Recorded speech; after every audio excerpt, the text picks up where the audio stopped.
Hello and welcome to Gamers Without Borders. I have a very special guest with me today. Please welcome the chairman of the Saudi Esports Federation, His Royal Highness Prince Faisal bin Bandar bin Sultan Al Saud. It's been just under a year since we last saw each other, so how have you been? I've been doing very well, keeping busy. Yes, it is great to see you every year, and it's nice that we get to have this catch-up as well.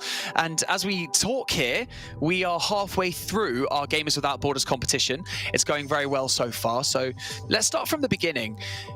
Why is Gamers Without Borders so important?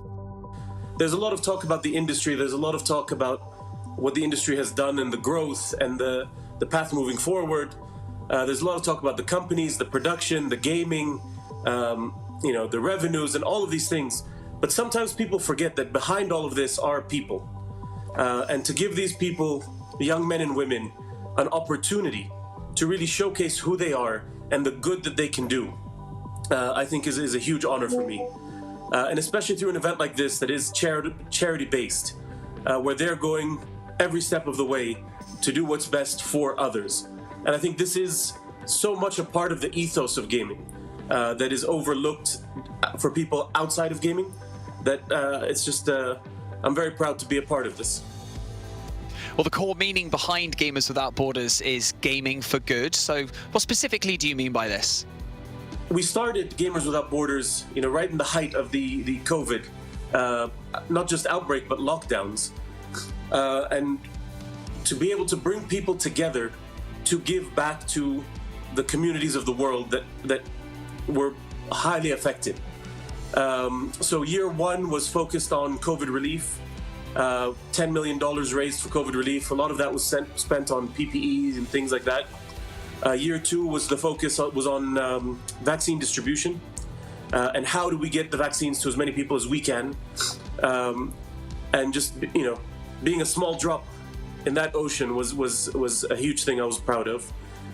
The last 2 years, last year and this year, we've kind of changed the focus a little bit and said, let's move to something that's a little bit more values-based. We have these amazing charities that I feel we're limiting with a cause. And we're saying, we want you to focus on simply COVID. Now, COVID was a major thing, so it was justified to begin with. But what we've decided to do last year and this year is to say, you at UNICEF, you understand who needs the help more than we do. So we don't want to limit you to one cause. We want to say we're supporting UNICEF for what UNICEF does, because UNICEF knows their work better than we do. There's a saying in Arabic, Khalil khubz al-khabbazu, leave the bread to the baker. So that's what we wanted to do here, is really say, we want to support these organizations because they do some amazing work. And rather than limiting them to something specific, is saying, look, we want to support you in the work that you do globally and make sure that we can give the most good. When we say gaming for good, we want to do the most good that we can. Now, you've already mentioned the previous editions of Gamers Without Borders and all of the good that you have done up to this point, but something very exciting that we're including in this year's edition is that you have an all-women's Counter-Strike Global Offensive tournament that's taking place here at Gamers Without Borders. Tell us about your decision to include this. So, the passion for gaming in our region is very strong. And that includes our young ladies, our women's population. By our last studies, about 48% of our gaming community are women. And so it's important for us, and a lot of the initiatives that we're doing here are aimed at how do we convert that community into an equal percentage of professional gamers. Now, we've made a lot of strides, and one of the biggest boons for that has been some of our young ladies that have broken out as professionals and really blazed the trail to showcase that this is a viable career path, which is very exciting. And we look to doing more in that sense and not less, because, as we talk about our global community of gamers, our young women are a part of that global community and they need to be a part of what we're doing more. And when we talk about gaming for good, we really are talking about all gamers and everyone should have a chance to participate, bar none. So we anticipate doing more in that sense and not less as we continue to move forward. Speaking about the teams that compete and win here at Gamers Without Borders, they qualify for Gamers 8 later in the year, the Land of Heroes. Now, why did you decide to link the two competitively? It was a way to also reward some of the gamers. They're doing this great event that is all for charity. And then to give them a chance through that to participate in one of the largest offline events in the world, multi-platform, multi-game, which, again, they're two of the largest multi-platform or multi-game tournaments in the world. And having one be completely for charity, and then to help reward the teams and our young men and women who participate there by participating in the largest offline, I think it just made sense. The storyline there made sense. The excitement around it, and it's, for us, the opportunity to invite people here to see for themselves what is happening, what is the growth, what is the excitement that we have over here, I think is very very much a part of the storyline that I think we're excited about. Well, like we've already spoken about, Gamers 8, the Land of Heroes, is happening this summer. It's extremely exciting. It's happening later in the year, but what should the fans look out for? With everything that happens in gaming, there is an evolution. There's no event, no game, no tournament is perfect. So we've spent a lot of time looking through what we did last year. What could we learn? What could we improve? What can we grow? And there's a lot of things, a lot of exciting developments that we're going to be announcing very soon to really take this up a notch and start to see if we can, what we can add to what's happening globally. We have an opportunity here to really, take some of the relationships that we've built with publishers, with players, with the community around the world, and really see how we can work together and take some of those ideas and have a little bit of fun with it. We've done a lot of tournaments here. We've done a lot of built a lot of relationships with Japan. We just came back from a tournament in Thailand. We've been to Korea, the US. We're doing things in Europe.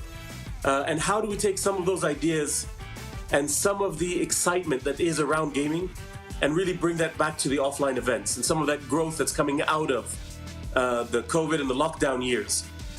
And again, bring some of that fun and excitement back to some of these offline events. So we've mentioned Gamers Without Borders. We've spoken about Gamers 8. Let's talk beyond Gamers 8. What are the wider ambitions of the Saudi Esports Federation? Well, I've been very open about this from the very beginning. We have a population that is roughly 68% of which consider themselves to be gamers. So it's important for us to really cater to our community.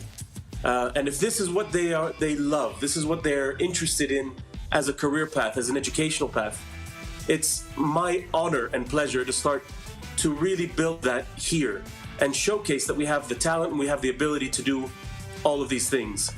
So we are growing year on year in esports, and now there's a focus nationally to really build the industry around it, whether that's the events, whether that's the gaming industry, game creation, education, production, literally the whole gamut, and really stake our claim as a global hub for gaming and esports, and not just a simple focus on esports.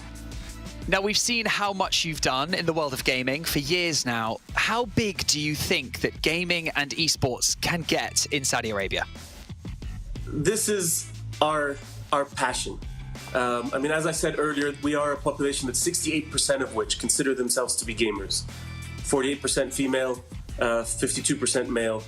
And we've launched a lot of initiatives to build our esports activities and really step out onto the global stage on esports and stake our claim.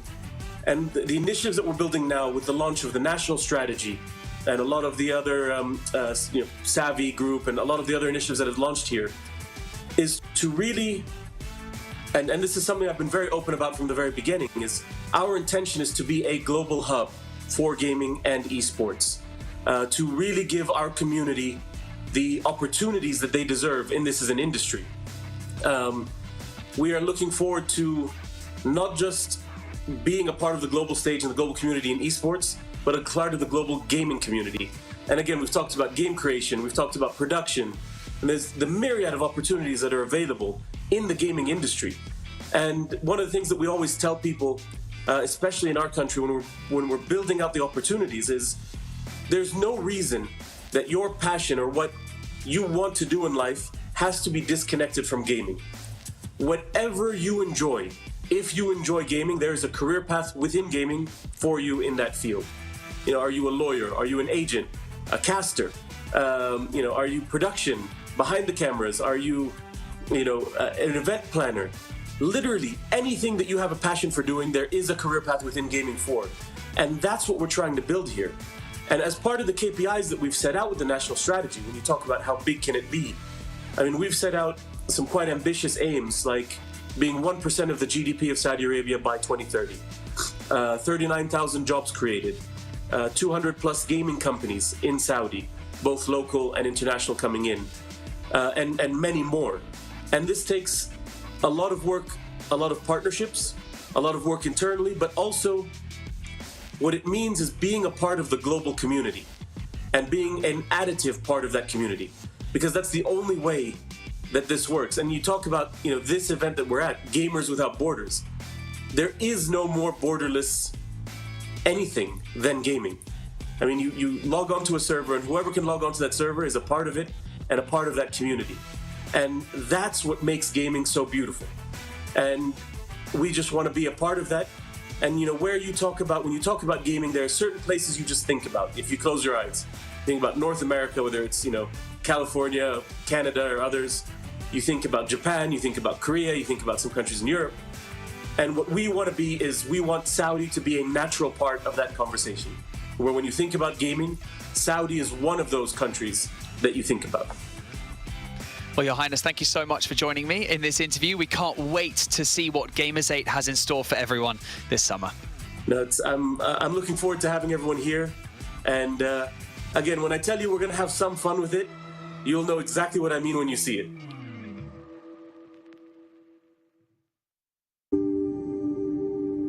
Hello and welcome to Gamers Without Borders. My name is Barney Banks, and I have the pleasure of being joined by the UNICEF area representative in the Gulf area, Mr. El Tayeb Adam. First things first, how are you? I'm very well, thank you. And thank you very much for having me. Well, UNICEF is one of the most recognizable charities in the world. But for people who may not be aware, how is UNICEF changing the world? Indeed, UNICEF is one of the largest agencies for children in the world. And UNICEF is very much changing the world now. We are working on development, but also on humanitarian action. So we work in more than 190 countries and territories to try to reach every child with all the different, child survival and child development assistance. So we work to make sure that, children survive, but also children thrive through their lives, through all the life cycle.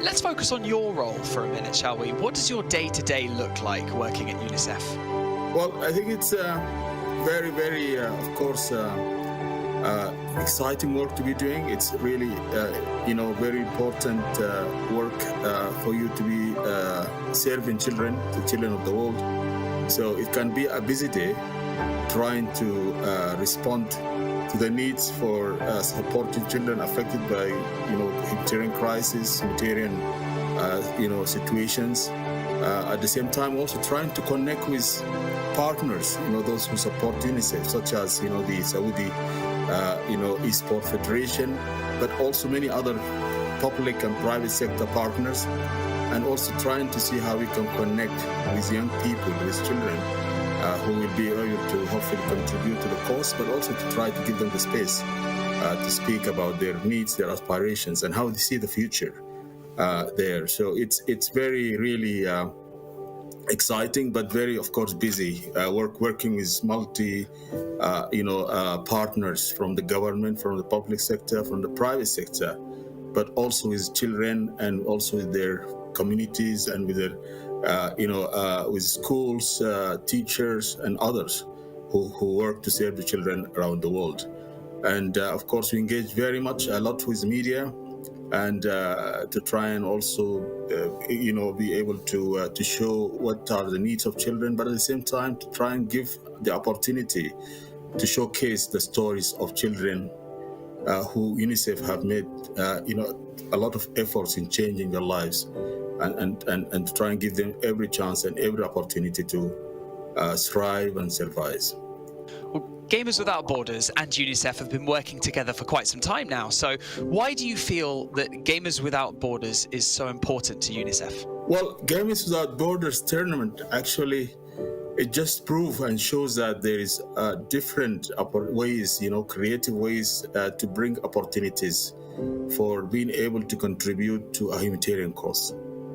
And we're very, very proud to be, partnering with Gamers Without Borders for the fourth consecutive year. This has been a tremendous, actually, opportunity, but also tremendous support for children. And I'm very much actually also happy to see that Gamers Without Borders is the largest global esport, event for charity. But also this year, I think we are very much thrilled and excited to see that Gamers Without Borders have launched the female, esport also tournament, which is a great opportunity to provide women with the, from the gamers and talented women to showcase their talents, their skills, but also, an opportunity for them to contribute to the humanitarian cause, to the cause of supporting children, to the cause of changing children's life, but also the cause of course, saving children's life. And also, I see it's an opportunity actually to be able to engage with more, a wider sector of young people there, and to see how they can also contribute to the cause of UNICEF and to the cause of humanitarian action, but also our mandate and mission to reach every child. We're asking each of the charities this year quite a similar question, because before I let you go, I'd love you to essentially send a message to the gamers that are competing. Our gamers, they really relish the fact that they get to compete in something that they love and also for a good cause. So is there a message that you would like to say to the gamers who are competing this year? Thank you so much. I think first of all, really, I would like to wish the gamers and their teams all best of luck, in the race.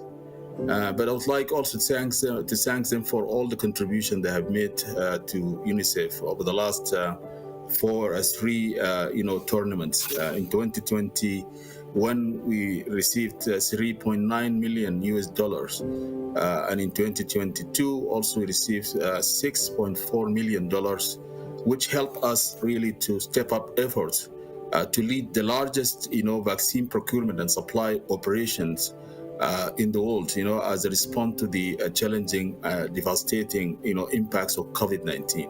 So that's really, it's a very strong and very much appreciated contribution. At the same time, also just last year, actually, we received $3.9 million, also which helped us to reach children affected by conflicts in Ukraine and Sudan, and also in some of the other toughest places in the world there to mention. But also the message I was going to say, the support this year, of course, will help us to reach, children affected by what we call silent and forgotten crisis. Children in this silent and forgotten crisis also have the same needs as children also affected by crisis, which are always on the media. So we hope that they will also donate and provide support to UNICEF to be able to reach those children with water and sanitation, with health care services, with vaccination, with education, with protection, but also with therapeutic food, to try and actually provide nutrition assistance to children who are malnourished in the world, children who are suffering from acute, malnutrition, severe acute malnutrition, children who are wasted actually there. Their support is really tremendous. to saving life of children, but also to, of course, changing the lives of children. And I would like really to see that they will donate to UNICEF so that we can reach those vulnerable children. Now we have seen that there are more children actually in need of humanitarian assistance, at the levels which compared to the World War II. There, children are affected by climate change, impacts. There are now actually 1 billion of children living in countries that are, kind of affected or prone to climate change effect. So the needs are growing, and their support will really very much appreciated. And I know that UNICEF also is in the race of trying to reach those children, trying to provide support to vulnerable children, to save children's life, and also change children's life. So I invite them actually to join this race, to be supporters of UNICEF, and really always highly appreciate their contribution and the support. It's a good cause to be able to support UNICEF efforts to change children's life, but also to save the children's life, and to ensure that every child can survive and thrive. Thank you so much. Well, thank you so much for taking the time to join me in this interview. Best of luck with everything that UNICEF is setting out to achieve in 2023 and beyond. Thank you.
Hello and welcome to Gamers Without Borders. Today marks the beginning of our final competition here at this incredible charity event, with $2.5 million worth of charitable donations up for grabs, and of course, a qualifying spot for Gamers 8 later this summer. It's time to kick off Counter-Strike. So, let's begin this pre-show, brought to you by Savvy Games Group. My name is Banks and I am your host, and joining me in this amazing virtual studio, I've got Yanko and I've got Kassad. Yanko, you're joining me all the way from Belgrade. Both of you are, in fact. How are you feeling? What are your thoughts going into this? I'm feeling great. I think this is really exciting. Okay. Obviously, a lot of money on the line that's going into a good cause. And yes, despite me and Kassad both being in Belgrade, we're still a safe distance away, so no one has to worry about any shenanigans. Listen, I have my eyesight towards Yanko's building from my balcony, so just gonna keep an eye on him to not him to let him do anything crazy. But I was gonna ask you, Banks. All right. Yeah, well, it's just a concussion. Just I wanted to ask you, Banks, like, from what planet are you joining us today? I know, man. I'm in my spaceship. I'm having a great old time. There's plenty of stuff to go on throughout the show, and it's only going to get better from this point. Did you watch the movie Passenger? Yes, I did. With Chris Pratt. I did. You're only missing a bar over there and that like a cyborg bartender. Right, so I'm the cyborg bartender. Okay. We'll talk about that. That's fine. I don't mind that. I'll take it. But if you're unfamiliar about how we do things here at Gamers Without Borders, all of our competitors are battling it out, not only for that qualification spot at Gamers 8, but also for charity. We have a list of charities on your screens right now, and all of these charities will be receiving donations from all of the teams who have competed throughout Gamers Without Borders. And how much money, I hear you ask? So our charities will be receiving a total of $1.25 million per region in this Counter-Strike tournament. First place donating $600,000, and all the way down to third, fourth, $150,000 to be donated to charities. Everyone's a winner, right, Yanko? Yeah, definitely. I think even us here in Serbia, we're extremely privileged. There's a lot of people who don't even have some of the most basic needs. So being able to help them out and for these teams to pick a charity of their choice, I think it's super cool. It's definitely a lot of money. I think it can go a long way with all the necessary things that are, needed for all this. For example, I saw an interview talking about the children that are in need of different things. And, it's just a big step. Yeah, it's a staggering amount of money. And just to touch on that point as well, Gamers Without Borders has been running for the last 4 years. We are approaching $40 million donated to charity up to this point. So, you know the why. Now we're going to tell you the how. So check out this format video to explain the format for this competition. Welcome to Gamers Without Borders. Time for your 5th and final title of our incredible charity tournament, Counter-Strike. Let's go over the format and take a look at how teams will face off in this tournament. The two regions, North America and Europe, play separately one after another. The teams will play out a single elimination bracket where all matches will be best of ones until the grand finals. The finals will be a best of 3, with the winning team advancing to Gamers 8 2023. Additionally, the top teams will earn a share of the prize pool based on their placement to donate to a charity of their choice. There you have it. In case you missed any of that and you need your memory jogged, we can show you the graphic. We have an open qualifier prior to this stage, and we are left with 4 teams per region. We will have a semi-final best of 1 and then a best of 3 grand final, and the winner, and only the winner of each region, will advance to Gamers 8 later this year. Now that we know the format, we know the prize pool, it's now time to dive into our bracket for our North America region, because that's where we're going to kick things off. Kassad, which of these matches look particularly exciting in this region? Now, listen, this is a pretty cutthroat. When you look at the round of 16 up to the finals, there is only, best of 1 games. It's very difficult, to deal with those games, as we can see in the major that's going on right now. But right now, looking at the semis, Pain against ATK and Nouns against MIBR, 2 Brazilian teams, should be the favorites here. In my opinion, although Nouns can be a dangerous team in North American region, for me, it's 50-50 when it comes to the quality of games and the level of games being interesting, so it's kind of divided for me. I mean, I absolutely love this entire bracket throughout here. You can see that ATK's actually had a bit of a tougher run to this point. 19-15 against Party Astronauts. That was definitely a touch match. They were actually down by a deficit of 13-6 at one point and then dragged it back. So hopefully they can carry a bit of that momentum into their match against Pain. Listen, I have to cut you off one more time. Please do. To see the one result that particularly comes to mind in the quarterfinals, and that's Nouns beating the massively underdog, and it was actually expected results, so it's not that interesting for the larger people, but for me is so EG are out in the quarterfinals that they won't have a chance to play another big one event. Well, we're going to have a schedule for you so that you can see when your favorite teams are playing. But, you know, we know that you're here for the whole thing, so it's going to be a cracking show. And the teams are battling for a chance to face off in a tournament worth $1 million. It's insane. So at 1 a.m. CEST, we're going to have Pain Gaming versus ATK. And then later on at 2 a.m. CEST, we're going to have that potential best of 3. And like you've said, Kassad, potentially between 2 of the Goliath Brazilian teams. Now, with that being said, our first matchup is going to be Pain versus ATK. So let's talk about it. They had that open qualifier run up to this point. ATK looked like they had a tougher show of it though, Janko. Yeah, absolutely. I think also when you look at these two teams, especially Pain, I mean, Pain was at the major in the challenger stage, couldn't make it through to Legends, and I had them as one of the teams that were most likely going to make it. I was pretty confident in them ever since Pro League and Big Uzera coming up and taking the in-game leader mantle. They've been playing really good CS. Skulls and Zevi, the two outstanding players, Skulls on the rifle, Zevi on the AWP. So yeah, I was really surprised to not see them go through. So that must have been a disappointment for them as well. I think they're a massive favorite in this particular matchup. Yeah, I think absolutely. I also think, like, you can see the head-to-head matchup. The last time these two teams met was in 25th of February, and it was 2-1 in that ESL Challenger League season 44. Pretty close games, but I do believe that Pain wasn't really, you know, on top of their game in that matchup, and they were just heading into the peak of their form, which they drop off in the most important moment in the major. But you know, Janko as well, like you know how these things like go after the major. You get this kind of post-major, not depression, but like hangover type of thing, where you kind of, you know, try to see what hell is going on. Do you need to replace something? Do you need to change something? And events following up to that can be a little bit tricky. Well, we also have a little map pool graphic so that the viewers can basically understand how our teams have coped in the maps in the past 3 months leading up to this point. So Janko, why don't you dive into this and tell us where you think they'll be angling towards playing? Yeah, I think for this particular series, best of 1, right? So something a bit of a compromise. And I know I was coaching FaZe one time. I think we played in the first or the second iteration of this tournament. And sometimes you use it to just test some maps out in a little bit more of a competitive environment. So we might even see something like an Ancient, right? You can see that both teams haven't really played it all that much. So might be a sort of a handshake to test each other out. And that also wasn't a map that was played the last time they met in the best of 3. Yeah, I do agree with that one. It has to be either Ancient or Mirage. You know, looking at these stats and the number of maps they played, I'm leaning towards a little bit of Ancient, maybe 55-45, but it's just, I think it would be a way to go, and I think both teams would be happy with what they have there. Well, guys, you're absolutely reading my mind, and I love it because the energy is going to get good in here because we are, in fact, heading over to Ancient for this best of 1 map.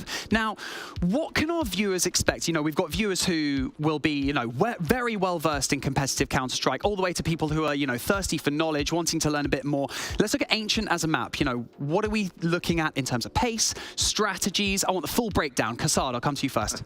Okay. When it comes to the T side, you know, you obviously have the Ts have the advantage on every single part of the map early on. Let's say middle, banana, cave, A-man, everything, every position they get to their first, right? So the CTs usually, they avoid the early fights. They tend to go into the mid-round decision making and then, you know, rotating after that. So I would expect, you know, the same early fast pace from the T side. And then I want to see if the CTs, whoever is on the CT side, is it going to go for the early fights, which is not very recommended because of the timings and the spawns and the grenades that can actually cut you off, or they're going to wait for the mid and the late round to make some sort of a play?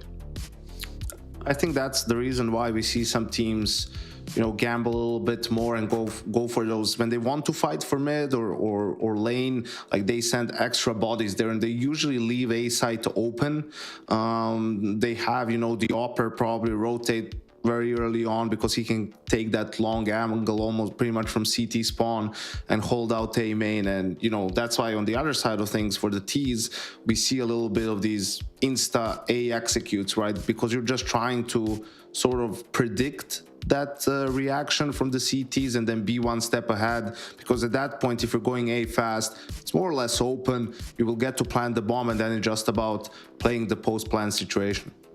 Well, in the quarterfinal leading up to this point, ATK, Wolfie, their AWPer, in fact went 30-16, and I'm only assuming that that's possibly the reason why that match actually went to OT. Like I said earlier, they were down 13-6. They dragged it back to 14-15. They actually took it to overtime and won 19-15 in the end. Now, focusing in on, individual impact when it comes to best of ones especially. One individual can really turn the tide, really gain some momentum. Now, if Wolfie is playing to this capability, merely hours ago in this quarterfinal, should that be potentially a little worry for Pain, or Kassad, do you feel like it's just going to be a stomping? It should be a stomping, but it also means that you also need to examine Pain and how they feel. It's very hard to practice after you drop out of the major and concentrate on the event that's gonna be coming after that. But the thing is, Wolfie may be good, but he's gonna be facing some tougher opposition right now in the matchup rather than in the quarterfinals or the match before that. So it's not going to be easy for him to drop 30 or 35 or whatever the frags he had in the previous game. So I don't expect him to go over 15, 16 frags. I think the Pain squad is going to be too much to handle in terms of raw firepower. Okie dokie. Well, it is just about that time. Our first semi-final is upon us in the NA region. So we're going to send you over to Bardolph and Hawker, who are going to take us into the semi-final. Let's find our first finalist. Let's do it. Thank you very much. This is going to be an interesting one. I think that these guys are sleeping on ATK somewhat. I don't think we should be writing them off. I expect big things from them. I think in the games we've seen of ATK recently, obviously Swisher has been a giant standout for the squad. He's not the only one, but I think he is the beacon of light for the squad. On paper, if you look at the ranks of these teams, you would think it'd be a heavy underdog, but I think it's closer than some might think, Hawker. Yeah, I can get behind you on that. I like some of the ATK players. I think they got something about them. Like you said, Swisher, definitely a man to watch on this team. They have made roster moves recently though, so we'll see how that plays out for them, because Pain have been pretty solid, and I feel like Pain are probably going to have the slightly better team play, and it's just a question for me of, Pain traveling back from the major. How quickly are they going to get back to their best? Maybe they could be a bit vulnerable. I've got to say, looking over in the European bracket, I think a lot of people expected big things from Nine at the major, who kind of soiled the bed, if you will, and they lost to a team called Looking for Org, so they've been eliminated on the European side of things. So it seems that not every team is going to have a righting of the ship immediately post major. Whether that will be the case or not for Pain Gaming remains to be seen. So again, with some roster changes on the other side, that is a level of unfamiliarity which could cause some problems for Pain to deal with in the short term. So that could work in ATK's favor. It might not also, because if there's a lack of familiarity there, that could be an issue. So we'll have to wait and see how it goes. Best of one, anything can happen. As we've seen historically, normally the score is pretty close between these squads. Most of the time they both get to double figures. One match where one just got to 9, but apart from that, they're mostly 16-13. So I do expect this one to be a close one again and again. Coming off of the major, maybe it's a great time for ATK to strike. Yeah, they played it at the major. They lost against Apex, so probably wanting revenge for Pain for that one. Actually, though, they were able to get some wins on Ancient when they were in NA. They even beat Liquid on this map, so it has been pretty decent for Pain, even if they haven't played it too often. I think for ATK, though, it is a nice opportunity to try and show us what they can do. They're definitely a team that have some skilled players. I'm hoping they're shifting around the roster, finding the right pieces, and we'll get to see as we get ready to get underway into this one.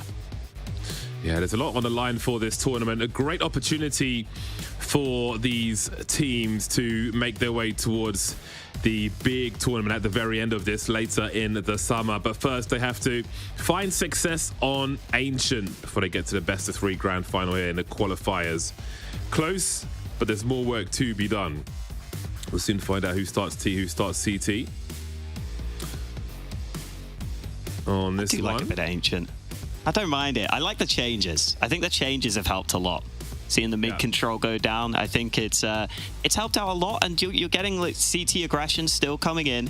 But I think it's opened up a bit more for T's to have some more options with how they play the rounds, which I'm quite enjoying. Yeah, I do like it's so strange aesthetically how it's fresh and not fresh at the same time. But who knows? Maybe it'll get a little. I guess it's a low priority in terms of a visual upgrade in CS2, but I'm sure there'll be something.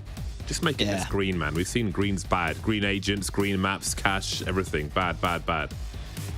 Too much of it. Too much of it.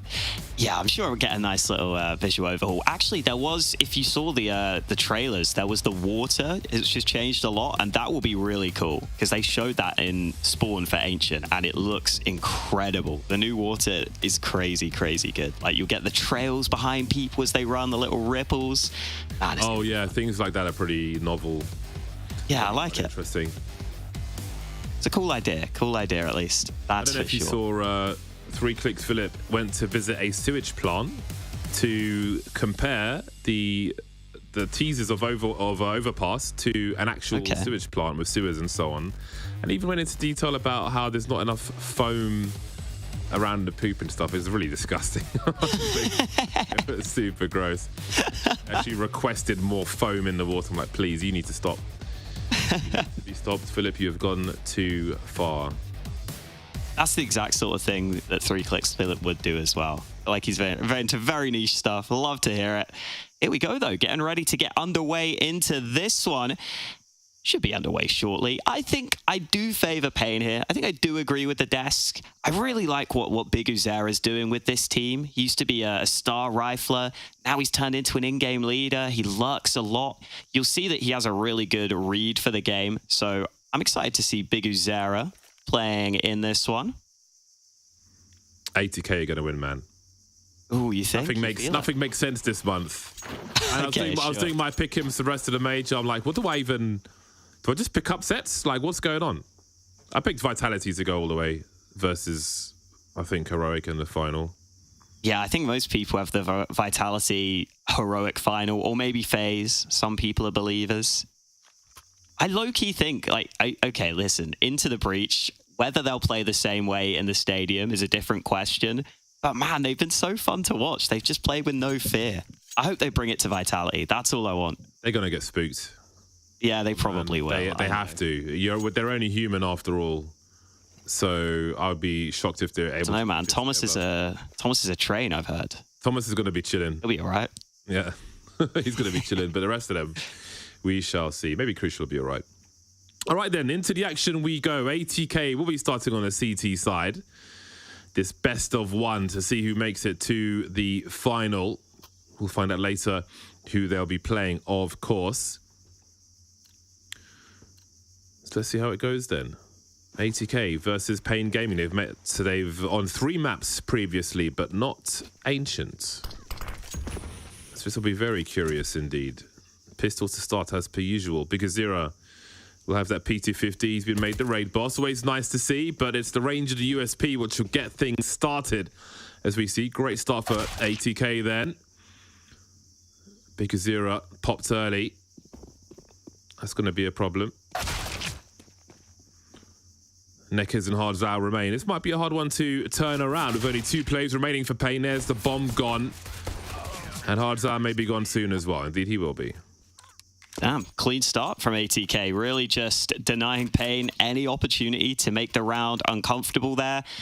I think Pain were just trying to see if they could get this control towards mid, and Wolfie just gets that cheeky little tap, falls back towards A, really helps make sure the round doesn't get sweaty at any point there for ATK. So off to that good start that they would have wanted, and no investment from Pain here. So this will be the nice and easy, quick cleanup Is someone practicing their smoke lineup with a decoy there? It did land in top mid. That's one way to do it.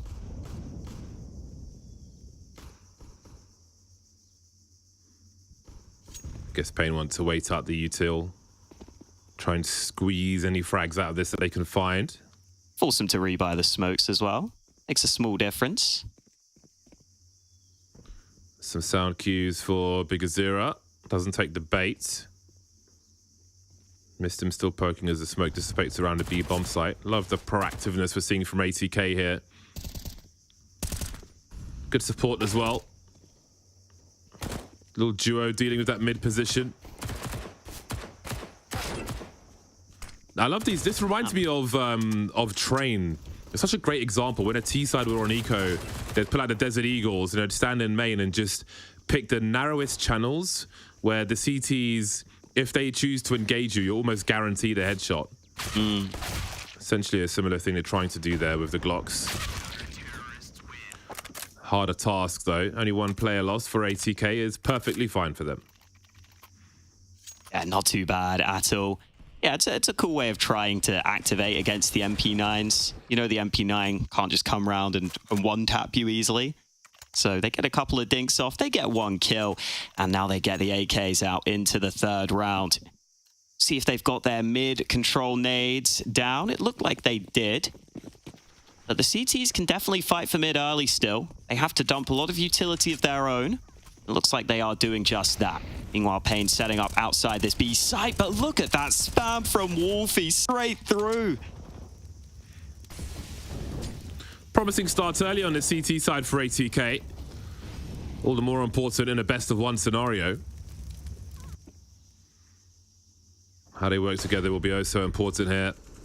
A Flash of Skulls tries to find something in mid. He's got a position, but no frags just yet. Mistim's been lost elsewhere. Oh, that MP9 just not getting there fast enough. Bigazira says hello. Now things get painful for ATK around that B bomb site.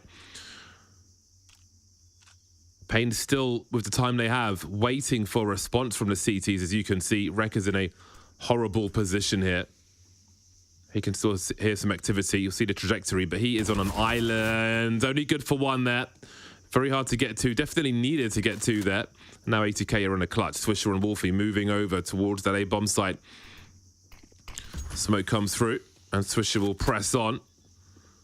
The bomb will start to get planted now. He's got a good angle for Bigazira. Gets his bell rung, but he's still alive, Bigazira, which gives them good position trade frag opportunities as well. Swisher's found half the information, more than half, and down goes Skulls. He knows Bigazira is low, but he's not the last player. 2v2 now. They've both got kits here. There's no util to really block this donut position, though. There's Bigazira gone, and Swisher will continue. Looking for his third kill of the round. So if he sees the barrel of the gun, he knows they're after the defuse. He's got a body block eventually, Swisher. Coming in now as Zevi starts to dance left and right, but Swisher will get all the frags as they come in for the retake. Big retake from ATK, and it is that man Swisher we were talking about earlier who comes through with the impact. It looked good initially from ATK, but Pain started to fight back. This was a nice mid-round call from Pain, but that first fight comes in. It really opens the door to start to move towards the site, and it's no longer crossfires for Pain. Both the players towards that donut area makes it a lot easier on the retake. You see Swisher lining up all of those frags. Fantastic stuff for ATK. And now Pain Gaming, they will go for the one hero AK, but everyone else keeping a bit of money in the back. Very measured retake from Swisher. Made that look somewhat pedestrian at this level. Very impressive.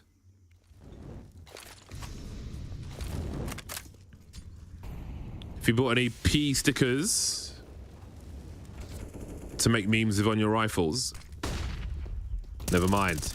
Here comes the flash. He could get two. Indeed he will. John G, very key for him. He might even get a third here, but Skulls will be able to stop him before that pistol gets to work. Hardzal still with this rifle then. Moving through. Now there's damage to be done here by the T side. Wolfie's got to be so careful. I don't think he can escape this position. Repeak wasn't sharp enough there, which leaves Hardzal with 2 HP. 2 rifles then in the hands of Pain Gaming as they look for their first round. Yeah, and Rek low on health here. Could be very awkward if they come his way. There is a somewhat quick response from Swisher if you were able to rotate over in time, but Pain have just pumped the brakes. They're slowly sneaking in. That flash is so good. Oh, what a flash that is. Skulls gets the free entry, and Swisher gets smoked off. He can't deny this. It's a monster flash. Swisher's got plenty of angles, though. Smoke grenade thrown off the cuff, it seems. Hardzao is not long for this world. And we're in a 2v2 once again. Swisher on the retake once more as he's 1v1 with Skulls now.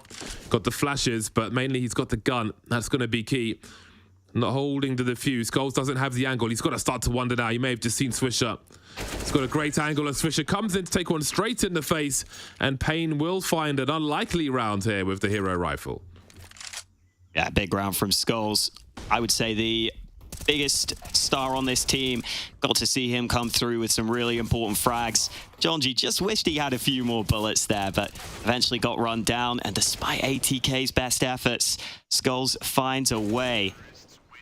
Pain with their first round on the board, and they kept that CT economy low. So only 2 rifles in play now for ATK. This is a golden opportunity for Pain early on. Have you got any P stickers, James? I thought you were asking a rhetorical question earlier for some reason. No. I was waiting for you to continue, and then I realized, oh, I have to respond to it. I do not at the moment. Ooh. Kind of waiting for the sale, you know? Yeah, that's true. To really go in. What a turnaround, a turn of events, especially after those first 2 kills in mid for Pain Gaming to pull that out of the hat, and the impact it's had, as we can see here, is quite significant, because it felt like ATK were in the driving seat, but now they certainly aren't. AWP is still lurking though. Things looking quite dicey on this A bomb site. Rek is still alive there, somehow lurking around along. He might find the bomb, actually. He's getting poked. Now, he could run distraction. Maybe that will allow the AWP to activate. The scope will certainly be heard, though. Now, the Orc makes his way towards Donut. There's the cover. But they have revealed the information, and the bomb is still stuck there. Now, we've got this weird triangle of doom. And this is falling apart for Pain. Mistakes have been made. Didn't want the bomb to rotate into the bomb site alone through long, risking falling close to a pistol. Came through Donut, but the help wasn't there against the AWP. Looks like they got stuck in the late round, Pain, and ATK are back to win ways. Yeah, Wolfie just able to clean up so comfortably here. Going back and forth on this angle. Happy to take 2. And that really has the biggest impact in the round there. Felt like the turning point. And it was pointed out earlier over on the desk that Wolfie had a really good game earlier today. Top fragged for them in their quarter-final win. So if he can show up alongside Swisher, that is a big 1-2 punch that ATK have at their disposal. There is still 1 AK in play for Pain. They want to try and keep these rounds competitive, but Wolfie flashes Jonji in. And Jonji is a man who's often very happy to fight. See it there, but he decides eventually he's happy to drop back.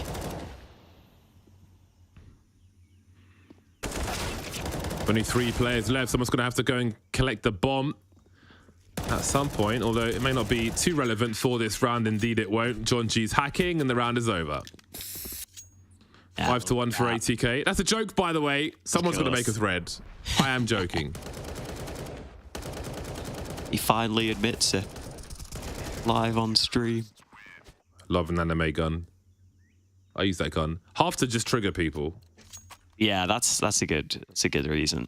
Yeah, I won't go full anime profile pic though. No, that's too much. Green Power Ranger for life. RIP. AKs are out for Pain Gaming, and they'll be looked to swing in that mid position, but it might be a painful one. No pun intended. Jonji unable to get anything done on that occasion. Pain Gaming rise from the awkwardness in mid, just about. They're taking damage, but they've got position and a man advantage. Oh wow. Swisher, this is so ballsy. Oh, I thought it was going to work out. Skulls is so low. And now it's a really awkward position. Rek is going to come and try help Swisher here. Pain are in trouble. They're just going to get sandwiched in this red room right now. Oh, but will they be looking for a second player? Well, Mistim's in a great position. Swisher's a big loss, though. Pulls out a grenade and falls. Bomb needs to be collected, but the B bomb site has been seized in the meantime, and Mistim has made wild assumptions. Goes down for free. Just assume no one would be there. Hasn't heard anything. Surely no one is there. In fact, they're all there. Although, Rek almost had a chance. He never saw the bomb coming, though. But maybe wondered, why hasn't it been planted yet? Maybe someone's on a rotation. Either way, Wolfie's got nothing left to do, it seems. And Pain Gaming will move to round number 2. Yeah, I like that bold decision from Swisher. Move into mid, try and see if you can flank those players who have already taken it.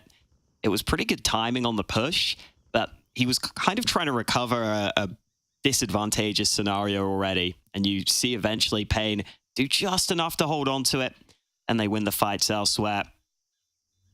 A very slow start for Zevi, gotta say. Don't think we've really seen the AWP in his hands yet.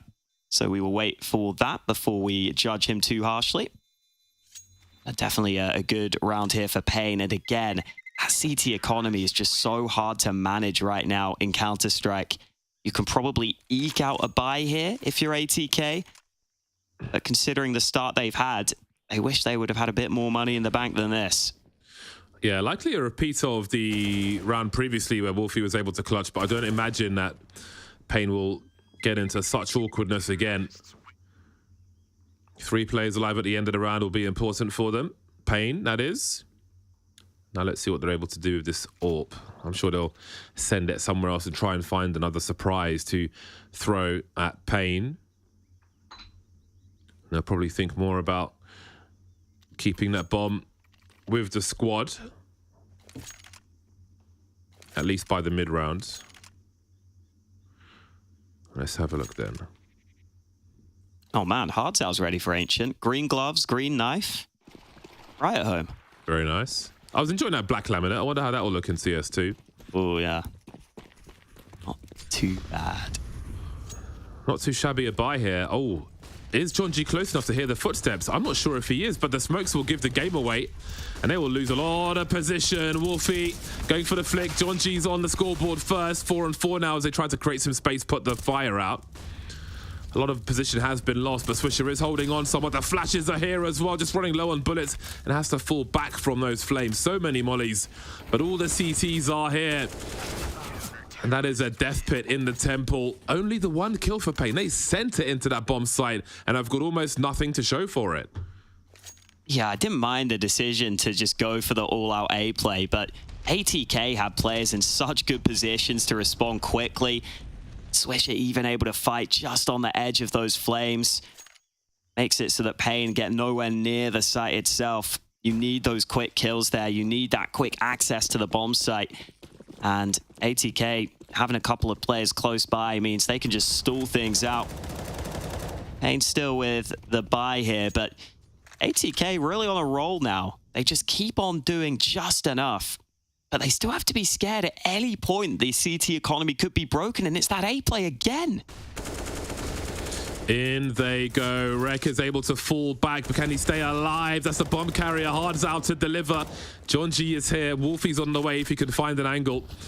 John G will create smoke to make some space for himself. Very awkward, though, with the flames on the right-hand side, forcing his way forward with support flashes from Swisher. I like how he falls back as well. Doesn't just go until he dies, but keeps the numbers up for the team as we have stereo frags coming through for a 7-2 scoreline. And the rotations have been really solid from ATK. Having the ability to help with some of this utility. Rek somehow gets away alive with that first kill. And you pointed it out, John G puts the smoke down, the flash comes in. Pain keep going for these mid to early round plays. That means ATK have the utility to use to counter, and they're using it really effectively right now. Great to see from the NA team. And now Pain down to a pretty bad buy. This is a good opportunity for ATK here to make some money.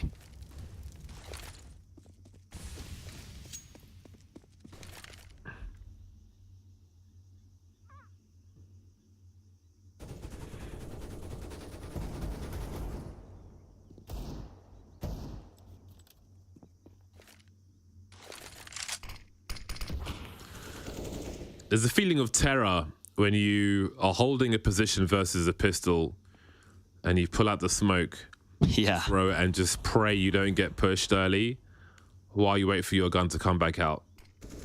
Ooh, okay. Zevi has found an entry into that donut position, which is going to cause huge problems for ATK now. Bearing in mind you have less players over towards that A bomb site normally. There's going to be a hole somewhere. Is it going to be A? Is it going to be mid? Either way, Pain will smell the weakness. Now, if they can get this bomb planted, this could be very awkward for ATK. But if they can make their way into Temple before Pain do, that will certainly help. There are the flashes. Great transfer. Cut these numbers down, say ATK. They've got the util 4 position. That could betray them, though, because Zevi definitely has an angle here, and there's no flashes coming into this position. Looking towards the back, though. And there is somebody there in Swisher who's on the way. Skull still alive as well. In there with the knife. Oh. The bomb has been defused in time. It'll be a pricey one, but they'll just about get there. I feel like it's the rounds where Pain don't have a proper buy where they're getting the success. Oh, I can't believe they snuck the defuse in there. I mean, Jonji comes in with the initial transfer. That was great. I love he goes in while the bomb's being planted. But look at how close that is from Skulls. Zevi was just scared of the flank, and while that was happening, they just decide to stick the bomb in all the chaos. They say screw it with all the smokes down. It actually pays off for them. ATK continue to grind out these rounds. And Rek, he's been here before. Jonji has. Oh, they weren't looking. Not looking the right way. 2 kills go against them. Surely Pain have got a great chance in this one. They certainly do. Skulls has made his way through as well. If he can catch Wolfie on the rotation, then there will be problems. Oh, that's a big one. 2 players remain. What can Mistim do here? Swisher's coming in from the back as well. Big Zero's caught him, but that means he probably won't check for Mistim. Can he find 2? They're lining up for him, and indeed he will. Can switch out for rifle if he wanted to. He'll stick, though. Is he going to full stick the defuse as well? He's been spotted. His arse is sticking out. And that's enough for Skulls to find a 3rd round for Pain. Well, Pain just win those first fights at mid, and it still comes a little bit awkward towards the end. This lineup makes it so that you're a little concerned, but it all works out okay. The angle was just about found. It's not easy. Any of these rounds, none of them seem easy right here. But that's one that Pain are able to win. And finally, they've been really working to try and break that CT economy. They've done it in this round. ATK's buy is bad. And this is the opportunity for Pain to get a few rounds here towards the end of this first half.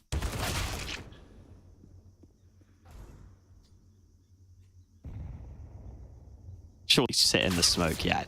There we go. Wait for it to fade. Don't go through. They're all good. There's still a potential 7 rounds here for Pain Gaming, which is a bit captain obvious if you look at the score, but I feel like sometimes you need to give that reminder with the fashion in which the rounds are being won and lost. They can still turn things around. Again, it can be like an ugly half, but a good one by the end of it in terms of the score. And that might be what we're about to see here, because ATK are on the struggle bus at the moment. Not much for Swisher to do. Maybe make someone die to the bomb. Maybe steal a rifle away. No kit. So Pain will be heading towards a 4th round. Neckers and Zevi have had a rough game so far. 3 kills only. Skulls with 15 doing the heavy lifting for Pain in this first half.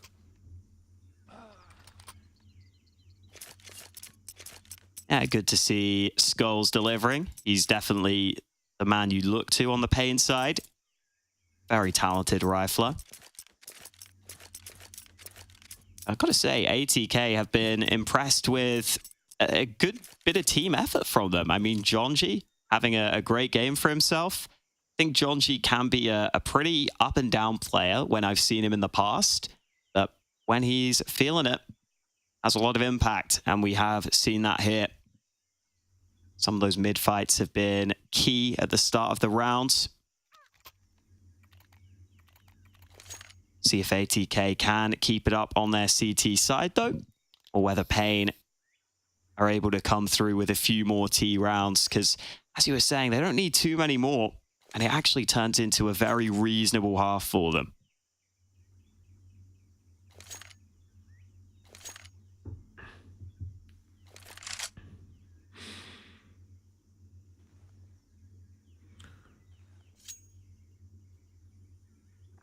This really could go either way. I feel like it's a swing round for how things will look at half-time here.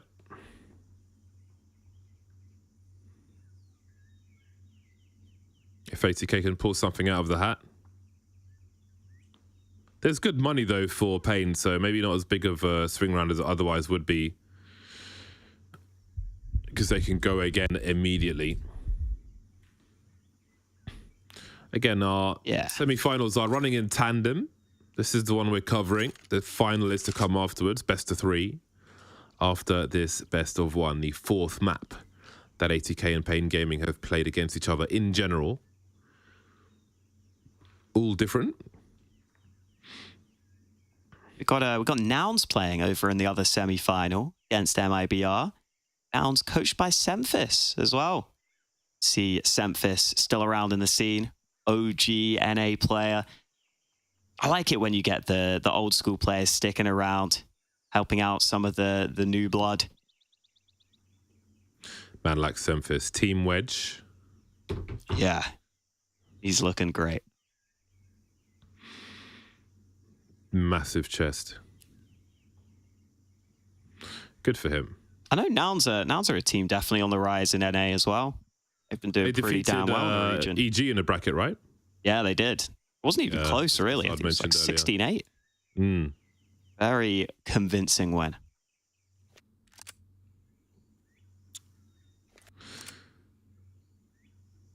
Looks like we've got a round restore coming through.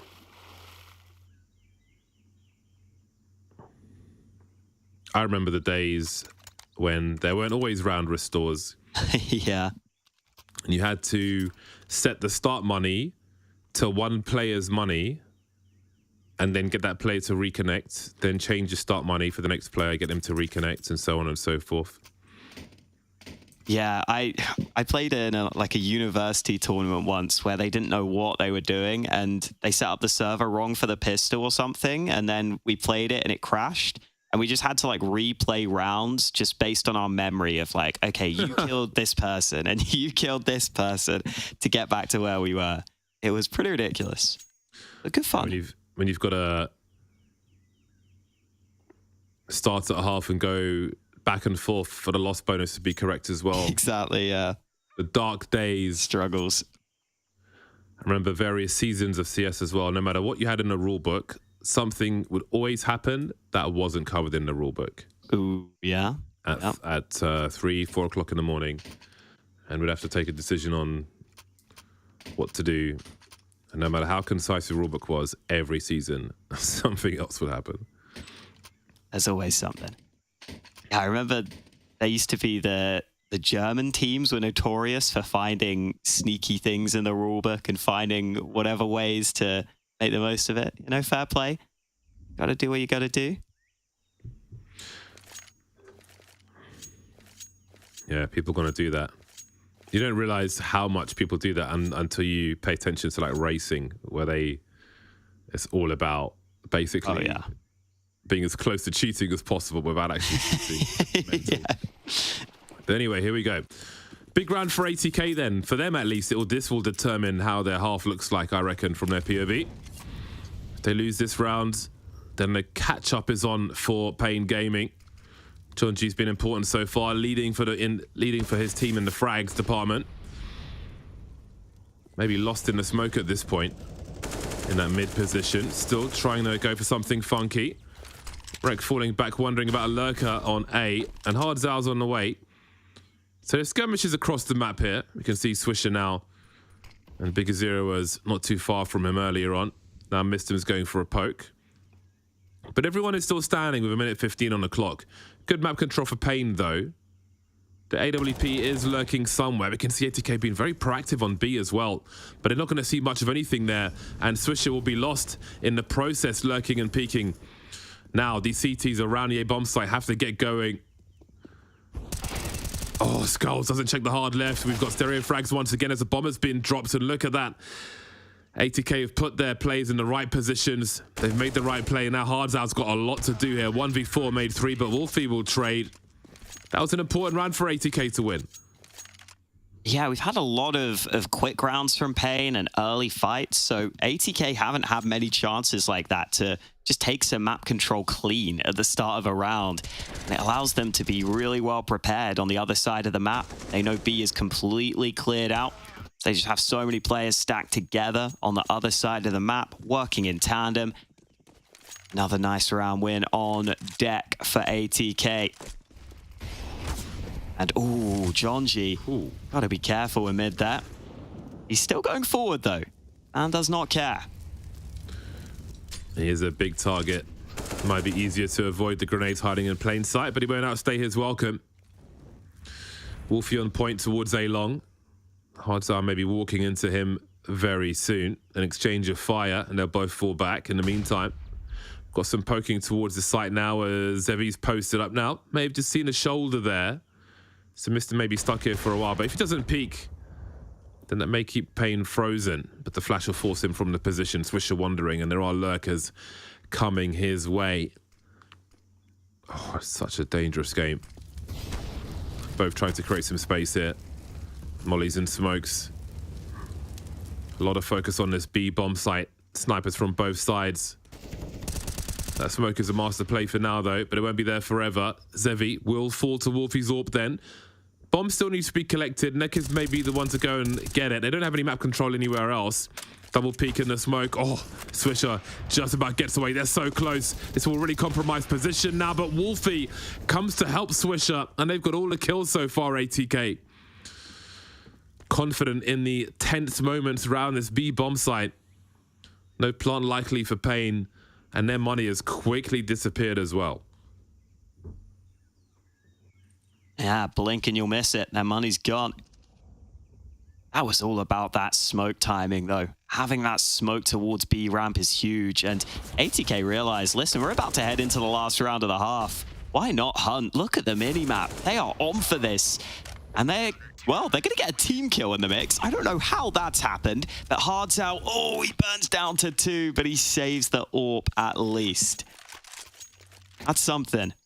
But yeah, that smoke timing from ATK, brilliant. It means you just focus on those cave fights. And that's really the defining moment of the round. Pain get cut off on the other side. 2 kills go down. Where did this team kill even come in? It was over on the other side. But either way, Pain still with a reasonable buy for the last round of the half.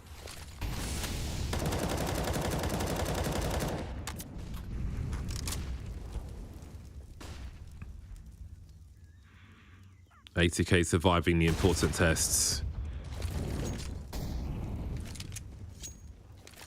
Look at ATK, they've pushed all the way through, hey? They've got all the info. Love this closing things down. They need to keep delaying on this B bomb site then. But if they dump their util too fast, Pain may wonder why. Question is, can they do something about it? With a minute 13 on the clock, you can see them looking for this kind of action. Something you got to be aware about. If you're just going to slow them down, they've got no choice but to look elsewhere. You start peeking in those holes, you could find yourself in issues. But what are the mid to late round calls going to be like for Pain now? They may realize they were surrounded. There is the rotation. There is the bomb lost as 2 players try to enter Donut. Look how they turn around. Disaster has struck for Pain in the last round of the first half. Oh, the boost won't work out either as Jonji makes it even more painful now.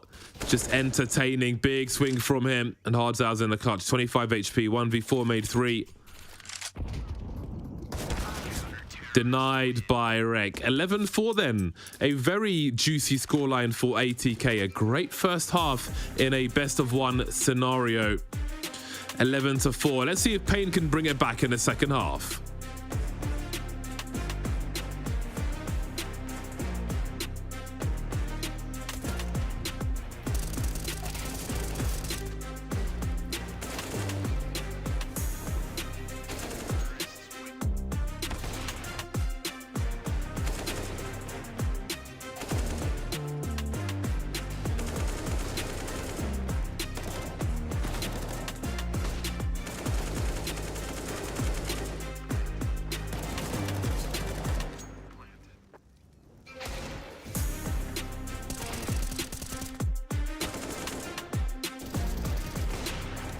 participating in this year's Gamers Without Borders tournament and using your love of gaming to make a difference in the lives of those in need.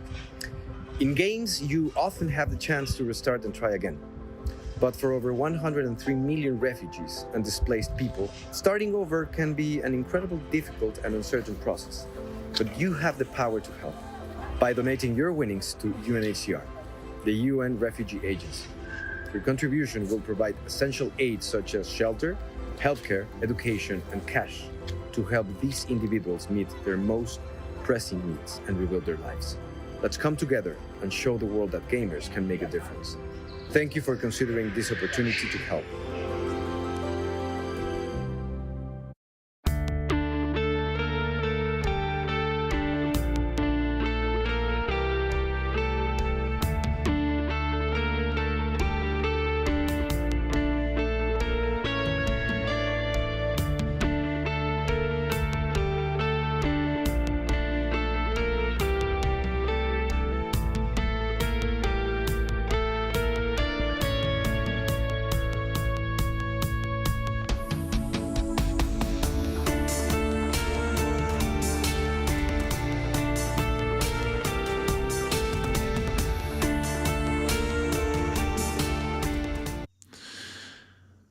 Surprise, we're back early. Somebody pressed the wrong button, so let's continue.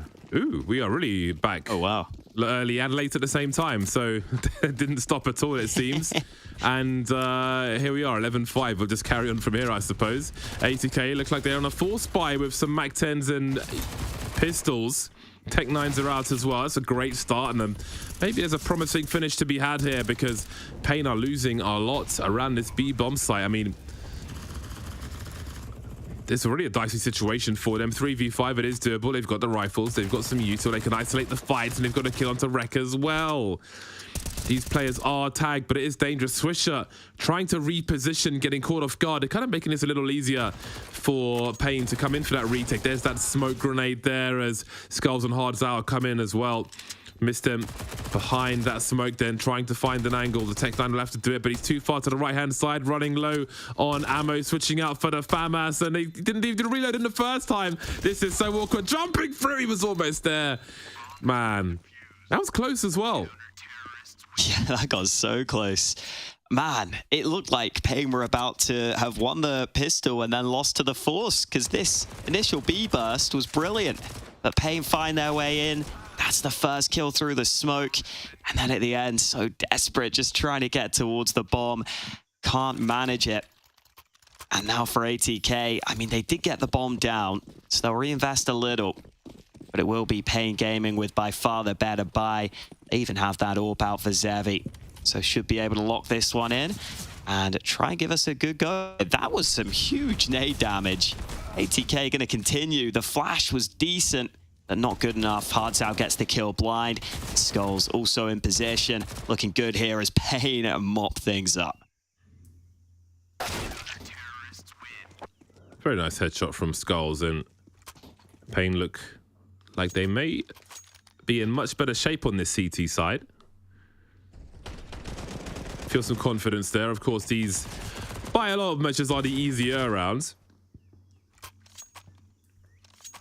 But again, when you find entries like we saw onto that B-bomb site, they get difficult very, very quickly. But they got some free frags before they had to commit to making their way in, Pain, which allowed them to hold on and keep the score close.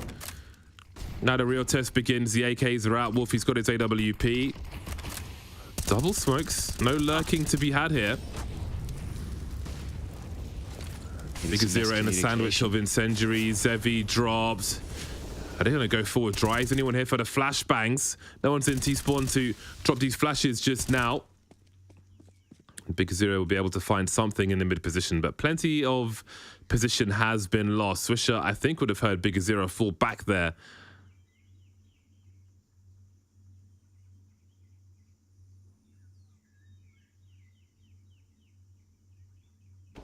It's double up setup still in play for Pain, and the utility is really short on ATK. You've at least got a few flashes. Well, now just one flash left. So overcoming these AWPs could be a bit of an issue here. See if they can find a way around that issue. those two snipers against them. Pain very happy to sit back in their setup. And so ATK will be given mid control. What do they decide to do with it? 35 seconds remaining.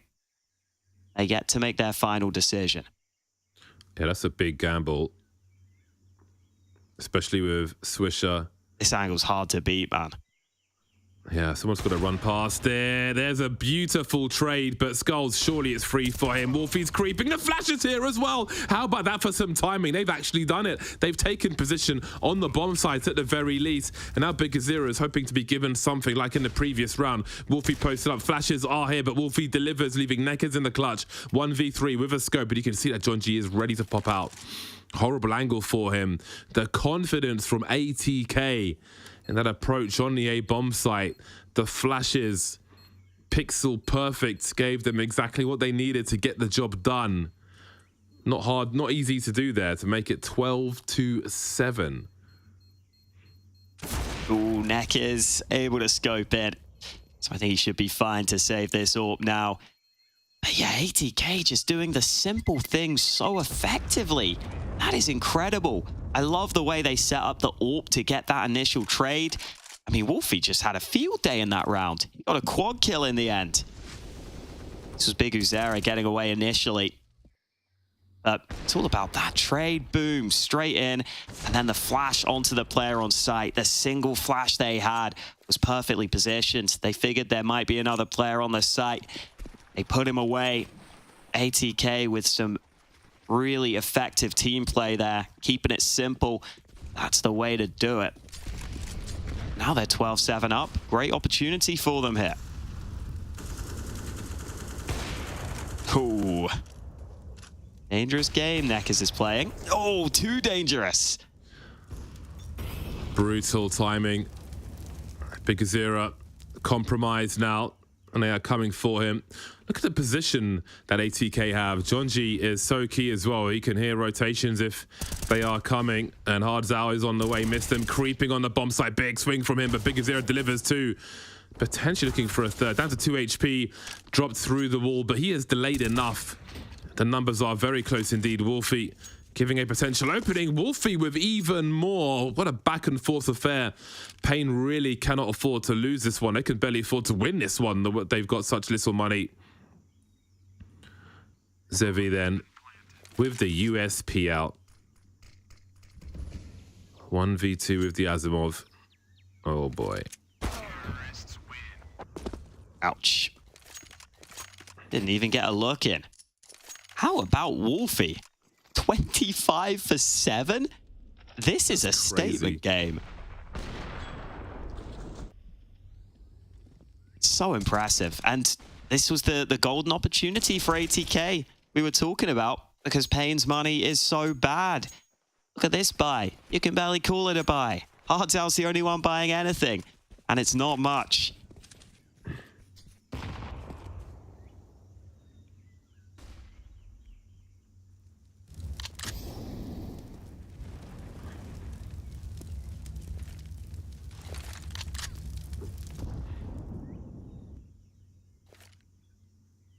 This is straight poverty for Pain.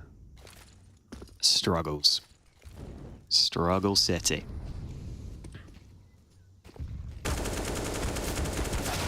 Who wants to clean up? Oh, no, they could lose the AWP. Oh, boy. Rek has to just protect the weapons. Protects the weapons. And he'll do exactly that. All right, everybody calm down. It's so good. Yeah, it didn't become protect the VIP. It came protect the AWP. I guess the AWP became the VIP once it dropped to the floor. But it's all good. Wolfie's had an interesting career as well, because he's part Swedish, part American. So he was playing over with Fnatic Rising. He was playing with Ecstatic, Danish team. But back to NA now. And clearly having a lovely time here on ATK. Oh, Pain. Very nice indeed. This could be very promising for Pain. Hardzao said to keep the numbers up for the CTs, and you can see that ATK are looking for a faster response, but Zevi's here with the M4. That's going to be not perfect, because the flashes are here for ATK once again. The numbers are still close, and now they've turned it around once more. That bomb still needs to be collected, so These can be information men on this A bomb site. Where will this flank go for Neckers though? Because Mistim is going to be key and his patience will reward him. Oh, will it? He's sleeping? Man. Oh, Neckers, he was so close to seeing that bomb. What is his read of the situation? Now, things get awkward. If he heads towards Donuts, then it's going to be hard for the bomb to cross to the site. But he is going into the hands of Rek, who has to worry about Donuts. So now he could find himself a timing here. Neckers, looks how he pops out. Suddenly a 1v1 versus Wolfie. Going for a quick bomb plant. Neckers running to Temple. Has he been heard? 11 bullets. That should be enough if he can find the correct angle.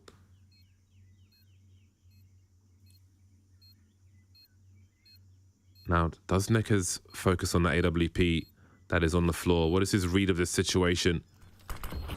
He's got some util. Wolfie's only got 11 bullets and he needs to reload.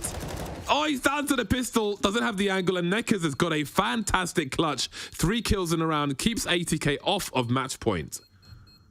Oh, I thought ATK had that, but Pain find a way, and up until this point, it's been ATK winning all the tight rounds, or certainly the far majority of them.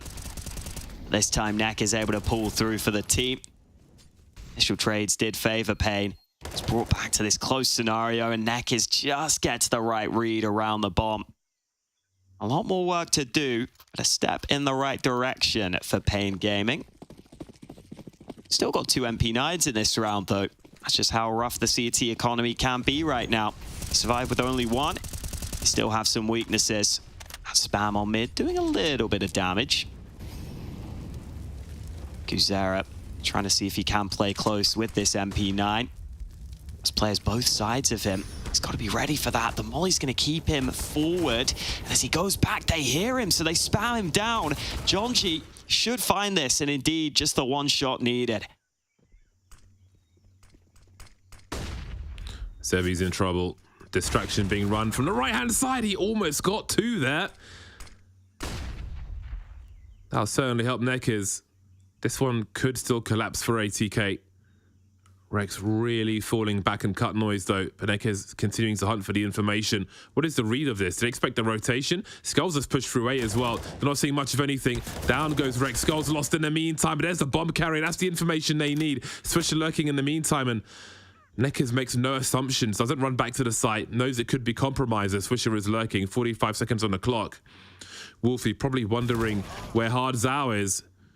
And Neckers will be dropped. Hard Zhao then on the other side of the map with no kit. Plenty of X's around that B bomb site though. Maybe there's one to be found over there. But he needs to keep his team in this one. He needs to keep ATK off of match point if he can. But that may prove difficult now. There's the kit. And there is Wolfie. Doesn't get there. Match point ATK. Wolfie locking in the 15th round. For a second, you thought Zevi was going to get the 2 for 1. But Rex survives on a slither. And Neck is just able to get those 2 kills, but not enough in the grand scheme of things. ATK put Pain down to a terrible bye for what could be Pain's last round here in this semi-final. What a performance it has been from ATK. We'll see if they can close it in this one.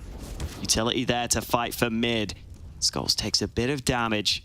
ATK happy to just run down the clock a little. They can wait out this utility and they know it.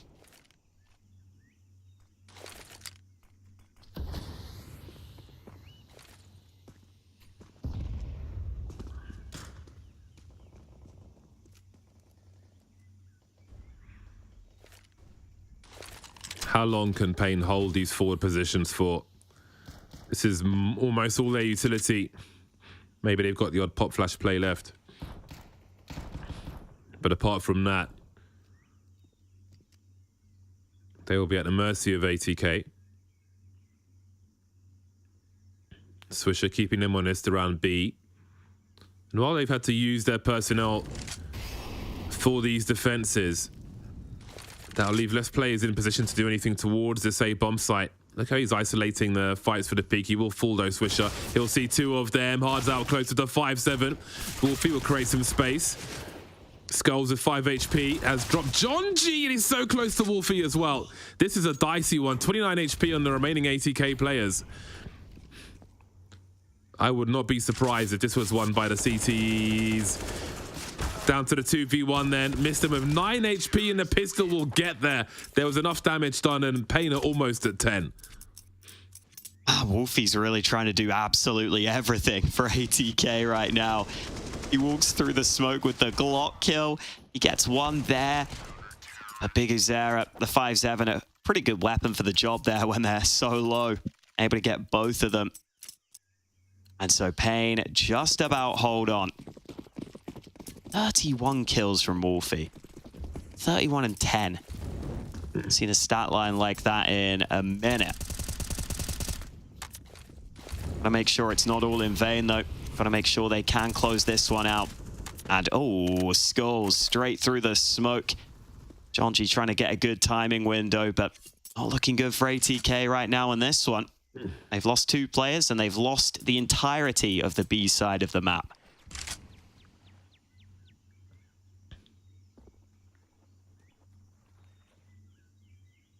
I wonder if saving is a consideration for them here. If they can calculate their buys for the remainder of the half.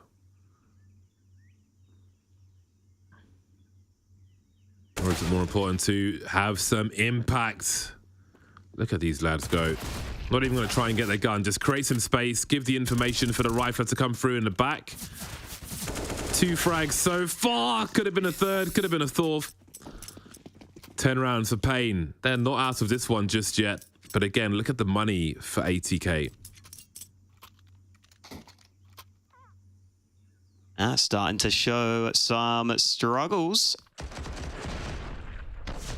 Solid hold here from Xavi. I think the T-side saves are so hard to do because you know you don't get any money.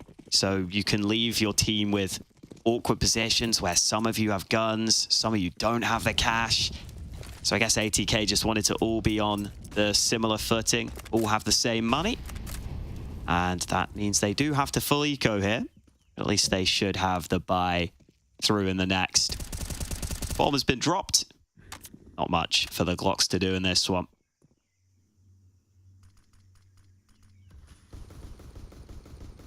If they did a force buy here with those 3 rifles, they'd have a full buy at 12 and 14. That's true. But they've got a full buy at 11 and 13.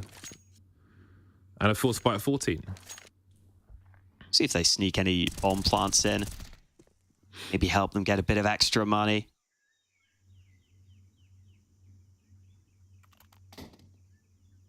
ATK will be hoping they don't have to think about that. They'll be hoping they can win it right here. You always have to plan for the worst, just in case. You can get far in life, James, just by avoiding disasters. That's my lesson of the day. Like STIs. Sure, that's one way of looking at it. Those are disasters if you ask me. Yeah, no. If that's what you took away from that, James, if that's what you needed to hear right now in your life, you know, I'm glad to have given you that. Not the STI, of course. Okay, back to it. Rifles are out. Look at this lineup for the molly. Cheeky. Even when the smoke's up, he can jump through it. Love that. Swisher's a big frag. That's a big man to drop first. Wolfie, 32 for 12, man. What is happening out here? Not the CT side anymore, though. But again, he has been very impactful on this half as well. This is the kind of start that Payne were looking for. Again, all goes well. They may only have 2 full buys to fight against. It can often be the force buy that bests you, though.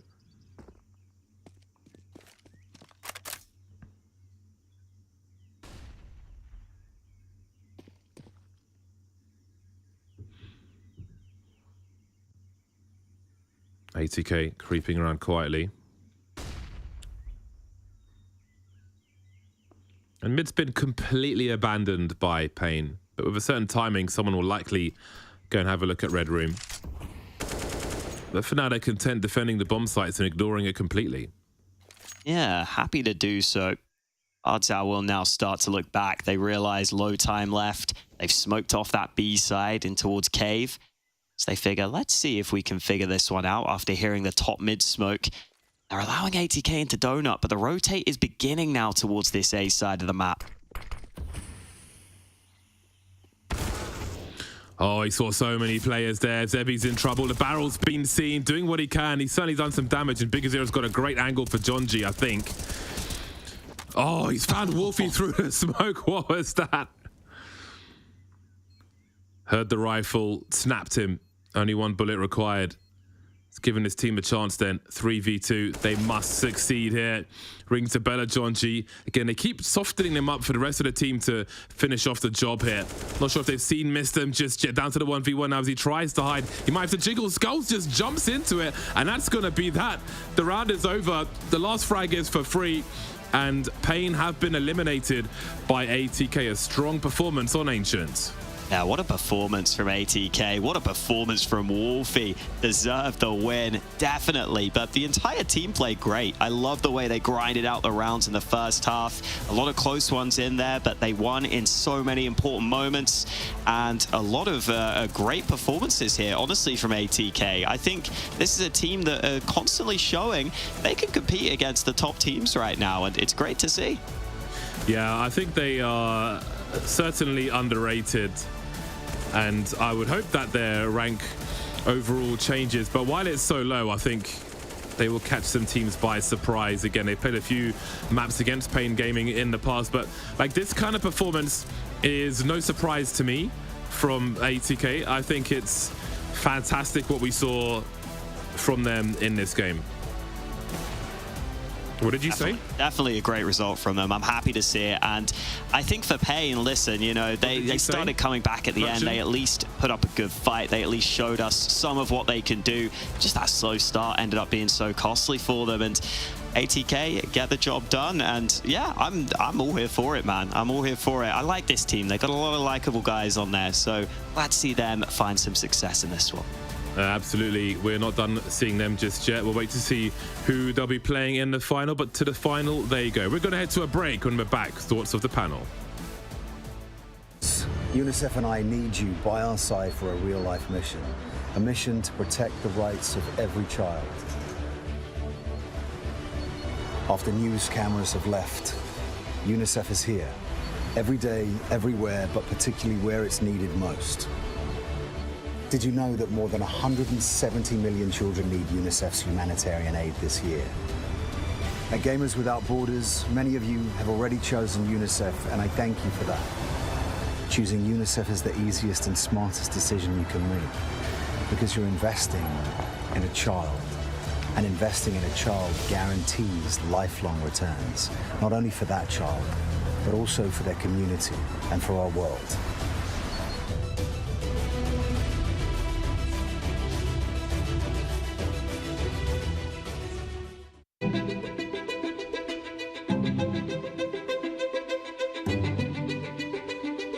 The divisions in the world are stark. Recent years have shown some of the largest natural disasters ever in history. And that really hits hardest the people who had the least to begin with. These people need help. It would be a real tragedy if all these advances in science and health and technology only benefit people in a position to pay for them. There should be no lesser standard if you happen to be poor. These problems can be overcome.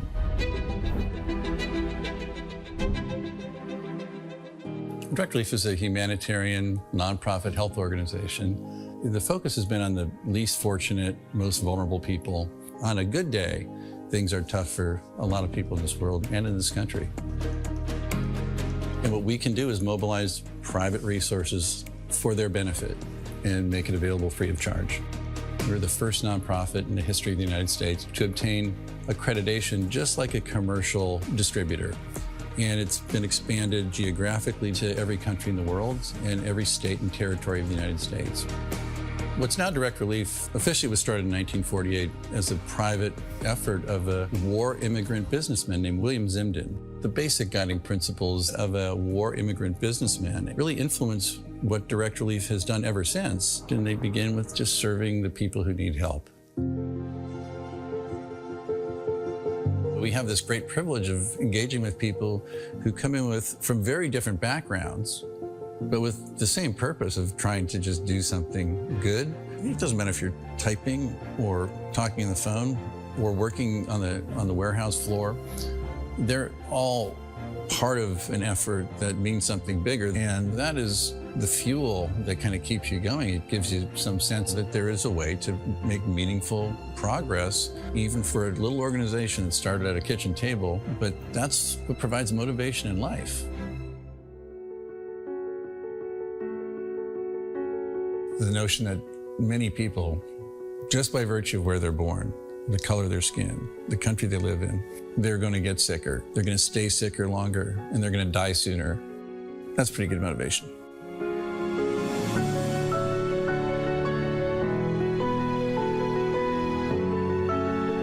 These issues are too big for any one organization to address. We really work hard to honor these guiding principles, invite people to participate, and we are sure thankful for the thousands of people across the country and world who have become part of Direct Relief by virtue of their participation.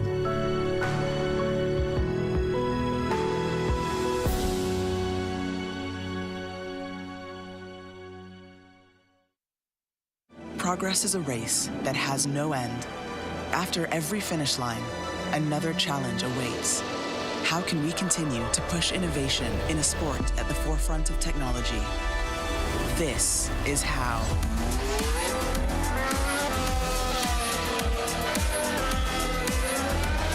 Discover how Aramco and the Aston Martin Formula One team aim to meet Formula One's sustainable fuel targets. Aramco, powered by How.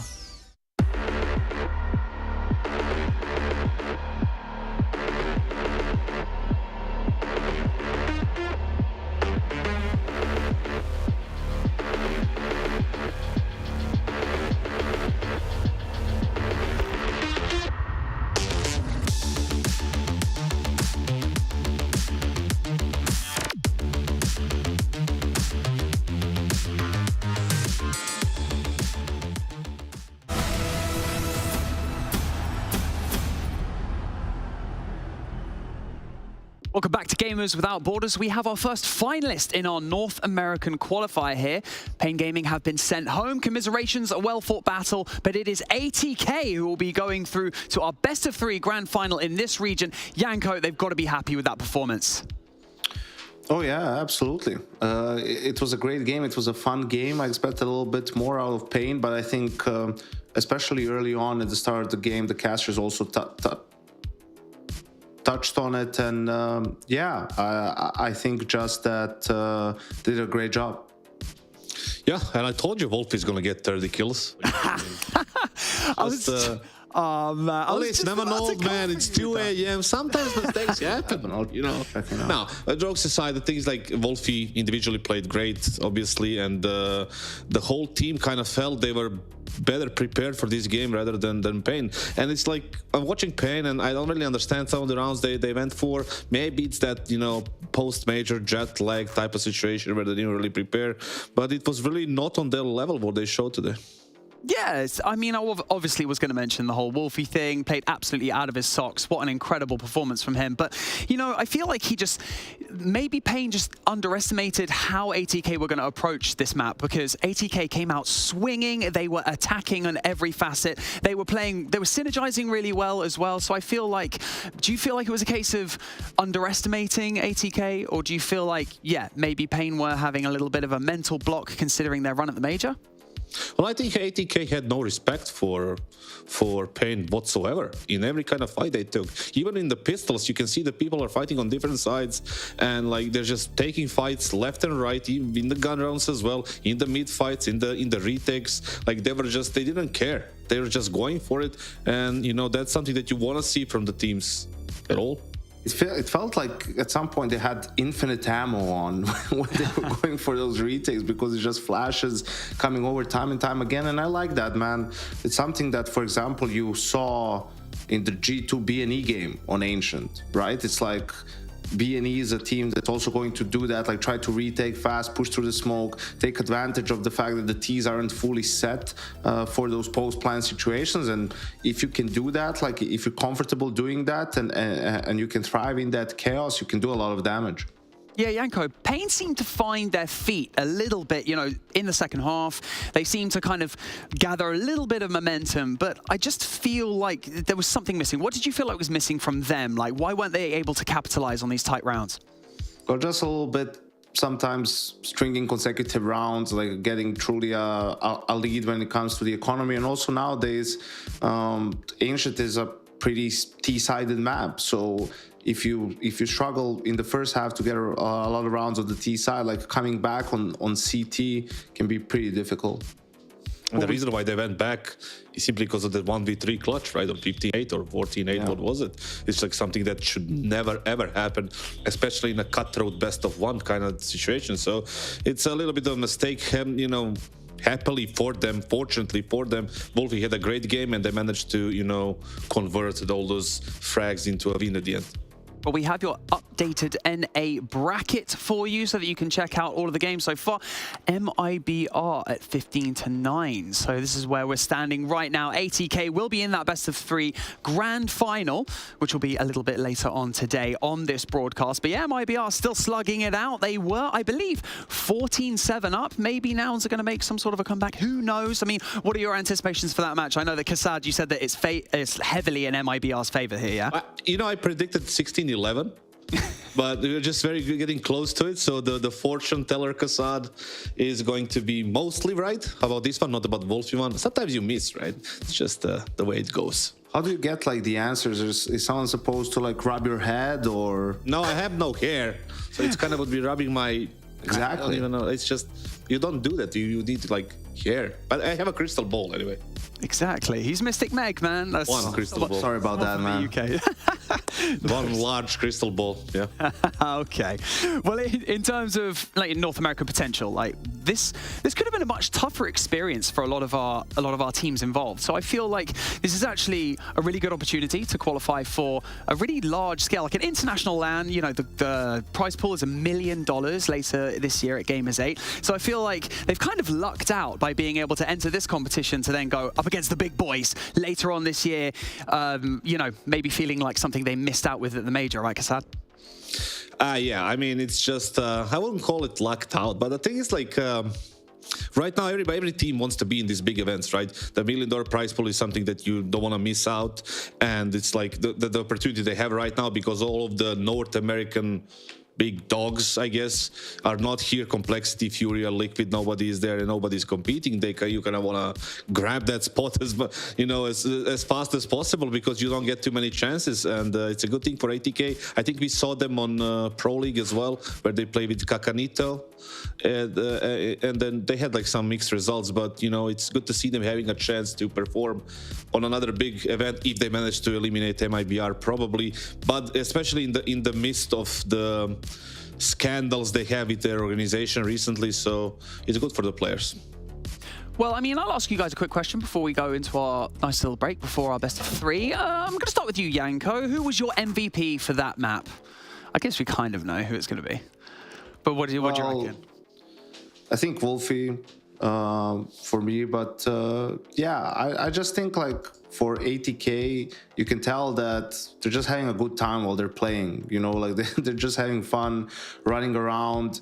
I do know, I talked to Swisher a bit when he was in Malta for Pro League, right? So it definitely is difficult in NA at the moment, just fielding a stable roster and getting any sort of support. So for these guys, it's pretty much whoever, whichever opportunity they get to compete against Tier 1, even Tier 2, like teams that if you're talking about Europe, I think that's going to go a long way into them getting better. Yeah, the thing is like this matchup was classic North American region brawl. I spent like over 4 years being in that region playing, so it's like these type of matches are quite common in That's where he lost his hair. Yeah. Well, our NA final is almost here. We're going to go to a break, and when we come back, we'll find out who has what it takes to make that spot, to claim that spot for Gamers 8 later in the year. Don't go anywhere. I'm joined by the Vice President of Partnerships and Philanthropy at Direct Relief, Heather Bennett. Welcome back to Gamers Without Borders. It's been a year since we last chatted. First of all, how have you been? I've been great. Thank you so much for having me back and for continuing to support Direct Relief. This year, it's been busy. It's been kind of a whirlwind. Direct Relief is still providing medical aid into Ukraine during the war, and most recently, we've been responding to disasters, the earthquakes in Turkey and Syria. So it's been busy, but we've gotten a lot of great support. Well, you've touched on a few things already, but a short but essential question, of course: how is Direct Relief changing the world right now? I mean, that's a lofty question. But Direct Relief is working with millions of individuals and companies to mobilize private philanthropic resources to support the public good. We're changing the lives and improving the health of millions of people around the world. I mean, every company or individual focuses on humanitarian aid they have to have a mission or a cause, don't they, to focus on? So what is Direct Relief's mission? The core of what Direct Relief does is to improve the health and lives of people living in really vulnerable and challenging situations. So we're able to mobilize medicines and other medical resources to get those in the hands of people who otherwise wouldn't have access. Well, let's focus on yourself then for now. I mean, what's your role at Direct Relief? What's your day-to-day look like? I'm really lucky. My role is to talk to people who want to participate and want to help other people throughout the world. So over the past several years, I've overseen the external engagement and fundraising here at Direct Relief. And it's the best job in the world. Well, as you and everyone who's watching already knows, we're here because of Gamers Without Borders, of course. And why is this event in particular so important to Direct Relief? We look forward to Gamers Without Borders every single year. It's just such an exciting time. It's, millions of people around the world are watching, they're playing, and they're reaching communities that Direct Relief would never reach. So the visibility that is gained by Direct Relief from Gamers Without Borders is just tremendous. It's so inspiring to watch. Now, we've obviously, like you've already mentioned, been working alongside you for quite some time, Gamers Without Borders and Direct Relief for a number of years. The money that we've raised and that we've donated to Direct Relief via the competitions that we've held, how has it helped your organization? I mean, it's been tremendous. We've worked with Gamers Without Borders for 3 years now, and it's been, the financial support has been tremendous. It's really helped us get more medicines to more people in over 100 countries around the world. And that's because of the mobilization that your community is bringing. Now, Gamers Without Borders tends to focus on different elements of humanitarian aid. Like in 2021, we were trying to provide PPE and medical services and then vaccines the following year. What is Direct Relief focusing on in 2023?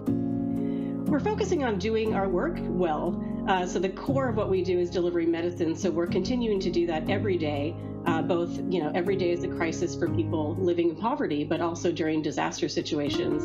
I think in 2023, we're looking a little bit beyond that of how can we bolster community health facilities on the ground, both in the United States and throughout the world, by providing them with whether it's reliable energy, solar power, medical grade oxygen production. So really trying to bolster those groups on the ground.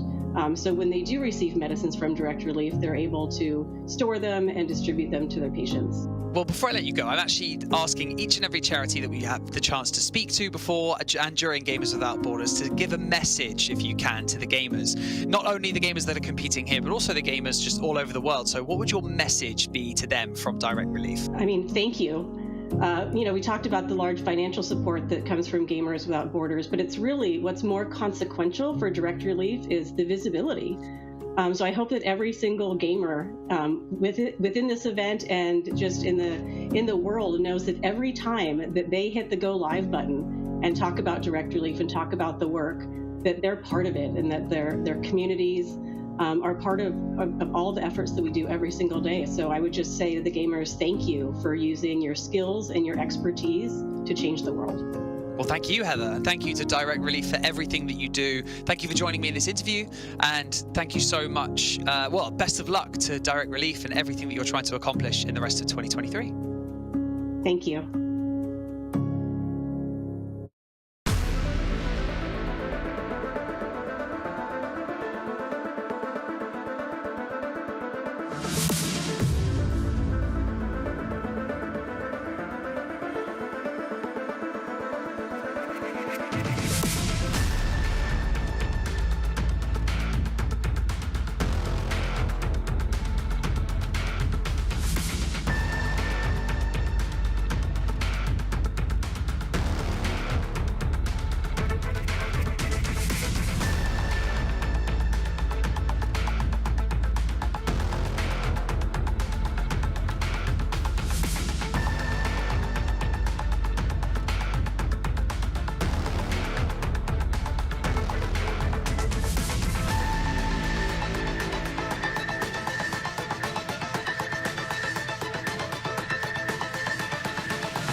Welcome back to Gamers Without Borders. Our NA semi-finals are over for our Counter-Strike competition. We now have our 2 grand finalists. One of these teams is going to go through to Gamers 8 later in the year. But remember, this is a best of 3. There is plenty of action to come on your screens. I am joined in the virtual studio by Yanko and Kassad. Gentlemen, we have ATK going up against MIBR. Let's reset. Maybe for people who have only just joined the broadcast, if you have, howdy doody, how's it going? What are our initial thoughts going into this best of 3, Yanko? I think for me is I just want to see how MIBR shows up, and I want to see more of Insani, man. Like when he first jumped onto the scene in Katowice in that plane, he was their highest rated player. He's very young, very talented, and might be the player that puts MIBR back on the map, or who knows, maybe he gets picked up by a different Brazilian team, wink wink, and has more impact elsewhere. Yeah, the thing is, when it comes to this grand final, I believe we have to take into account that we don't know what happened to Pain after the major. Maybe they already decided to change some players, right? And they're just playing this out just because they have to, right?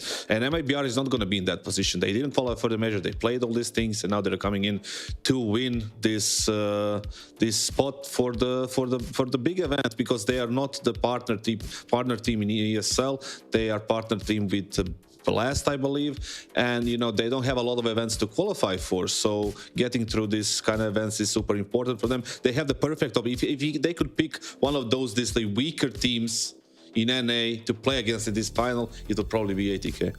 Yeah, I was thinking that as well. I mean, this best of 1 that we saw, the semi-final, was essentially their warm-up. So MIBR on paper, like you just mentioned, Kassad, they might be thinking, oh, we've lucked out. We're facing off against ATK. We're not going to have to face off against Pain. But if we see the ATK from that semi that we just watched, should MIBR be worried at all, Kassad? I mean, yeah, in a sense, they shouldn't be scared. They should be focused, definitely, because obviously, like Yanko mentioned, the ATK guys, they seem to be enjoying Counter-Strike they're playing right now. Despite the things behind the scenes, they are just enjoying the way they play, and they play well. Now, that's not a reason for you to be scared and just, try to panic about it, but you need to be careful in vetoes, in decision-making, in approaching the game from start to finish. So it's not going to be the easiest job for them. They have some work to do, but I do believe on paper, in general, every logic that we have right now suggests that MIBR should be the favorite of this one. Well, the gravity of the occasion has kind of, it's multiplied, hasn't it? We got a best of 3, and then if you take the dub, you get to go to a $1 million LAN event later in the year. Not only that, you get to donate $600,000 to a charity of your choice. Now, like I mentioned, this is a best of 3. There is a small buffer, a chance to adapt, a chance to regain some sort of momentum if you go down in this next best of 3. So, how do you see this one playing out, Yanko? I want your coach cap on. I want you to think about this. Were there any holes that we saw in ATK coming out of that best of 1? Yeah, I'm sorry, mate. That's in a drawer deep down in the basement of my building, the shelter. No, but I think, again, it's going to be down to MIBR. They're the ones that are the big favorite here. They've been with the same lineup for a long time. ATK, it feels like, we even know that a couple of these guys just signed short-term contracts just to ride out the season, right? Basically to compete in a couple of tournaments. So I think for MIBR, they have an advantage in pretty much every aspect, right? You've mentioned a couple of times it's a best of 3. That's where they can potentially punish ATK in the veto as well, depending on how they want to approach it themselves. We just saw them play Nuke against Nouns, which is, I think, they have the lowest rated win percentage on that map. So potentially also just trying to get a couple of more reps before some bigger tournaments ahead. Okay. Expectations play a big part in this as well. These two teams, they're in the final. They've made it all the way to this point. They're one series away from the tournament, both feeling confident, but like you've already said, they shouldn't get complacent. Now, you need to come into this series, right? And, ideally, you need to claim this first map. You need to put your opponent on the back foot. Now, the way that ATK approached the match against Pain, should they kind of do the same thing here? I mean, you guys are probably way more aware of how MIBR like to play this out. Are they going to come out aggressive? Are they going to come out hot out the gates, Kassad? Yeah, I mean, that's the Brazilian way of Counter-Strike. Ever since, SK Luminosity, where they had all the structure and all the roles set up for everyone, every other team had, even in the team that Yanko was in an MIBR, I believe it was whatever the year was it was like that their style is always, we're just going to be aggressive, we're just going to get up in your face. We have the pieces that are going to be super aggressive. That's just the way they play CS, and it's a mentality type of thing when it comes to the South American teams. So you cannot rarely see somebody, with a full structure. And on the other side, we're going to have ATK that's going to be doing the same thing, like North American brawl type of, swinging all over the place type of Counter-Strike. So we might see an interesting game in terms of,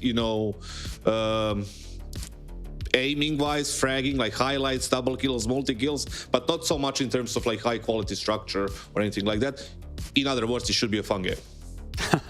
Going to be a little bit of a run and gun. I mean, we saw that ATK, although they were playing extremely well towards the kind of middle of the map, they felt like they were losing a little bit of the map control, but they were playing really well. They were like doubling up quite a lot of the time, and that kind of made it seem as though that's how they were capitalizing in these rounds. But we've actually, I don't know, I just feel like if ATK bring this aggression to MIBR, who maybe aren't expecting that kind of aggression coming out of a team that, MIBR feel like they can walk through. I don't know. I have this feeling about ATK, guys. Anyway, map vetoes is on your screen. I would like you to take us through this. Yanko, I'm going to start with you. Take us through this. These good decisions, bad decisions, whatever these teams are kind of typically good on.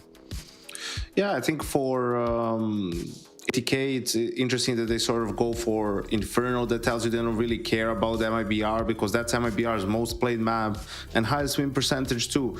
So might be something that potentially from either their previous matchups, if they've had them, or just potentially even practice in NA, that they feel comfortable. For this one, MIBR going for the punish. ATK with this lineup has not played Nuke. Like, they mostly ban Anubis. They get away with not playing Nuke, so we'll see what they have in store. There's nothing for MIBR to go off in terms of past games or anything like that, but they've just played Nuke against Now, so usually that feels good, just going back to the same map you've just got the W on. It feels like you already had like a warm-up game coming into this best of 3, right? Even though it was a competitive one, which sometimes is, well, most of the times it's even better. But the thing is, like, all this like veto, MIBR got a way better end of the deal. Okay, well, we've got Ancient being the deciding map, so that could fall in the favor of ATK. They've just come off the back of a win on there. But do you feel like this could go the distance? Are we even going to get to that third map? I want to get a prediction from both of you. Cards on the table. What are your expectations for this? Yanko, let's start with you. I want a scoreline, and I want your chosen team. I'm going to go with MIBR 2-0 because the first map is their most played map, very comfortable on Inferno. They get to start on the CT side too, and then the second one is Nuke, where you don't really expect much from ATK. I mean, there's a reason why they haven't played the map yet, and yeah, I just like watching Insani playing, man. He just had like 30-something kills against Nouns. He's feeling it, so I'm hoping for an explosive game from him. Well, as much as I hate doing this, this is one of the worst things in my life. I have to agree with what Janko said. And the thing is, I do believe that MIBR is going to win this game. And simply, if it was like a little bit of different type of veto, I would probably go with 2-1, simply because the wave that like ATK is riding on right now. But we got Inferno and Nuke, so it should be in favor of MIBR, both of those maps. 2-0 MIBR. Okay. Well, I think we've got a little bit of time, but they're just kind of the players are just like, you know, joining up the lobby and everything like that. So I want to talk about individuals just for a little bit. So we have Wolfie on the one side from ATK. He's putting up the numbers, but if he doesn't have that kind of map that he had in the semi-final, it's gonna be a little bit of a struggle for ATK. I just feel like he's the star player, you know, coming through the quarterfinal and then the semis up to this point. He's been their impact player as well. Looking on the side of MIBR, you know, you've already mentioned one or two of their players. Who can our viewers, who maybe, like we've mentioned before, maybe the people who are watching maybe aren't as familiar with competitive Counter-Strike, who should they really be looking out for? What kind of plays? Who are the impact players? Well, obviously, I think outside of Insani, you know, you talk about Wolfie on ATK as the opera. Well, Henny, I mean, he's been around for ages and known as one of the more explosive operas in the Brazilian scene. Like, he's a veteran player now, so maybe not as flashy nowadays as you were used to seeing him before. But I think in this sort of a game where, you know, it's a competitive game, but it's for charity, and, you know, it's not like it's one that there's a lot on the line in terms of qualifying for a, you know, ESL1 Cologne or something along those lines. I think that's where we're going to see players play a little bit more loose, and that gives a lot of opportunities for operas to get multi-kills, to get highlights, and hoping we get some of that in this one. But yeah, for me, definitely the spotlight is on Insani, a 19-year-old kid that kind of came up in the last few months, and it's a really good pickup from MIBR. Janko mentioned Henny. Like, I was looking at his, you know, his profile page, and like, he's already 27 years old. It felt like yesterday when he came onto the scene. You were the one talking, man. What do you mean? He's a spring chicken compared to you. Well, everybody is compared to me. I'm just saying in general, right? That it was like yesterday when he showed up in Tempo Storm with his brother, and like he had a Cologne career. He should probably retire in the next year or two. I mean, there's no point playing until you're 30. Yeah, you might end up like some people. Guys, I've been doing this broadcast for Gamers Without Borders for, you know, for weeks here. For the past Without Borders. For what? Hot Takes Without Borders. Basically, I've been doing this show, right? And I was, you know, chatting with some of the other casters, analysts from some of the other esports, and they were talking about, you know, generic stuff on the desk, as you do, you know, sometimes we discuss random stuff. And I was talking about, and I said, oh, and my son does this. And they were like, you have a son? And I was like, yeah. I cannot tell you how old they made me feel over here, you know, in my spaceship, and I felt, you know, this isn't very fair. I'm just kind of standing here, you know, discussing different topics, and then, you know, I get care? You're the captain of a spaceship. What do you care? Like, what other people? I am the passenger. I'm the robot barman. You know, I wish they weren't showing my legs, because I could kind of just like, yeah, you know, I could just be sliding through the. Yeah, we talk about the mental game coming into like this best of three. Okay, so we've got ATK, we've got MIBR. Now, something that tends to be spoken about quite a lot, you know, in competitive play and live play is, you know, experience. Okay, now the wealth of experience, I imagine, like on MIBR would probably be a little bit more experience, give or take, if they've had any more recent roster changes. But as we approach like Gamers 8, let's look to the future. Either of these teams could qualify, obviously. Now, when they get to Gamers 8, there's the lights, there's cameras, there's a live audience, you know. CSGO is no stranger to huge LAN events, you know, with loads of money on the line, but it's those less experienced players that necessarily you can't really rely on in those kinds of scenarios. So in terms of these two teams, you know, if they're approaching to like Gamers 8, what are you guys feeling, you know, would have a bigger task on their hands in terms of lack of experience at live LAN events?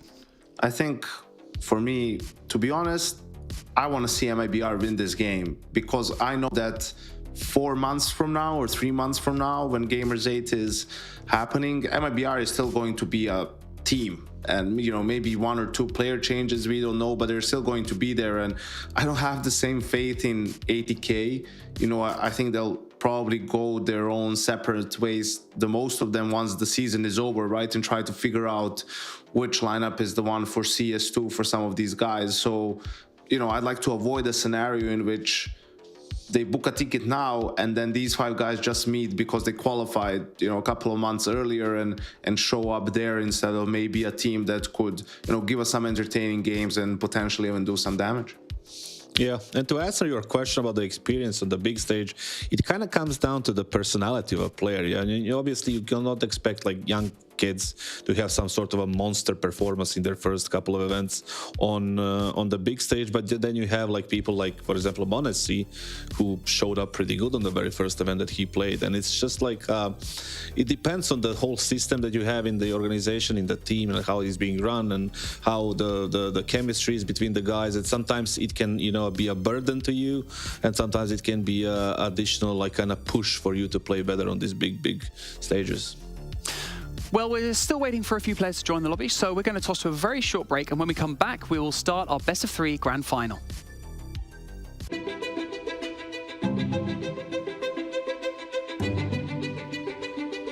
The divisions in the world are stark. Recent years have shown some of the largest natural disasters ever in history. And that really hits hardest the people who had the least to begin with. These people need help. It would be a real tragedy if all these advances in science and health and technology only benefit people in a position to pay for them. There should be no lesser standard if you happen to be poor. These problems can be overcome.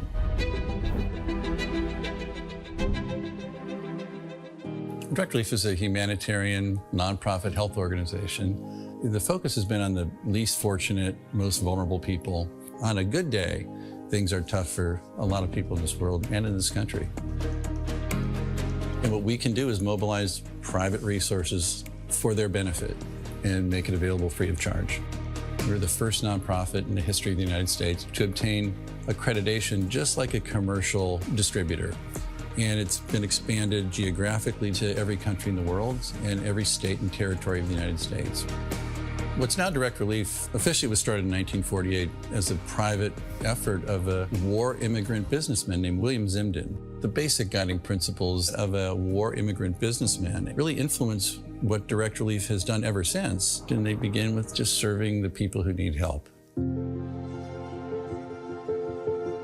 We have this great privilege of engaging with people who come in from very different backgrounds, but with the same purpose of trying to just do something good. It doesn't matter if you're typing or talking on the phone or working on the warehouse floor. They're all part of an effort that means something bigger, and that is the fuel that kind of keeps you going. It gives you some sense that there is a way to make meaningful progress, even for a little organization that started at a kitchen table, but that's what provides motivation in life.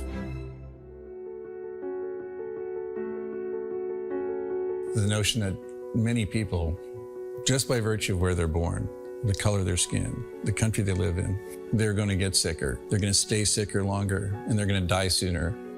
That's pretty good motivation.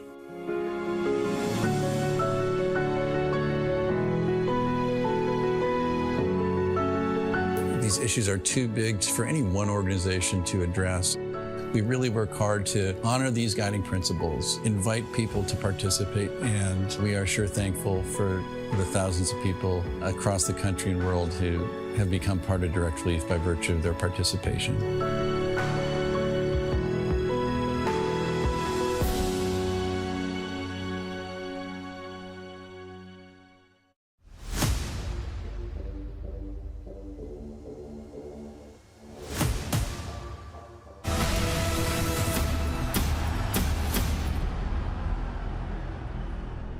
Welcome back to Gamers Without Borders. We are shortly going to be going over to our best of 3 grand final in the NA region. Just as a quick reminder, we have $1.25 million on the line in charitable donations, and whoever wins this best of 3 coming out of this region will have punched their ticket to Gamers 8 later in the year. I'm joined in the virtual studio by none other than Yanko and Kassad. Guys, we had a nice little 3-minute break. Did you have a breather? Did you stretch your legs? What did you do, Kassad? I was just checking some stats, and obviously He muted his mic. That's what he did. He didn't want to hear it was just a test to see if you're actually, paying attention to what I'm saying. But the thing is, I'm always paying attention. the thing is, I did just check some Twitter feeds. What you usually do when you have nothing else smart to do. You just check Twitter and scroll around and see what's happening. Some interesting stuff, man. What is happening, man? Tell me what's happening. I saved that for my bedside. When I'm going to the bed, I just read a couple of pages of something like Sun Tzu, Art of War, something like that. Reading that right now? You're reading Sun Tzu right now? Well, not right now, but yeah. But like when you go to bed tonight, you're gonna read Sun Tzu. Yeah, I have to get ready, for this Twitter beef that I have with 10 billion the people. whole world. How many people? Yeah. 10 million, billion, trillion. Yeah. Yanko, I feel like stuff doesn't get past you, but what I would like to ask you then, approaching this best of 3, we've got MIBR, we've got ATK. For those of you who are just joining us on this stream, maybe we could lean into what kind of favored maps are there in terms of MIBR? What's their favorite strategy? What kind of maps do they favor? Coming into this best of 3, what do we expect? I mean, we've seen the veto already, but are these kind of maps that heavily lean in their favor? Yeah, Inferno especially. They're 12-2 on the map in the last 3 months, they did lose to Snake's Den, 16-14 and Complexity, but other than that, it means, sure, it's mostly North American, South American teams, right? That's what they've been playing lately, but still it tells you about their comfort level on the map. They were also one of the early adopters of Anubis, very comfortable playing that, but that was what ATK vetoed out in the first round. And yeah, I think what's interesting about MIBR, man, for me is it's a Brazilian team that permabans Mirage. It feels like that should also be against the law in Brazil for a team, because that's the map that put Brazil on the map of Counter-Strike early on, Fallen and those Kaboom TD teams. I think it was like ClutchCon or MLG Aspen, like the X Games, where they were getting, where they got their first sort of upset win on Mirage. I think it was like against Fnatic, and they beat them. It was the best team in the world at the time, and they beat them like 16-6. It was pretty dominant. So that's when everyone was like, whoa, who are these guys? And started paying a little bit more attention to them. Obviously, Fallen later on also playing under the MIBR brand, albeit with not too much success. He had a terrible coach. I agree with that one. That's a valid take. But yeah, it's lucky for them that they don't play Mirage, because the map that's most played for ATK is Mirage in the last 3 months. They are 21-10 on that map. That's 31 maps played in the last 3 months when it comes to Mirage. That's a lot. That's probably like 12 different players, but yeah, the point doesn't really matter. It's just it's just crazy how many maps they played in just a three months period, and it's lucky for them they don't have to deal with this, because Mirage is a map right now is everybody can play it. Everybody can just have the basics on it, and even if you go to Europe and you go into this like kind of tier 2, tier 3 teams, it's just everybody plays Mirage. Everybody's good on it. Here's the thing, since we're doing a little bit of a fill here, so this is like, because there's a debate right now that tier 1 CS has never been worse. Basically, that it's not like that the top 20 teams are much better, is that like the top 5 teams are actually not as good as they were 5 years ago, right? And I call BS on that one because of one simple thing. Like, you could go back when I started coaching MIBR, it was 2018, so basically a couple of months, 5 years ago, right? And I would prep for a team that's like a top 10 team, and for example, this team didn't know how to do a B split on Inferno, or even a proper A split, like with Smoke's Library and Arch, like those things, they just didn't have it in their playbook. Like they had like 2 or 3 things and fakes of those things, and that was it. That was their T side. You go now, team like, I don't know, Gamer Legion. I mean, that team can do anything on their T side. It's like the players are so much better. You know, back then you're doing a strat. You know, a player knows to throw his smoke in that strat. If he dies and someone else has to do it, probably that guy doesn't know how to throw that exact same smoke, right? Like he's learned his one thing and that's it. Nowadays, I think players are so good with their utility. Everyone knows how to throw pretty much everything. So it gives a lot more options for the in-game leader to call on the fly. You know, it's like, that's why you see more teams also play default. Oh, we're playing default, and then if he thinks in a 4v4, okay, let's just smoke Arch and library and split A, the players know how to do that. So I think for me, that's the reason, is like all of these teams in the top 20, sure, not on every map, like that's where the difference comes in between tier 1, tier 2. But, you know, you play a team from the top 20 on their best map, like 9 on Vertigo, like you're going to have a tough time. So I'm not really buying as much that you know, tier 1 teams are pretty bad now, and that's why we have more upsets. I just I can't agree with that one at all. Like, it's that's why you have a smile on your face, don't you? It's just hard because, like, okay, I get the point that, you know, there's many options, there's a variety of strats, variety of moves and all these things. We also didn't have all the tools that people have right now, and things that players learned in 1 year and a half. Now the players are learning in 3-4 months simply because of the tools they have. But it's not really just that. It's like, just compare the individual performance of some of the, let's say, oppers. Like, would you ever see Device in 2018 or 19 do the repicks and bad moves and bad decisions that some of the oppers are doing right now?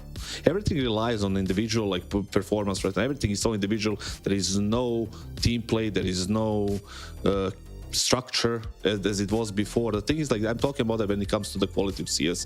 Things that Device, you know, would do in 2018, teams are like right now in 2023, the oppers are not doing those things. Yeah, but who could you say that except for Device? Guardian.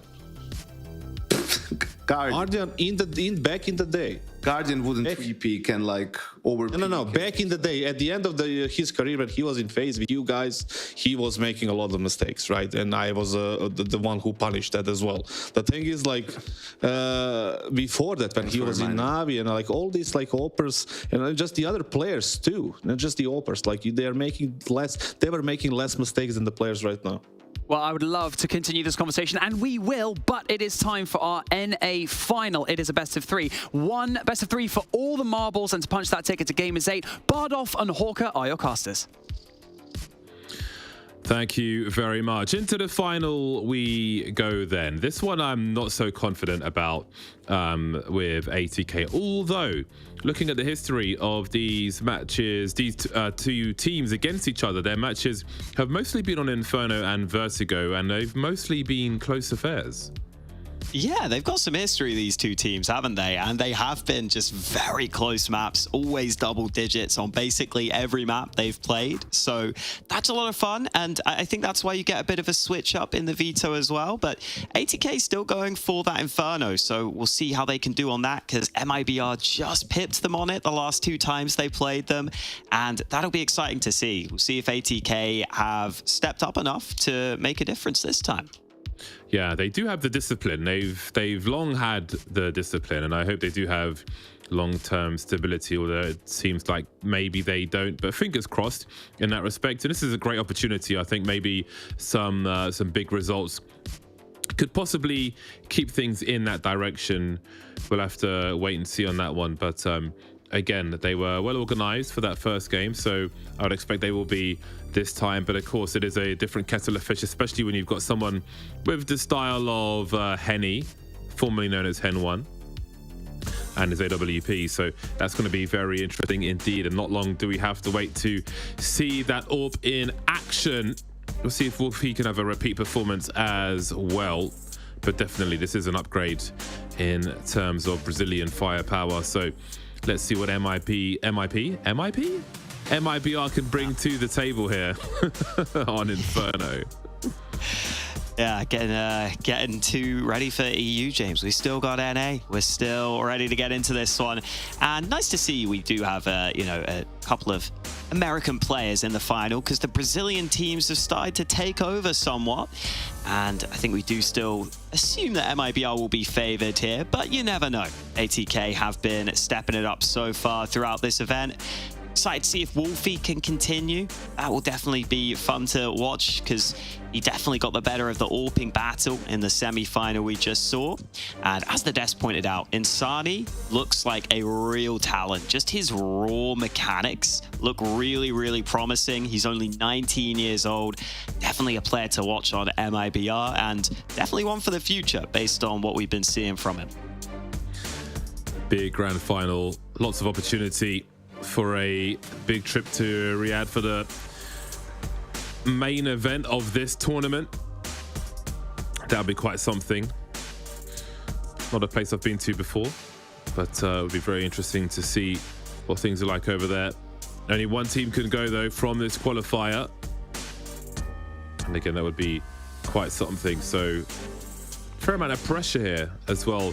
I don't think they'll be too focused on the prize money that will be awarded to the charities as well. Of course, that is fantastic, but there's so much opportunity for later in the year that needs to be seized right now.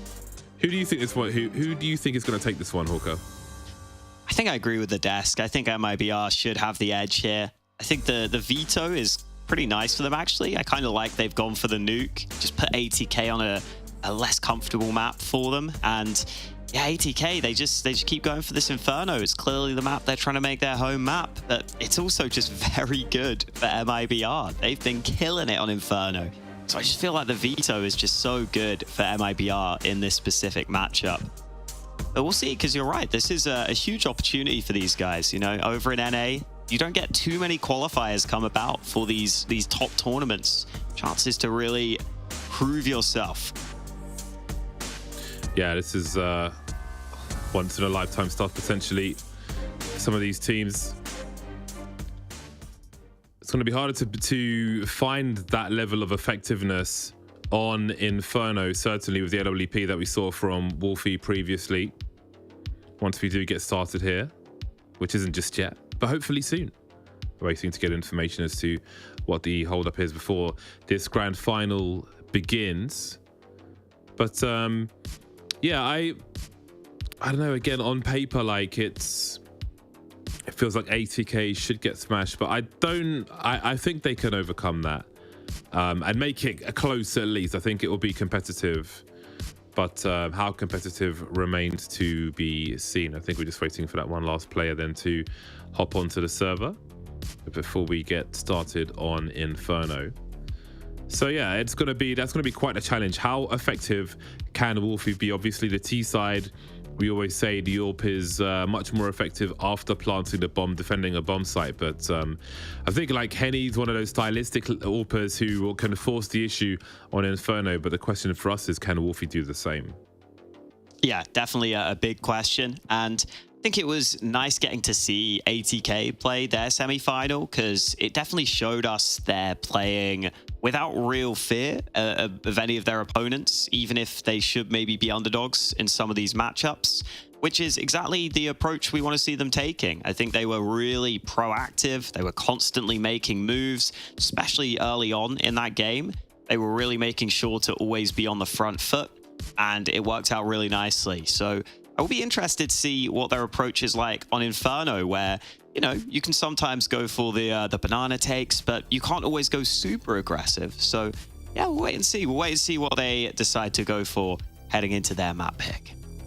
Yeah, let us know in the chat who you think is going to win as well. Rank 30 MIBR versus rank 57 ATK. Historically, 6 wins for MIBR, 1 for ATK between the squads. But again, their last matches were 16-13 or above for the most part. Lots of 14-16s, overtime wins and so on as well. So I feel like those stats are closer than they are suggesting. So that one will be very interesting indeed. Yes. Yeah, very exciting. Very exciting, I think, this one. I do again, believe that like ATK are the NA team that I'm excited about right now.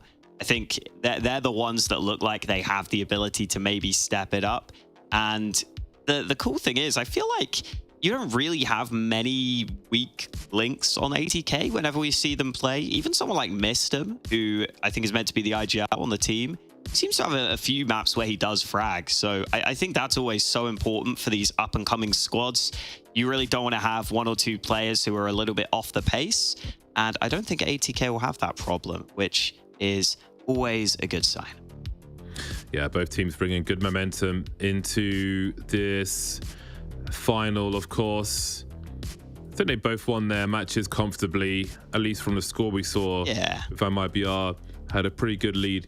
86% with 14 maps played on Inferno are MIBR. So, yeah, Overpass is the one big map, it seems, for ATK, which we're not going to see in this series. So that will be an interesting one. Again, Nuke, they've played 2 times, and they're playing a lot of Counter-Strike. Like Mirage, they've played 26 times. So this is I don't know if peculiar is too strong a word in this, like in terms of the veto for ATK, but hopefully they've got some surprises for us. Otherwise, maybe they will be in trouble. Well then, we will start on this T side for ATK, for them to give their initial offerings to their opponent. We'll see what they've got in store. Yeah, let's see. Getting into it, exciting to see this one come through. A very good map for both of these teams. ATK choose to go for it. We are going to see Exit fighting early. Not able to get much going, though. It's actually Jonji who's opened things up on Banana. ATK happy to stay spread across the map and just take that man advantage. Swing of the pop flash. Nothing doing there, though. And the CTs have been forced back. So with the time on the clock, they've been denied information. ATK will go fishing on the other side and see if they can find anything. 5 versus 4. Will they check the close corner? Indeed, they will. Turtle gets nothing from it, but Insani is here, trying to hold position. No help for Insani, trying to delay, trying to stay alive, running out of bullets. For the 2 then, for the remainder of this pistol. So MIBR will start to make their way forward. This one is not going to be easy. Putting it mildly, there is a kit, but not much else here for them. Only Exit's got Kevlar. And it seems that they don't fancy it. Not feeling it. It is very hard to retake on Inferno, notoriously. Slightly easier maybe on the pistol. You at least don't have nades locking you out, but it's just so many angles you have to clear. They're not feeling it this time. Ooh, that's a clean shot from Viardenazan. And Exit gets one of his own, so looks like they're okay to hold on to what they have. I mean, it's not like Viardenazan was saving much. He just had the kit there, but I guess that's what they decide to go for. Couple of nice shots from the CTs at the end, but it is ATK who just swarmed the site way too quickly. Good, quick site take. And MIBR will indeed force up. And it's not a bad buy, honestly. I mean, you look at what ATK have, weaponry-wise, could be vulnerable. But they focused on the utility instead on the T side.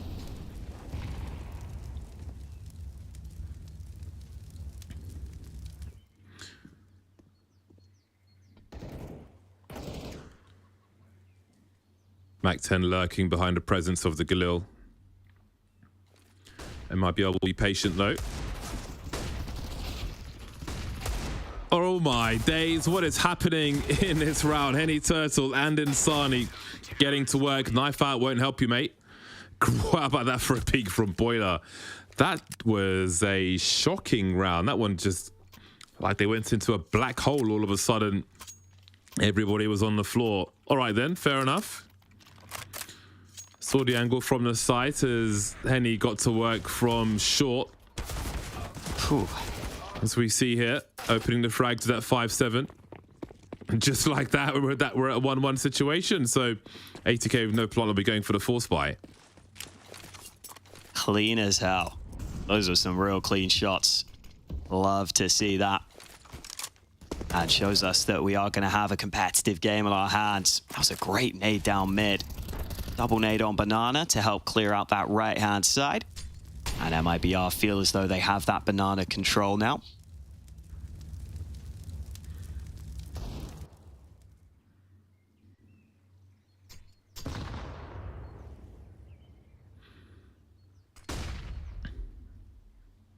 Talk about the util in Counter-Strike at the moment and how good that is. But the Deagles are pretty dangerous as well.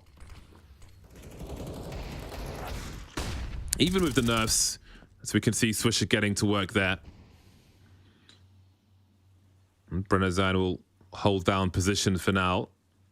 Protect the weapon. They'll clear top mid. And now if the timing is good for ATK, maybe they can try and use these numbers towards B. It's the only thing they really have to use. Swinging through now, forcing the angles away with the flashbangs, but the CTs are here.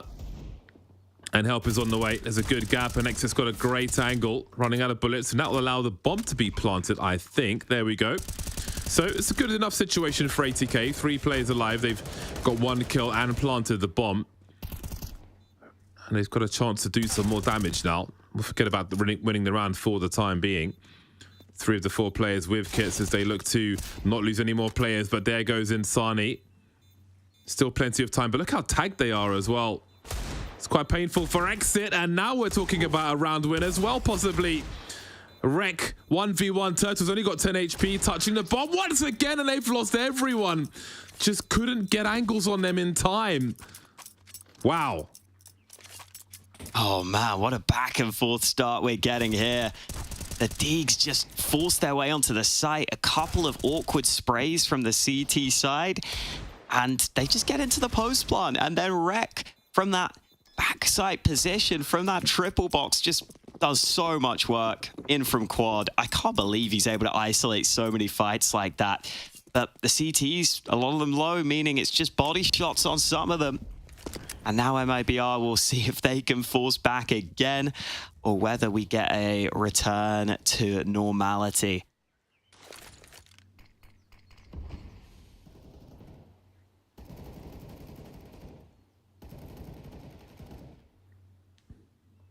Force buys, I'm sure, will continue until someone wins a consecutive round. Can't imagine we'll see a repeat of the CT round we saw, though, with distraction being run on the site. Frags coming in around that short position. There is a stack over towards B on this occasion from MIBR, as we can see on the radar.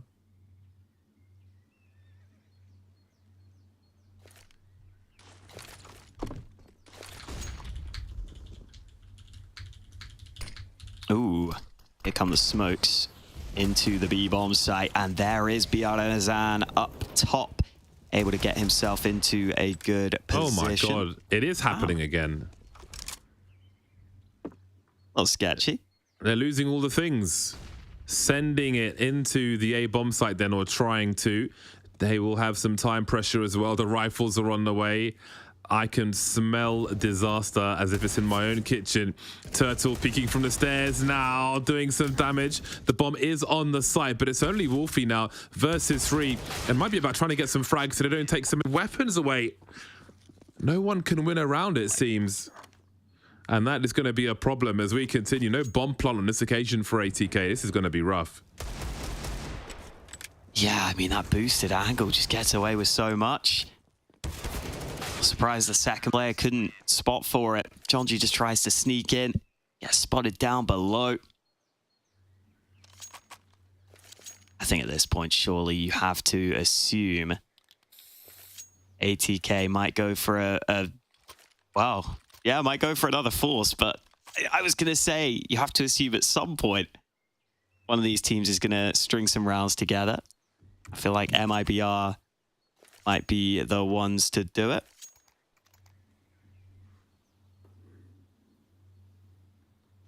This has got to be their opportunity. ATK won't even have that much utility this time. They're buying a bit more, a bit delayed. Yeah, they got a little sucky. It's kind of crap.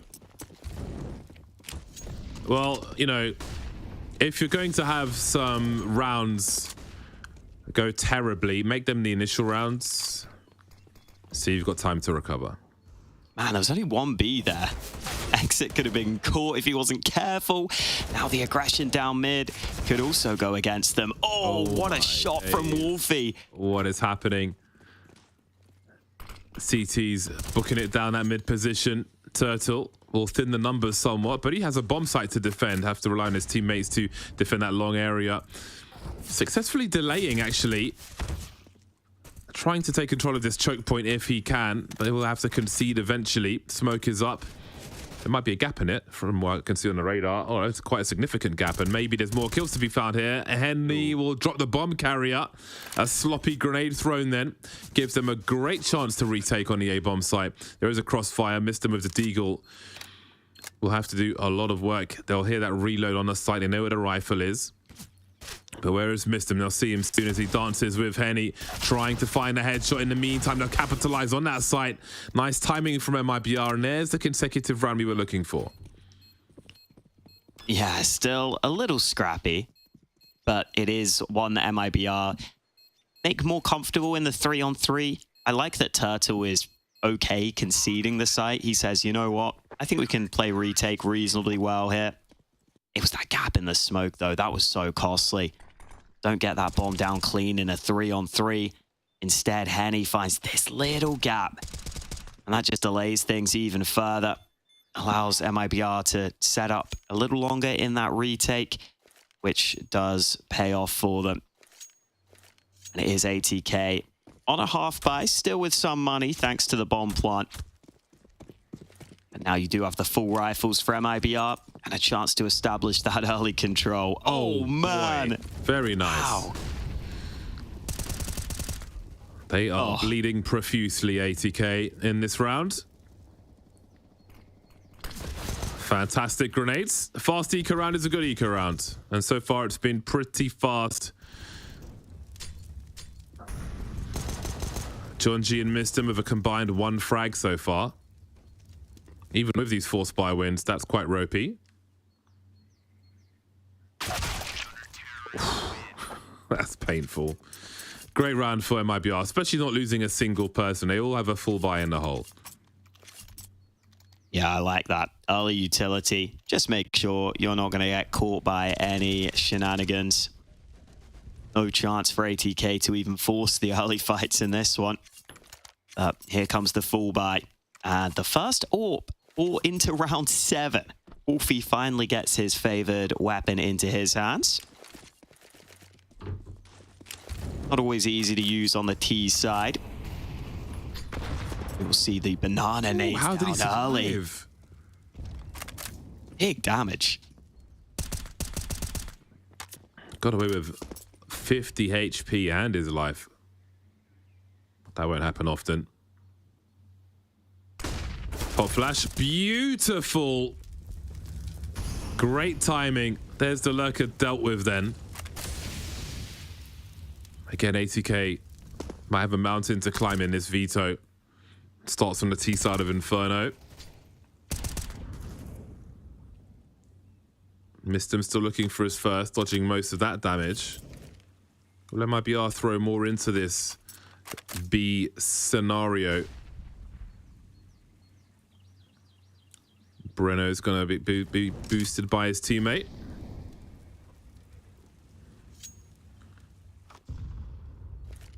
But they don't have eyes on Banana. Big focus on A now from ATK. They are well organized in these late round plays. Big flash that Insani eats. Will there be anything for him? He spots the bomb. That's so much information for him. Trying to delay these players now as he falls back to the site.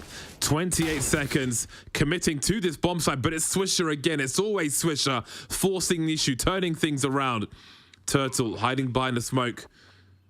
That smoke has to mean something. They have to assume someone's there. Swisher creeping. He's on the way. As how about that for an angle on from Wolfie? Swisher again with 3 kills. Unbelievable stuff. Such a key player for the squad, turning this around.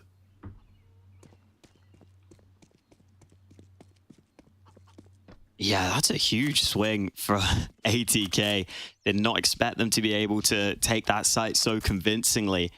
Saw Insani initially playing so well towards long. Looked like he was just playing for info, playing to be happy to fall back to the site where he has his teammates to help him.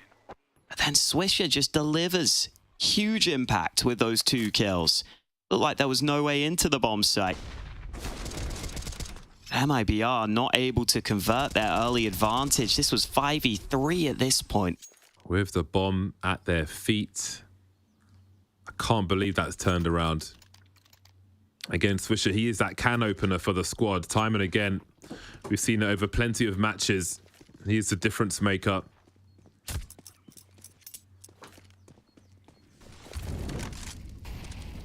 Both teams to the bye in round 8. Double AWPs then for MIBR.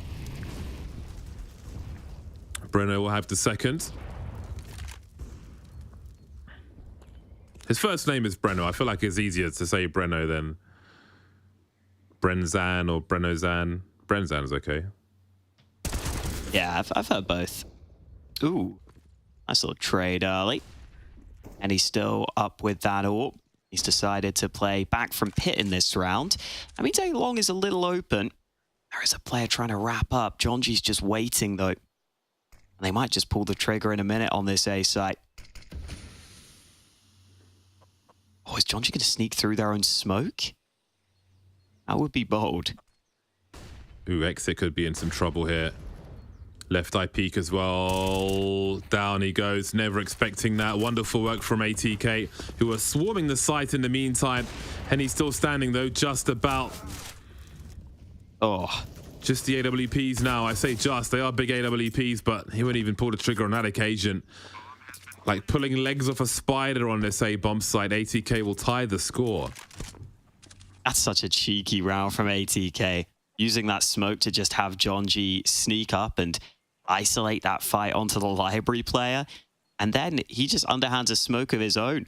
And I think the reason why the MIBR players were feeling like they had to go help there was because there was a lot of noise being made by the short players.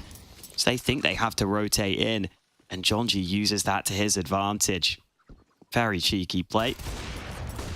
Nice shot there with the AWP for BRNazan. I do like saying BRNazan. Like, I don't say it properly, I'm almost certain. It does roll off the tongue nice. Ooh, that's just weird. I like it. Makes me feel like I have some culture, even though I'm definitely saying it wrong still. We'll see if it's a hero AWP, what they choose to do. If Brenzan holds on to it, or if it goes to Hen 1. With the Kevlar, it seems that he will hold on to it, and everybody else will keep their money together. That does make the most sense if you look at it. The scenario on paper could give the grenade to somebody else at the very least. Don't want the one guy with a rifle faffing about with HEs. He'll be posted up in the apartments for now, as angles will be held by ATK. Good map control from them, limiting any pushes from the CT side. They still need to find that rifle, though. Now, are they just investigating here towards B? Only one USP spotted. No response elsewhere just yet. There's a second one. Maybe that gives them more confidence to make a play in towards B. Perhaps expecting less presence with the AWP. Somehow Turtle has found his way behind enemy lines. AWP on the way in CT spawn, but how much risk do they want to take with it? Well, never mind, it's just been drops. A rescue operation it is then, although they may have lost their angles already to do that. Oh boy. Oh no. Literally turns at the worst possible time. And now Turtle will be moving towards enemy lines, enemy forces. Might be able to get one, but no, now he's been spotted. He will be removed. This has got all the makings of a close map right now. Pretty back and forth to start things off. ATK have been able to recover into this one.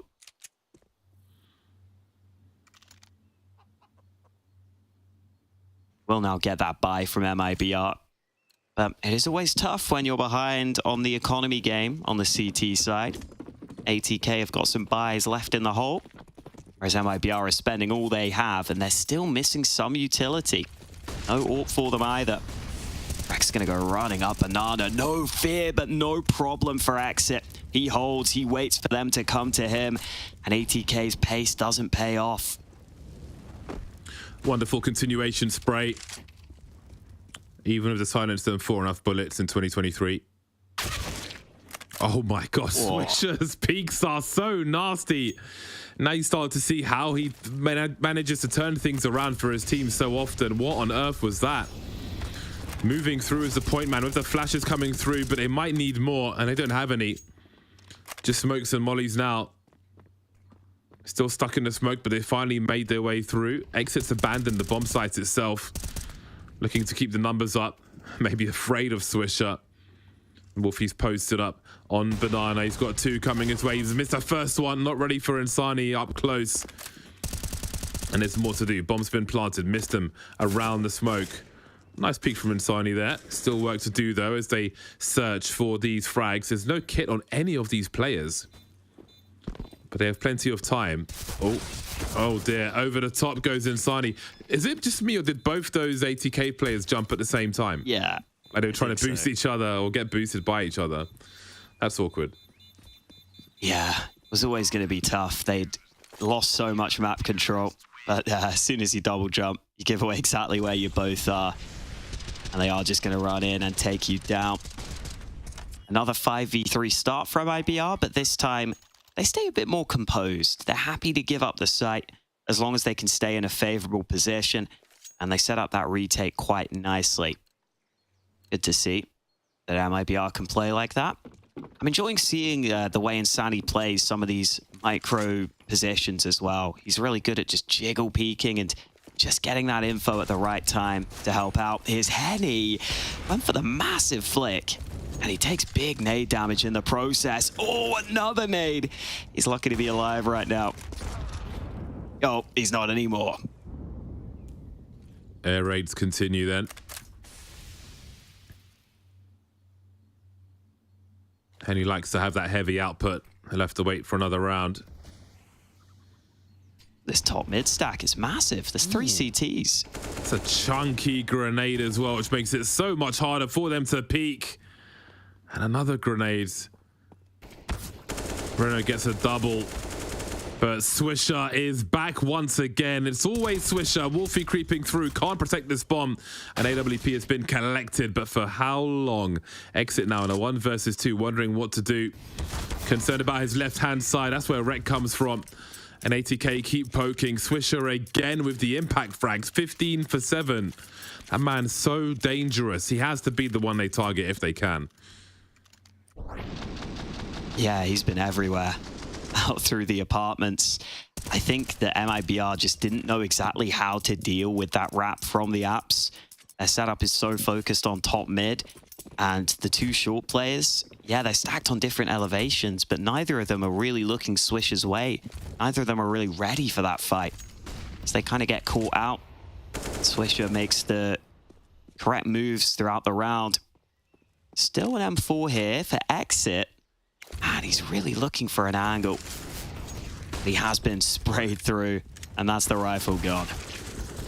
John G with some pre-fire. Henny with the honest P250. Dealt with at range by missed him, and it's not much for the remainder to do. Crossfire in the pit, Turtle with Kevlar, and Sani without. Looking a bit dark at the moment for MIBR. So ATK have got some fight in them. That's promising to see again. The head-to-head doesn't tell the whole story between these 2 squads with how close the score often is. Absolutely. I do think we can expect Inferno to generally be T-sided nowadays. Ever so slightly. I expect it to be massively favored to either side. But the CT side can be pretty tricky with the rotations and the retakes. So not the end of the world for MIBR, but they are still down right now. ATK will be looking to run away with this half. Such a cheeky spot from Insani. He's hoping someone makes the mistake. But there is literally no need for ATK to move towards him. And not going to fall into the trap.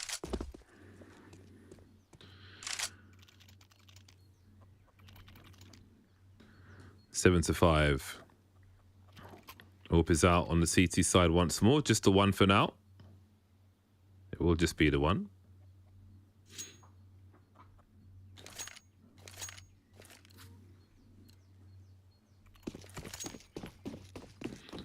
Hedy heading towards Banana once again. See what the approach is from ATK. They've got smokes towards that half wall, and Brenotan's going to send it straight through. Switch out for an AK-47. Continue that pre-fire. It's a great result for MIBR. Many of these rounds have felt difficult for them. They'll leave Henny in position. Miston will be searching. That'll be a painful one for him. Perhaps Wolfie's turn next, but Henny's going to change up his spot. So 5-on-3 early for MIBR. They can sit on this for a while.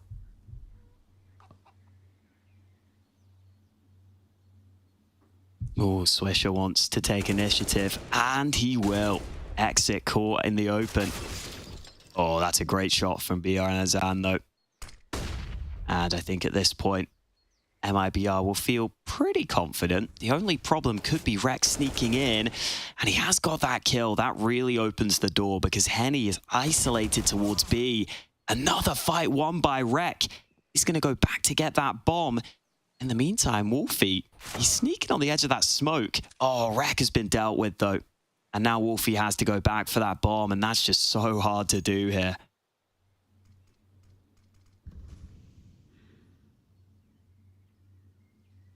Time is just so against him. Yeah, Turtle's smoked off top mid. They don't know where the bomb is. So there is a race to be had, but I think Henny's got this one all day. He's got to know someone is here. Flash. Oh, no. Oh, 7 seconds, though. You got to commit to something. Oh, maybe he gets an AWP from it. So awkward. The USP wins in the end. So narrow there. Great presence of mind from MIBR to take down that rotator through mid. That's the key frag there towards the end. But a great start again from MIBR. But ATK just keep finding a way to even the numbers, even when they start with a huge disadvantage. Yeah, that time Rek able to get up towards A-Long and just cause havoc and make the round closer than it should have been. Either way, MIBR able to hold on in that round. Got that deep smoke down mid, which allows you to throw nades behind it. Also allows for potential aggression, so ATK always have to be concerned. But it is a default this time from ATK.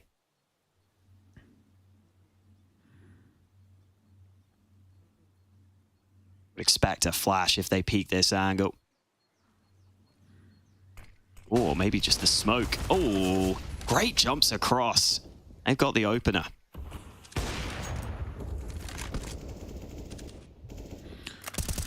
Problems again for MIBR. They've got some util for a retake here. They've got a molly that could delay things. They are being delayed themselves, but at this point, ATK have got one smoke and one flash.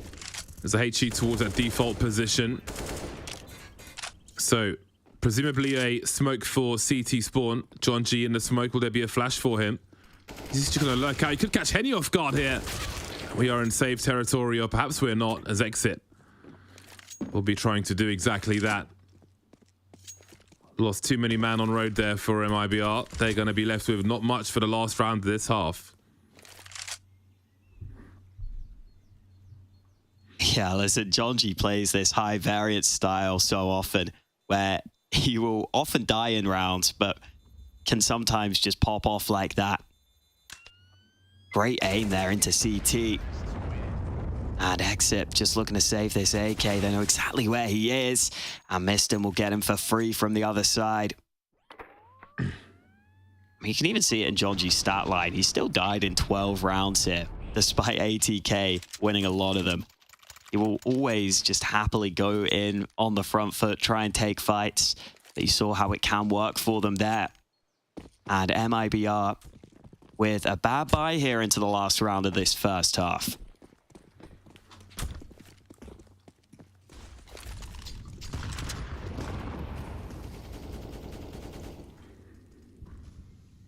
Yeah, this is a rough one. But maybe they've done enough in this half. Maybe. We shall see in due course. Oof. CZ putting in work. Flashes will allow the retrieval of the rifle. That'll certainly help when they're in a bad situation. They've got 3 players committed to this banana position at the moment, MIBR. This has been quite the util dump as well.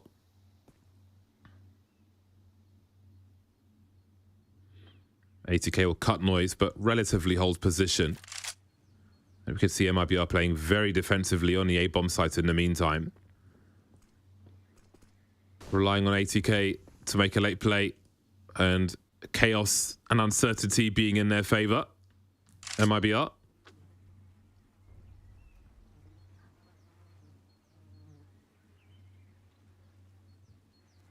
Will they creep all the way with no sound cue, giving MIBR minimal time to respond? There's a smoke for CT. The lurker wreck has been dropped on the A-bomb site. The rotation is on now, and they're still poking in. Surely they lose one more player here to Breno. Indeed, they will. Then there were 2, make it 1. Disaster for ATK in the last round then. Missed him in a 1 versus 4, charging through, and it will be 7-8. Just 1 round between the squads as we head to halftime.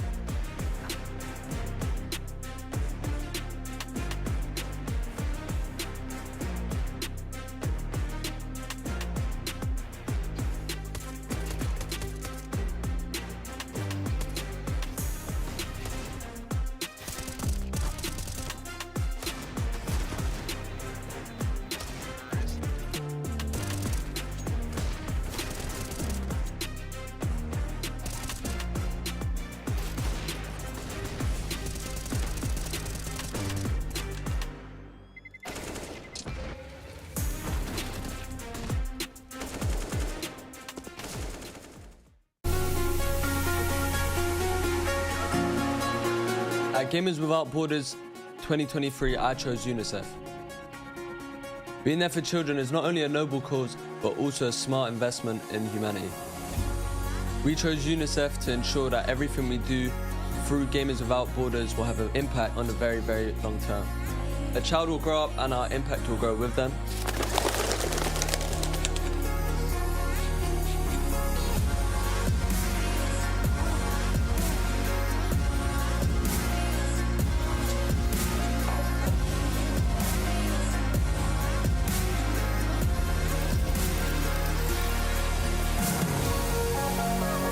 Too many children are left behind in forgotten crisis.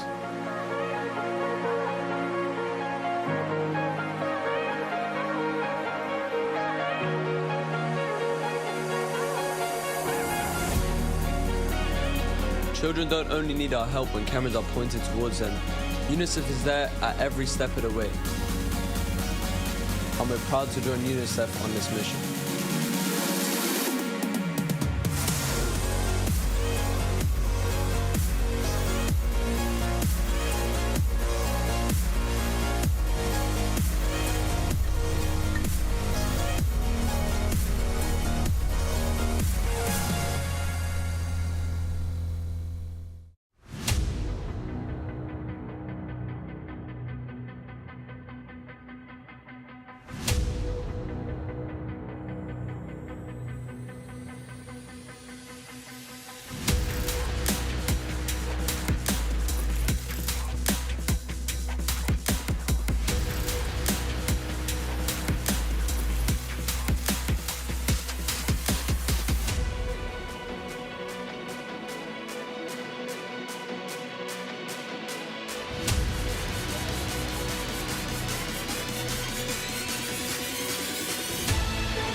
Just the one round between the squads at half time.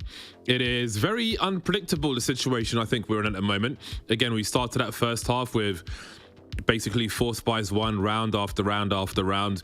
And ATK have a habit of making these strong comebacks after losing players early. Yeah, they've been doing really well. I think they've just been kind of grinding throughout the games we've seen from them today, and see if they can keep it up. I still think MIBR will be okay with that first half, though. Definitely still anyone's game. And yeah, excited to see if ATK can keep it up. I'm happy to see Swisher delivering to the level we were expecting. Still looks like he is definitely a rising prospect in the region right now. So hoping he can continue, because yeah, we've got another close game on our hands. As we were saying, those previous matchups on Inferno, so competitive, so could come down to some of those tight moments. Yeah, absolutely. If you're just joining us, it is the first map of our grand final, our best of 3 series here. After both these teams won a best of 1 to make it to this point, they're playing for a position in the big tournament to come in summer, and a lot of money, raising money for charities as well, which is a great bonus. But I'm sure it's all eyes on that summer tournament for these squads. That would be a very interesting thing to be a part of. So we'll see who's going to make it. We've got the North American series up now. We'll have the European one in a few hours later on as well. But first we'll continue here on Inferno. See if one of these teams can pull away at the beginning of the second half. Again, it was very back and forth in the first, with all those 4 spies that were won. Now we're going to see Henny Orping on the T side, I'm sure, a little later on as well. But first comes the pistol.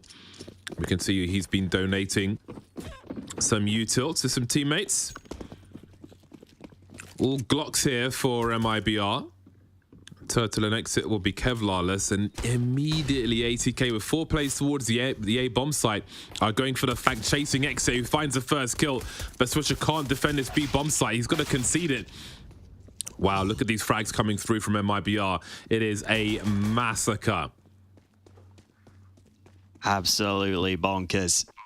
Exit just getting everyone on that attempted flank from ATK. And John G waiting for a mistake that may never come here. I think they are ready for his position. Jumpy will now give the game away. And not even a kill for John G at the end there. So MIBR pick up the pistol.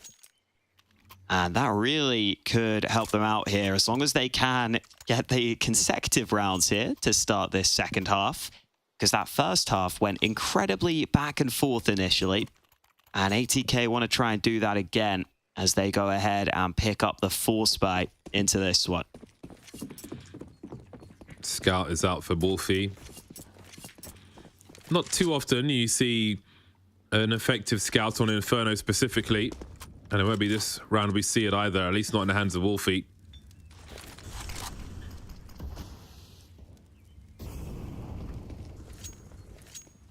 I feel like it just doesn't have the mileage that it might do on other maps, the scout specifically. Yeah, it's tough. Kind of need the fights to come down mid. I need the T's to face you, which they won't always do.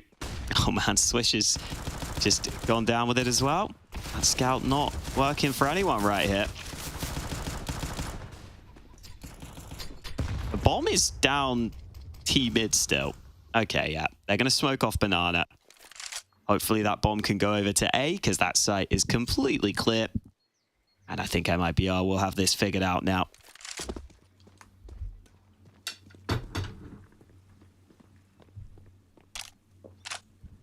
So we'll see some normalcy pretty early here.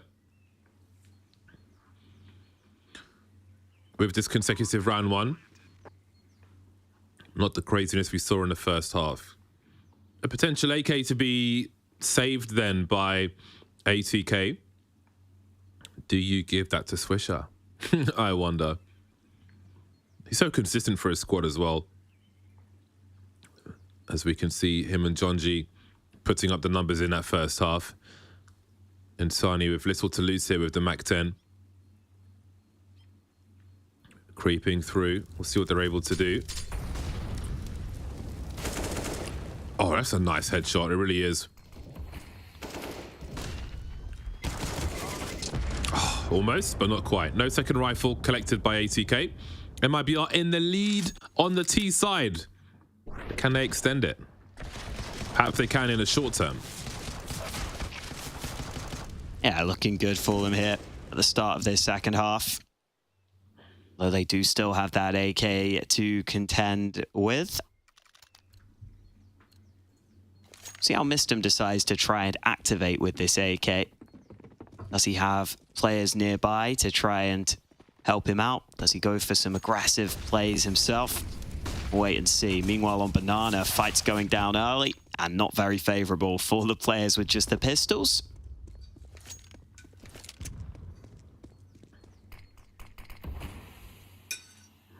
Oh, looks like Mistem is trying to push down mid. Hang on, he might have found a timing window. Oh, I don't know if he flanks in time, though, because that B site's already being taken. Just about. Has Wolfie done enough of that USP? Oh, man, the bomb. Oh, my God. Does he? Yeah, he reads. He knows one more person is here, and he knows he has to find him quick. But Swisher's doing work in the meantime. Now, that is a tight situation. Leaving Swisher in the clutch. What a wild round. America's next top roadman, Swisher, in the 1 versus 2 with the Galil.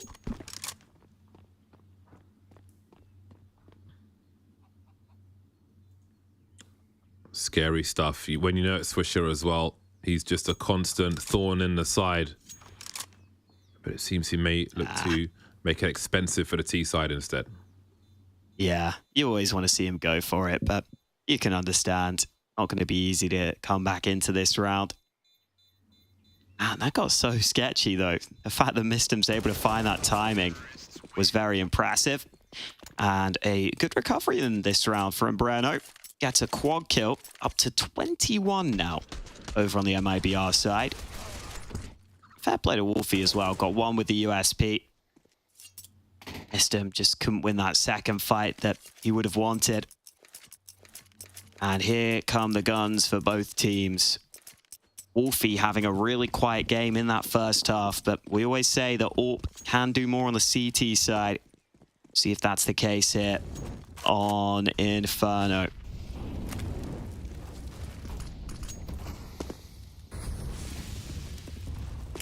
ATK really dumping nades on Banana, but they haven't taken the full control.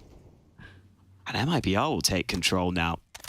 So ATK leaving themselves with very few nades left. They haven't really got the map control as a trade-off right here.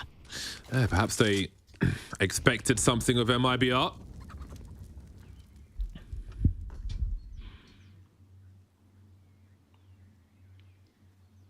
I wonder if Wolfie will be creeping up short with the AWP based on his position on the A-bomb site at the moment.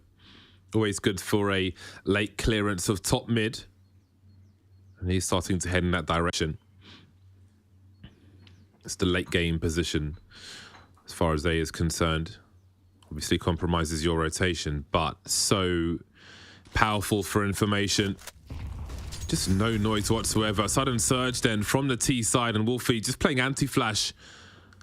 Not wanting to give up his position just yet, but we've got a 3-man swing around that long area. Swisher gets a 1v1. They're lining up for him. He's got the info at least. Wolfie moving into position now. Sees the shoulder, delivers a kill. No baiting being accepted by him. Bomb needs to be collected. 26 seconds. Wreck in the pit. Turtle and Exit remain. Bombs in the hands of Exit now. 20 seconds. Do they commit to this or are they going for the save, I wonder? Looks like it will be the save. It's a time on the clock and horrible angles. Yeah, just not really able to find a way in when you lose the trades like that. Solid work from that CT sniper. We were just saying we wanted to see the AWP of Wolfie shine. It definitely did. Got the 2 important kills. Shout out Swisher as well, getting that first on towards A-Long. slowing them down long enough that Wolfie could be comfortable getting onto these angles. And MIBR hoping the pace could work out for them, but just got slowed down a little too much on their approach up A long. So this game continues as a close one. Little to separate these two teams.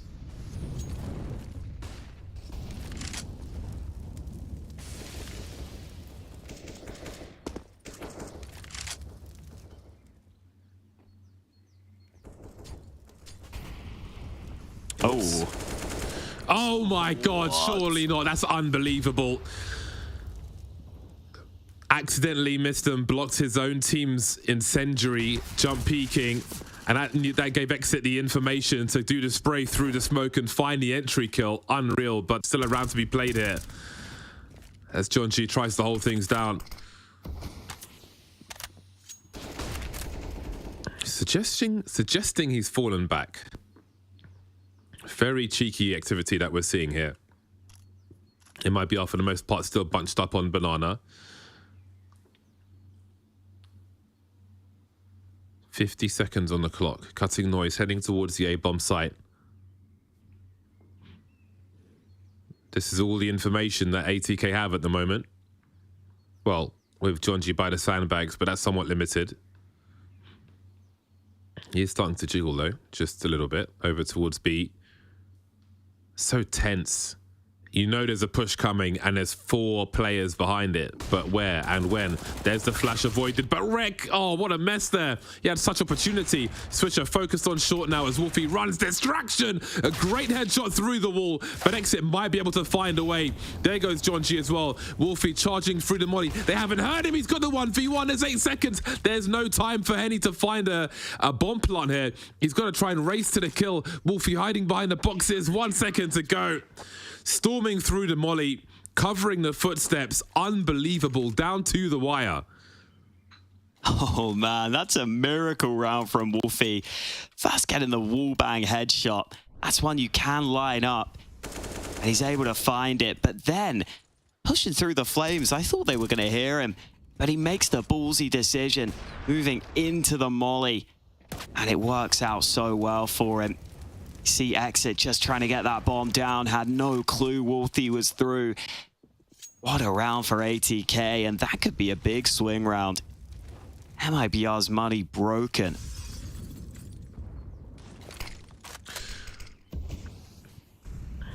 They keep losing rounds that they've got to feel that they shouldn't. That's got to be real frustrating for MIBR. Hero rifle in the hands of Henny in this round. Need to keep the players up to swarm and create opportunities for him. Playing from T-ramp at the moment, so he might be here for a while.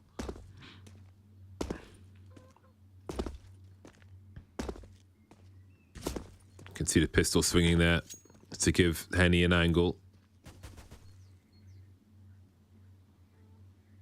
The aggression from ATK though.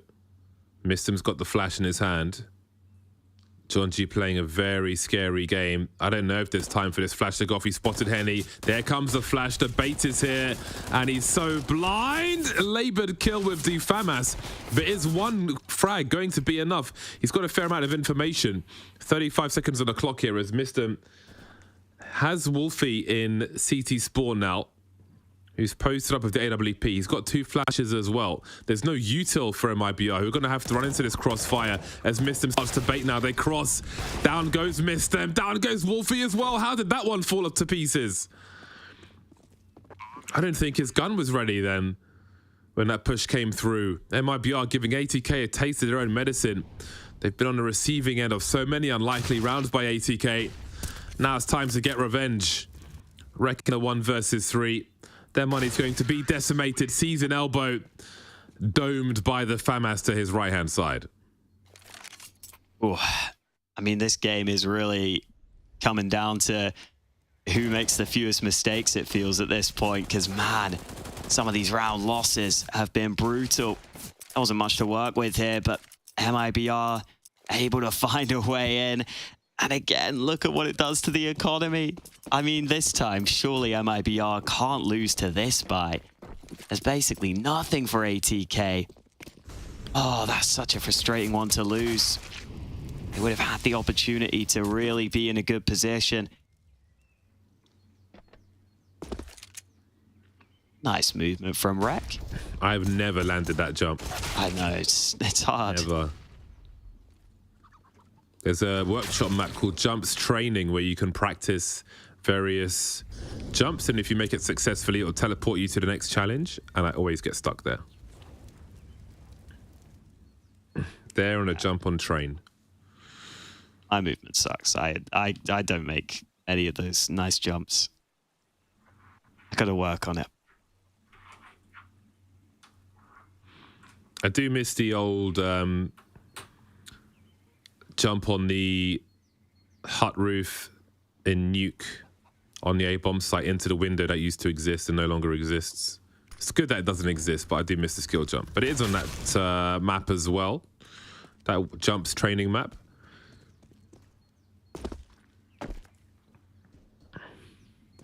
That should be a good test for Valve in terms of how they do the movement in CS2. Go through the Jumps training map, see if you can do all the jumps. If you can't, the movement's not good enough. Yeah. It's a good way of putting it. Rek is just sticking around. They will exit towards him. It's most likely. But they will be able to deal with him. Looking pretty good for MIBR then. You build up some cash. We always talk about how important the CT economy is, and it's because if you lose this round, if you're ATK, you get beaten back again. It's really hard to find consistent success. Does Henny have 12 assists? Is he 12, 12, 12? That is crazy. It's pretty special. Love to see that. Renault 24 for 13. Great time to come alive. Oh my days. There he is on that T side, Henny. Oh, definitely in the driving seat, MIBR. This round should already be over for ATK. This is a safe situation, I think. Mr. is likely to die on his sword if they continue towards this B bomb site. There is no help coming for him. ATK edging forward. Oh, that's an awkward one. Went to the well one too many times there. Missed him. He's got so much to do. He's found 2 kills, but they will all expire. MIBR storming that round from start to finish. 13 to 10 now, and suddenly they're in a very good position. Let's see a little throwback from Henny there with that shot down mid. So quick, so explosive on his day. And then those nades, speaking of explosive, get the opener towards B, and MIBR just never looked back from there. 13th round secure. At least this time ATK can buy some pistols. But they are starting to fall a little behind here. It's felt like a close map throughout. MIBR might be able to get a decent lead right at the best time here.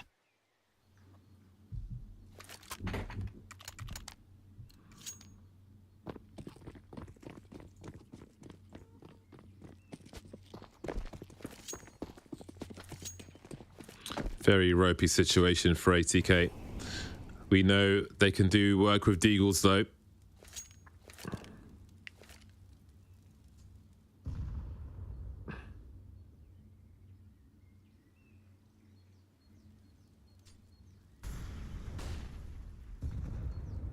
Double nades from MIBR on Banana. No one there to receive them.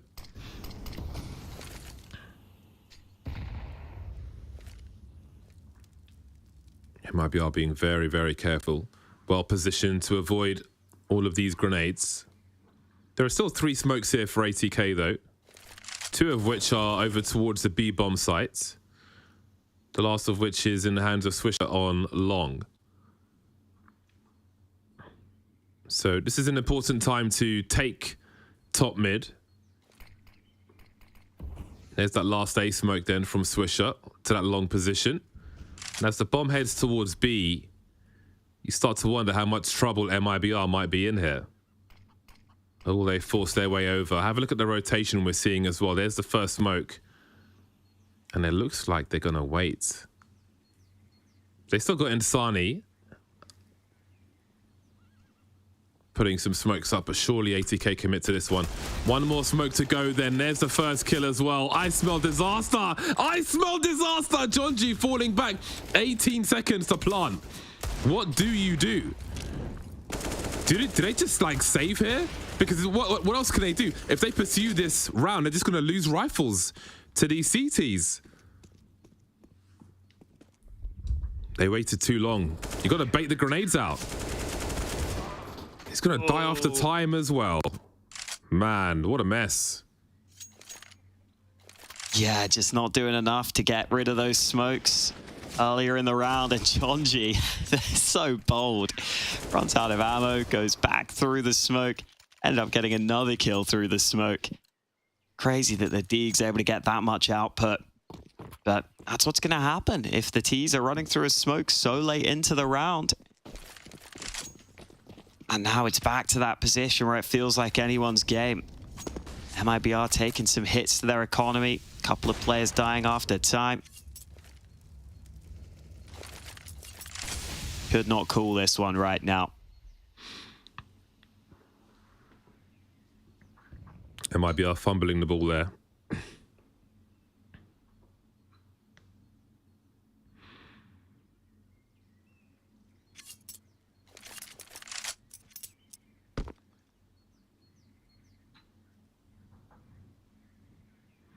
ATK, not a team you want to reopen the door for. Got to finish your food.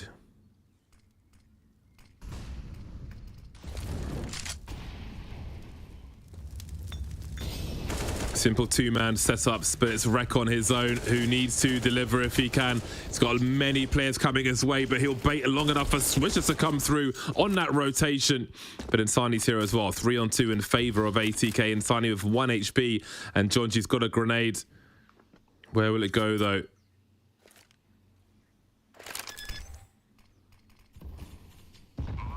Oh! Thought he was done for there. Successfully plants the bomb, quietly creeping away. Those CTs are huddled together. He might even find two here. Missed him. Trying to jump on the Vespa. Not quite getting there. Jonji comes in round the back in the meantime. Egg's just got so much work to do now. Grenades coming his way. Didn't even fire a shot. Quite the retake. Oh, we've got the tactical crouching as well. Very tactical. Jonji just making sure he can touch his toes, of course. Yeah, this is a good enough hold here. I mean, Rek, he only gets the 1 kill, but he does enough in terms of surviving to make sure Swisher can have some impact. I thought we'd see MIBR with maybe a little more effective pacing there on that play. So they were committing to it early, but not really able to get up in time. Didn't seem like Swisher got affected by too many nades. And now it is only the 1 AK in play for MIBR. Great opportunity for ATK to tie things up. This game has been incredibly back and forth, even in these sorts of rounds. Oh, the jump through. Oh no, Jonji goes down early. That's another AK for MIBR. The urgency is high. They're charging through. Missed him. Makes it to the site, potentially silently. Now, will they check this thoroughly? They're trying to. This is a crazy round. Swisher and Rek have got decisions to make because they don't have the money. That will surely encourage them to press on. Swisher's got some reasonable angles, but I don't think they know where these players are. He won't have an angle to throw that grenade anywhere useful. Or will he? I stand corrected. Henny down to 32 HP. The man without Kevlar now. As they have that crossfire. That bomb is ticking though. They've got to find these kills and fast. 1 more to go and that bomb's right there for him. They've made the retake work. Swisher, of course, with 2 frags and the defuse to tie the score. MIBR have missed opportunities time and again. This should have been over by now as far as they are concerned, but here we are. Yeah, they've got to try and not have that mindset, but 2v4. I mean, Exit there strays into the smoke, ends up getting spammed down. Swisher just able to turn onto that final player. I think MIBR just turtle up and just try not to give any kills away. There's a chance that ATK don't try and go for that retake if they can't get that initial kill. Once they do, the 2v3 feels a little more doable. And MIBR just have to focus on the here and now. They can't think about those missed opportunities. And again, it's just ATK always finding a way to win rounds that they maybe shouldn't be. But you've got to give them a lot of credit for the way they've managed to stick in this game. I will see if they can do it when it comes down to crunch time, because we are well and truly there into round 27. Oh, so risky from Jonji. Sticking around for this spam. Not going to do a great deal of damage this time.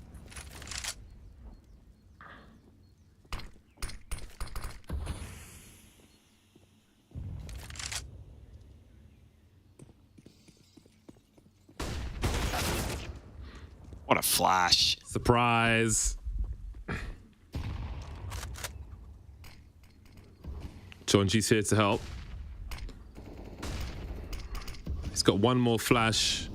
Won't go to the back of the site to help Mr. Just going to try and delay the entry, but they're already on their way by the barrels. Bruno will get dropped. There's another one there as well. Mistem's on an island. He really needs some help, but the smoke has gone at the perfect time. Jonji's here, and the support flashes as well.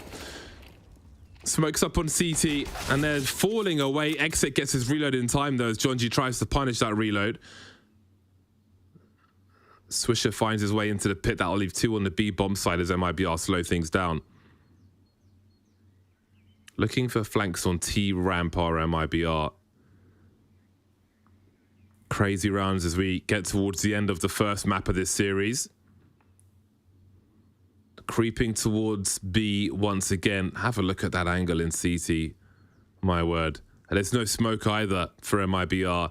How could they possibly deal with such an angle? Mr. taking some damage. That flash will certainly help. There he is, Wreck with 2. By the time you've seen him, it's too late. ATK in the lead. No bomb plant for MIBR. Yeah, ATK's map pick coming through for them now. They've won quite a few in a row. 4 in a row here on their CT side. This time, MIBR just running low on time. Again, ATK quick on their reactions, quick on their rotations.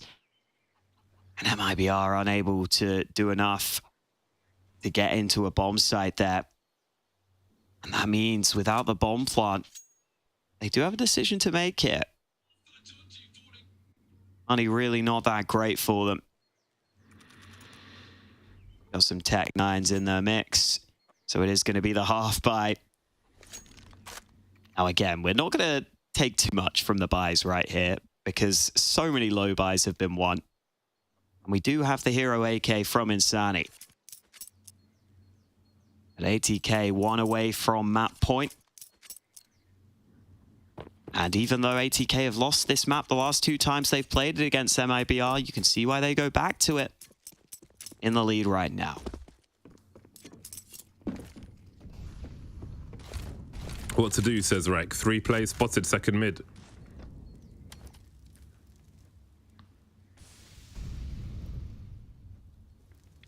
Those incendiaries will thwart any intentions they had.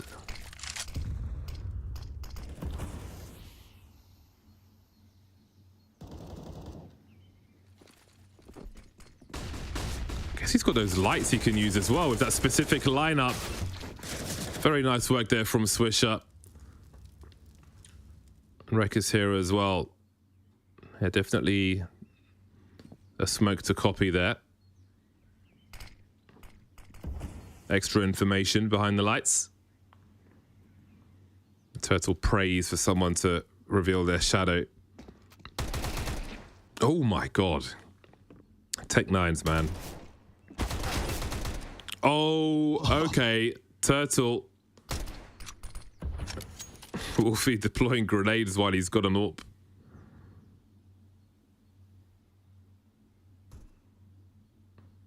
Guess it'll limit the possibility of that happening. Well, falling away from Boiler. It's got a chance to do some more damage here. 22 seconds. It'll feel like an eternity for ATK. Oh, elbow spotted. Oh my god, Turtle done so much damage. Down to the Tech 9s for all. They almost won that one. Wow. These rounds are crazy. Either way, it's map point for ATK. MIBR have been on 13 rounds for... I think it was 13-10, wasn't it? Yeah, I think so. Has not been good for MIBR here. Lost 5 in a row. Oh, Turtle, you feel bad because he gives it such a good go. Just didn't know exactly where that last player is. Now they've got the chance to do it in the gun round, though. And Wolfie looking down mid. Risky move. Takes some damage. Decides he's happy to play it safe for now. I mean, Banana is wide open. So this will be taken here by MIBR.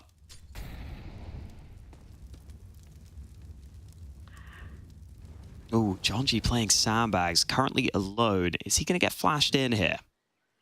Oh, just playing close. There's the flash. And he sees absolutely everybody, but gets absolutely nothing. Over a minute on the clock for the T side. So much information for him. Just a solo pushing through, but the chain flashes will certainly help. And overwhelming numbers as well. They've got 2 rounds to find MIBR, but this one will be so big because ATK will be broke afterwards.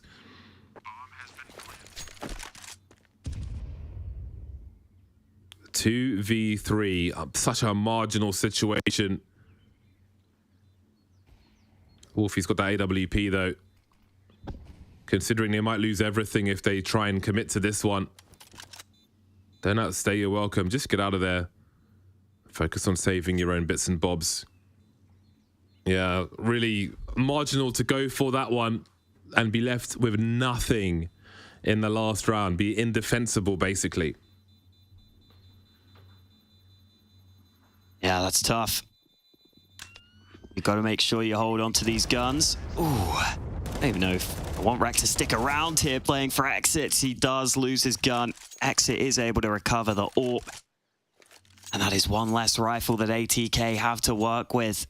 Just the AWP, a FAMAS for Jonji.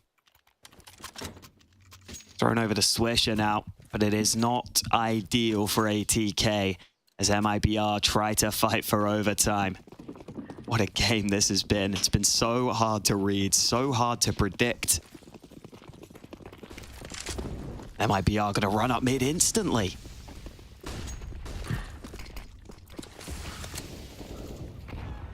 That is quite the send from them. And Mistim's only got a 5-7 to offer, but maybe some sound cues. The flash is there, but Breno will avoid.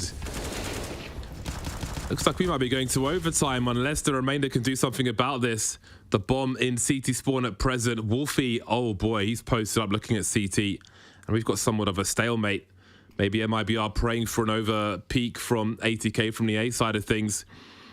Got Turtle in the apartments as well, who might find an angle on Rek. He's getting compromised.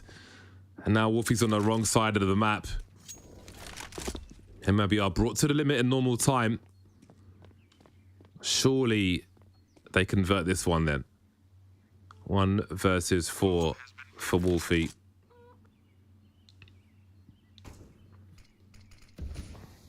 He has a kit. And he has an AWP. And there it is. Overtime then, secured by MIBR, who really should have taken it in normal time, I think it's fair to say. But here we are. We will be heading to overtime. 15 apiece, ATK and MIBR. A great job for ATK to bring it back towards the end and get the first game point. But it's not over just yet. Yeah, it kind of feels like the question is, can ATK continue to win some of these crazy rounds they have been winning? Or can they find a more consistent path to victory as this goes on? Because MIBR feels like have been the more composed team at times, but then at times they've just lost some ridiculous rounds where you feel like they're never going to lose them. That's one of them there, 4v2 on that B site. so hard to come back into. We've got to see if MIBR can step it up now into overtime. This Turtle, this was so close. The fact he finds so many one-on-one fights. It got scary.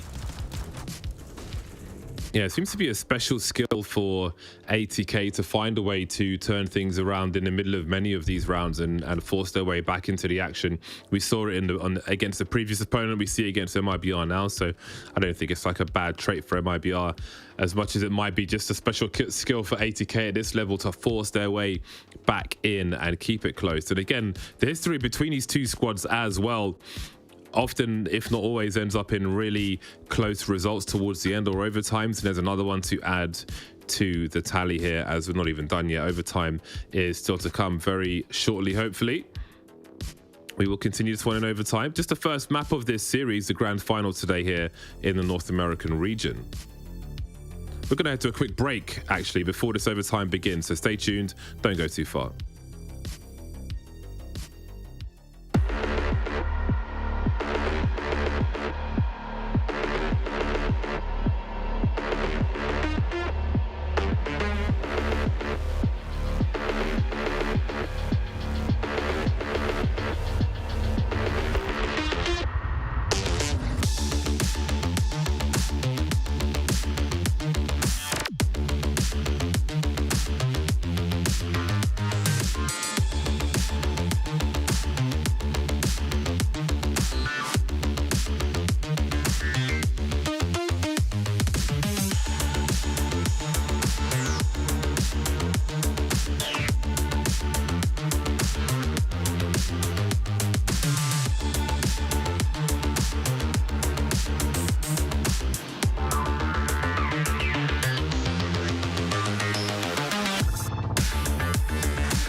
Overtime then, we will begin. ATK and MIBR continue Let's see who takes the first map of the series. Nuke and Ancient to come.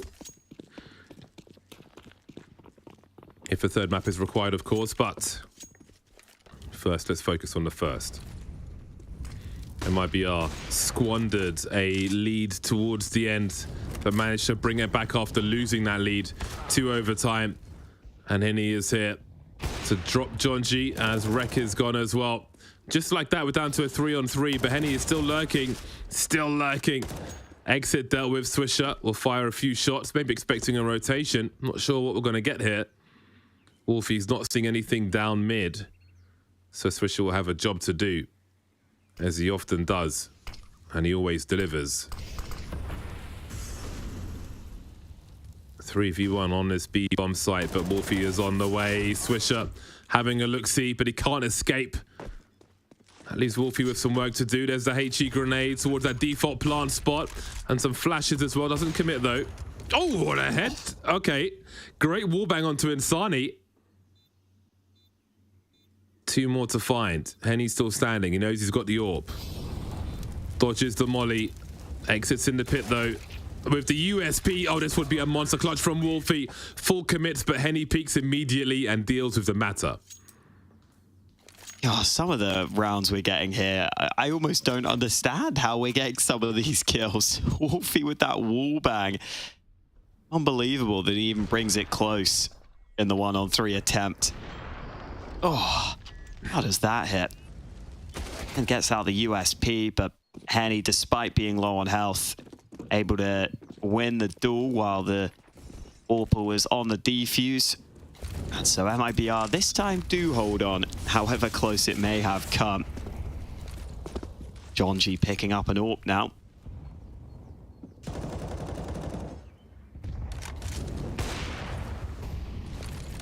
Able to find the fights on Banana though. Not for a lack of trying. He's out of ammo on that AWP from all the spam. But MIBR not that interested in Banana right now.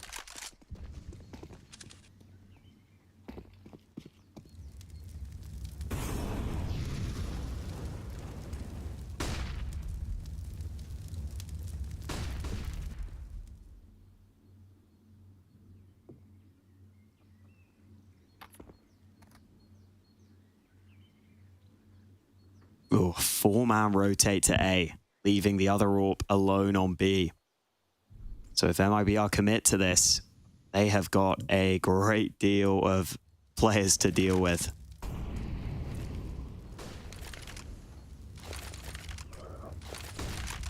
A second flash. And Henny will still deliver the frag. Mr. gets his bell rung, and now we've got problems even with these numbers here for ATK.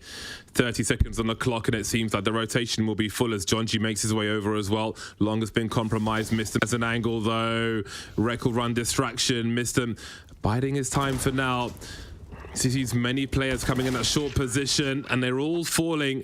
So MIBR go 2 for 2. Very patient and painfully successful.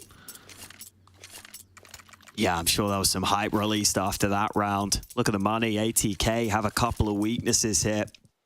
And MIBR even running into the stack.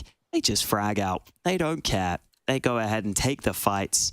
And they play it pretty patiently. They don't just try and force the issue up through long. They actually realize, you know what? Let's let our short players take the contact. It's that AWP of Henny that waited for the fight to come to him. Swing came into him. And the other players also able to be ready for the fights once they came from the ATK players. And now MIBR with a good opportunity to try and get the clean sweep here on their T side in overtime. First to 19 right now. And MIBR could reach 18 quickly if they can keep that sort of level up on their T side.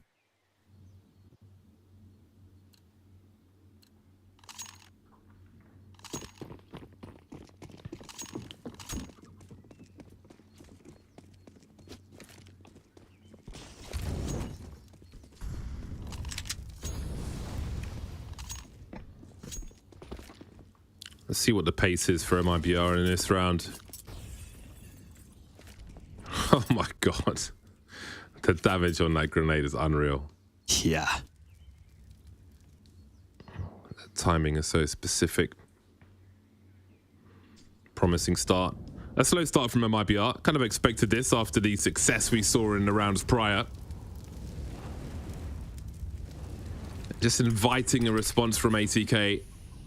And we've seen so many pop flashes from them. There's another one. All but guaranteed here. I think he saw an elbow, John G. So big grenades by the sandbags now. They're starting to learn his nonsense, as we can see from that late grenades. Absorbing the information from the rounds prior MIBR and building on that in the vacuum of this game of Inferno. Gonna have to bring something new into overtime, ATK, if they do make it to another CT half. This will be the end of this round. Still 2 plays here in Mistem and Swisher, though, who tried to avoid eating these flashes. Fire's on the way as well. The chain flash is so important, but Mistem delivers too. Have they heard Swisher in the steps around that molly? Falling away now as there is an entry on this A bomb site. But have a look at Wolfie's position. Swisher's flank is punished. Mistem still there, but Wolfie can collect the bomb carrier here. 4-3. Down goes Henny. He can switch to AWP. He knows one's on the site, but there isn't the time for MIBR to fix this. Yeah, that's it. How does it go like that? Oh man, ATK find a way. MIBR again, full foul to time, not for the first time. It's just some of these positions. These rounds get so messy. I assume we're not underway into the action yet. Have to wait a little until we get into the second half of overtime. It's so hard to read how this one's gonna go. Again, the rounds that ATK are winning, often coming from individuals just finding the right timing window, trying to be a nuisance at the right time, getting into unexpected positions. How long can that last? That's the question. Or can ATK find more consistent routes to round wins? As we're about to find out as we head into the second half of overtime. And ATK will get to show us what they can do on their T side.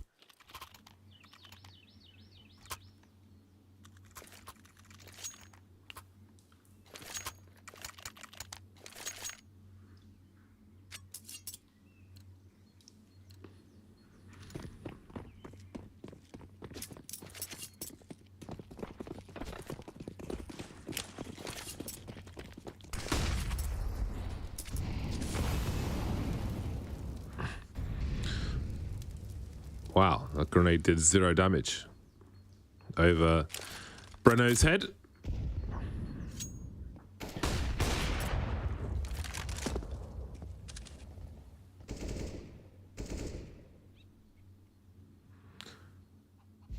Two AWPs to look out for. One's being forced away from a number of angles on B.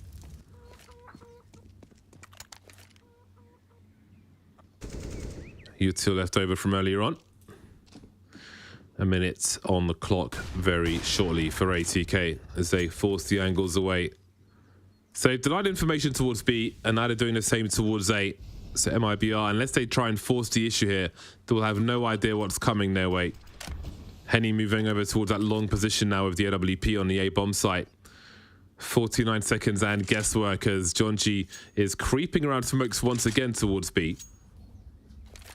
And that just be maybe where the bomb is headed. I'm not sure what Henny's up to there in the library position. The flashes are here once more as Insani is dropped. Exit's got some work to do. Breno has been deployed into space by Wolfie. Now Wally will do some work. There's a flashbang for Exit to make his way through. He'll secure Banana at least. They can focus on the bomb site now as Henny gets to work. 3v2 on the reload there with that AWP in that smaller magazine.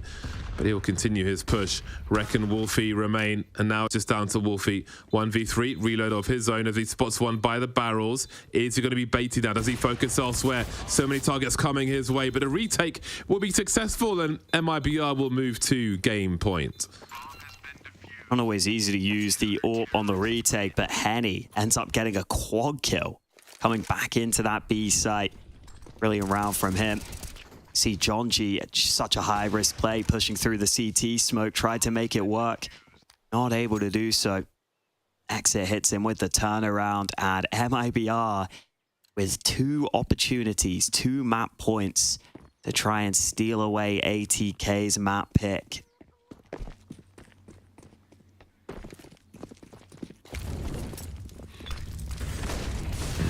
Oh, Henny, here we go. Close range with the AWP. Oh, and he goes down. Missed him with 2 entries on B. That might be the round done and dusted. Got plenty of money, MIBR. So they will have to go for this. Lurker and second mid has been dealt with. Now that's a combo. The grenade and the rifling.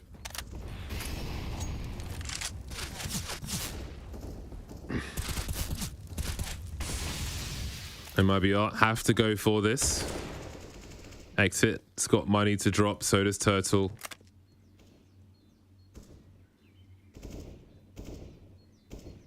Are they saving? But Exit's got 10k and Turtle's got 9k. So Breno's a bit short. He can be dropped for. Oh, I don't know. Like, why aren't they going for the round? It's overtime. AKs? Look, he's got 11,200. Yeah, it might be about the AKs. I don't know what else makes sense here. It's the only explanation. Yeah. But even then, yeah. I mean, I'd have given it a go, I think. Look at these shots Turtle was landing.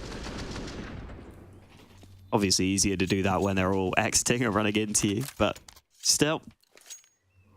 One more opportunity. Can they make the most of it? Man, that was a tough round. You just lose those 2 picks on Banana so soon. Henny trying to make such a bold play with the AWP. I think this time MIBR might play it a little safer, play it a little further back. Force ATK to show their hand in the round.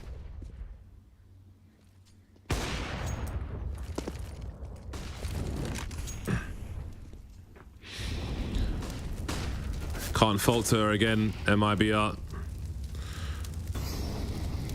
Can have the pop flashes as well. Oof. As good as a HE that. Stuck on the corner for a moment, but didn't want to get isolated away from his teammates. And you can see that's exactly what ATK were looking for. Just shift walking away onto site. As John G is on the hunt once again. So there's denial of information at the very least. Swisher's going back to T-spawn to pick up a flash. Maybe another grenade rolled away, who knows. That is the only flash they have though, so worth. It looks like he might send it for John G.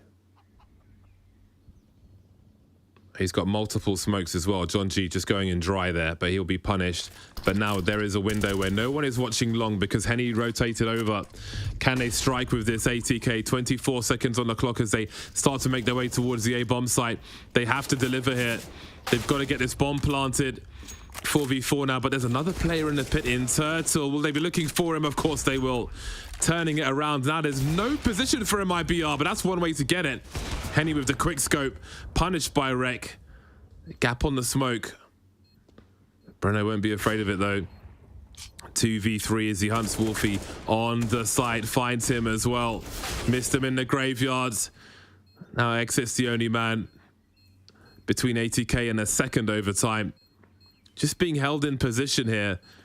Running out of time to get to that bomb, and he'll be punished, and we are not done with this first map just yet. We go again. Oh, wow. So well done there from ATK to grind it back. Every time I feel like MIBR have the grasp on the game, it goes against them.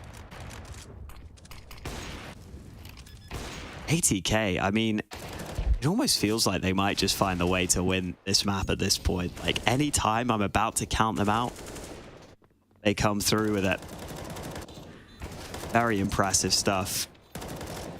I mean, this has been just almost impossible to predict. I'm just along for the ride at this point. I'm enjoying it. I'm having a good time. Swisher currently top fragging, I believe, with 29 kills. Has been doing pretty solidly here. But here we go. We are ready for the second overtime. ATK will stick on that T side.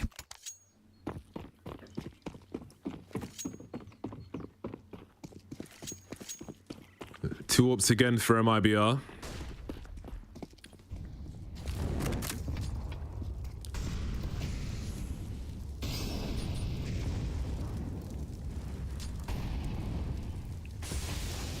ATK with a focus on its mid position. The flashes are here. Easily avoided by Turtle. This should be very successful for them. MIBR, that is. Swisher taken away by Henny. Tried to catch him off guard, didn't work. Missed him, it's the plan B. Makes his way to the pull position. Surely he was seen there. He'll be alone for a while. Wolfie needs to collect the bomb and make his way towards that B-bomb site. How does he deal with Brennazan in this position? Nothing he can do there. Wolfie has a minute on the clock. And Henny is waiting on the other side. Down he goes. First round for MIBR in the second overtime. Or is it third? It's the second for now. For now. Overtime number 2 is in the middle of the screen. There you go. Yeah, nice work from Turtle there. Just getting those top mid kills. Nice to see MIBR able to fight into top mid instead of having to recede back to the site. Works out for them nicely this time. And see if they can keep it up though. Wolfie goes for that AWP again on the T side, so he's pretty short on cash. Henny is really going for it with the assists. 18 assists now. Love to see it. Meanwhile, A kill goes down over on Banana, I believe. So that is a man advantage for MIBR.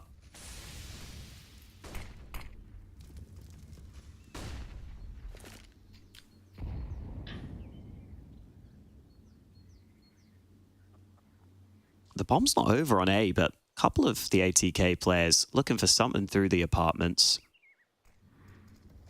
I don't think Wolfie might be they'll get throwing the a fights flash they here. want, though. Yeah, maybe. There we go. He's the flash man. There's the flash. Oh, Turtle saved by Insani. Now Swisher's got work to do. He's got 3 players coming his way, and sometimes it will take 3 to deal with Swisher. Oh, Wolfie, a tag's not going to be enough there. The flick will be, though. Lovely work from him. Dies to the grenade. That's another round for MIBR. 2 from 2 in this overtime. Things looking very good on the CT side thus far. 1 more to go. Flick was all but cosmetic damage, really. Just cosmetic damage.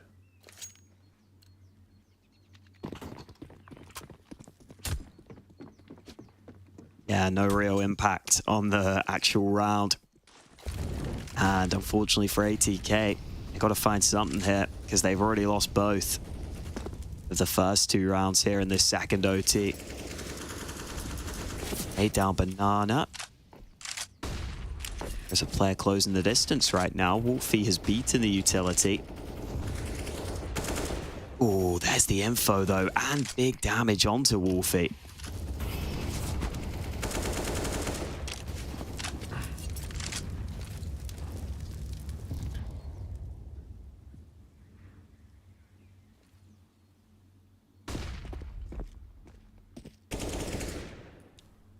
Pop flashes again. Everybody urgently trying to hold this position. Look at that swing from ATK. They really need one of these rounds in this half. That's a great way to go about getting one.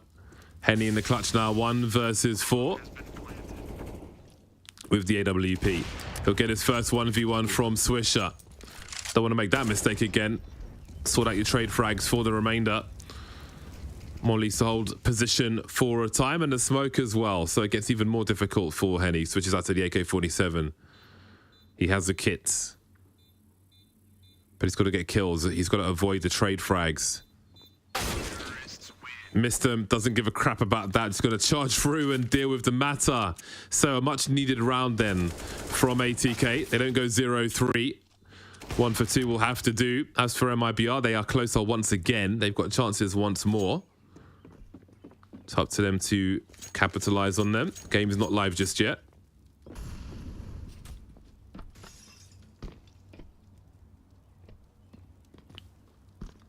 Yeah, we'll get into it shortly and see if MIBR can keep it up. ATK again, though, just able to grab back the one round to keep themselves in it. Feels like that's what they've been doing all map long. Could still pay off for them, though. Meanwhile, for MIBR, a couple of their players performing very well throughout here. I think Henny's had a couple of really impressive moments, but really Biaranazan and Insani have both been leading the charge for MIBR. And ready to head into the second half of the second overtime. Just the single AWP for ATK on their CT side this time. Did see John G picking one up earlier for Banana, but he goes with the rifle this time round.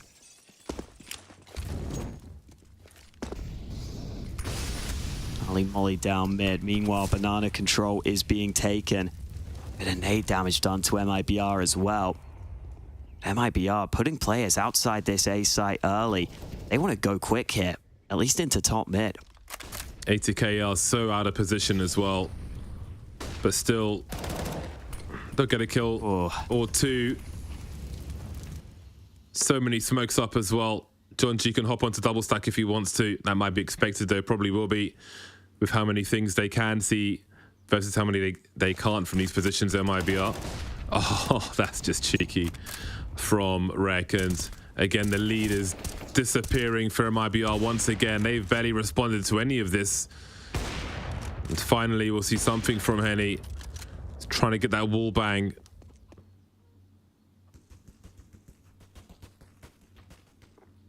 John G, Swisher rather, rounding the corner. And we're tied once more. Just when you thought it was safe for MIBR to pull away, the score is identical once again.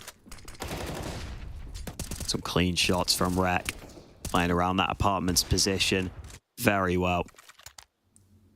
And nothing that Henny could do in the back lines this time. So hard to call this game. It is becoming that war of attrition. Banana control was taken in the last round by ATK. Early utility down in this one. I think MIBR want to fight this time, though. And wow, huge damage onto Mistim.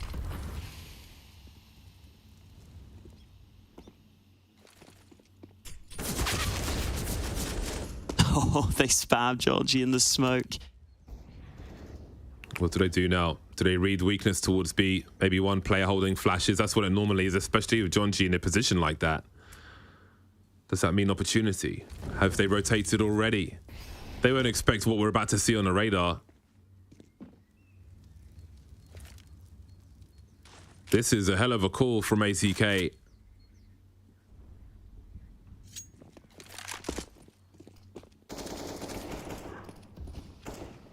Yeah, that's going to be tough to come back from.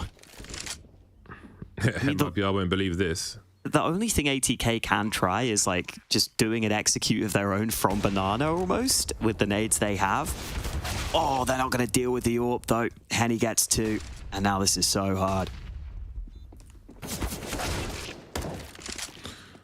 Some flashes at least. Off to the races for ATK, using the util as best they can, trying to isolate these fights as best they can. That bomb is so far ticked though. CT smoker's gone and they've got no util left, but they've got to go for it. Won't work out on this occasion. They chose not to save the AKs. They went for the round. Didn't work out. Yeah, MIBR rack up the frags. That's well worked by Henny. And then the peek down below, sure, he gets traded, but he'll take it. It's his team in such a good position to win the round. Indeed, they do. You can see at the top of your screen, it's first to 22 in our second overtime. So MIBR one away from victory here on this first map. Or if ATK win, we go again. See what MIBR go for. Huge risk taken by ATK in that round to rotate 4 over to A. Thought they had the read. Didn't have the right call this time.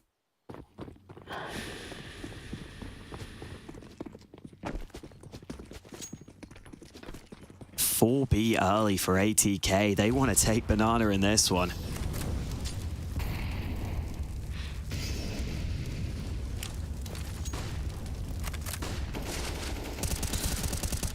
John G by the sandbags again. So much util from both sides. Bruno's got to be real careful here. Into the danger they go. How do they even respond to this? How do you go for a round win here, MIBR? Only 3 players remaining. One player fell back, maybe sensing danger. The other player hypnotized by it. Got nothing to show for this exchange so far, MIBR.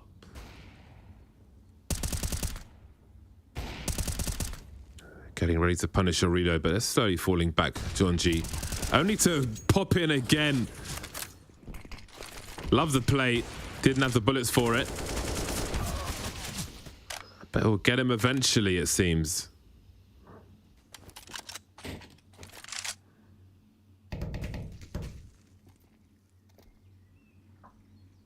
Can you believe it? Well, let's wait. Let's confirm the third overtime. Henny hoping for something. He's given the first fight, but now they know everyone will close in. Smoke goes down. Henny wants to believe, but I feel like even he himself knows this is not really doable. That M4 somehow only has 8 bullets in it. It's got 4 bullets left now. He'll try and get the bomb down. Tech-9 it is, another shot. But he doesn't have time here, just not enough time. They run him down and we go to a third overtime.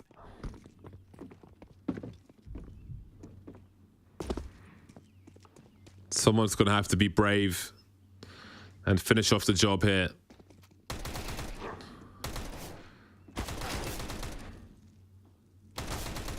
It's been a long game of Inferno so far.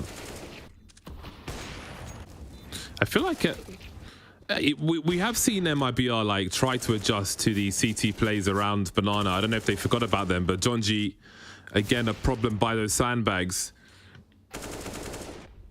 There was a round earlier on where MIBR on the T side had a careful approach, put late grenades behind those sandbags and were able to make it much harder for them to achieve anything. I think they need to try and channel that once again as we continue with a third overtime here.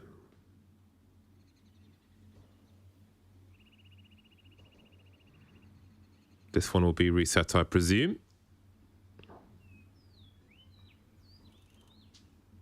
Yeah, should be able to get into it shortly. Does get to the point where the players might need a minute just because it has been such an intense and long map of Counter-Strike.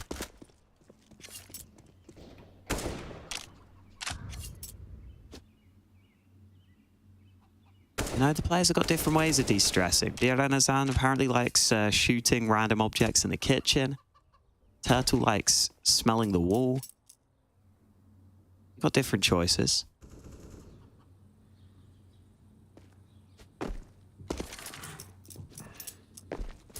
Yeah, I do agree though. You're definitely going to see John G aggressive on Banana a lot. Seeing it so often here. I think MIBR were trying to isolate him, but he did just enough with some counter utility to make it hard for them to force the fight. He flashed that first player in. The other players weren't quite ready. Yeah, nothing they're not used to.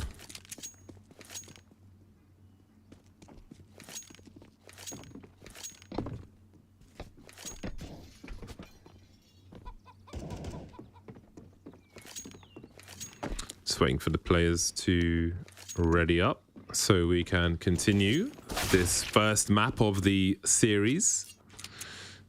Thank you. There we go.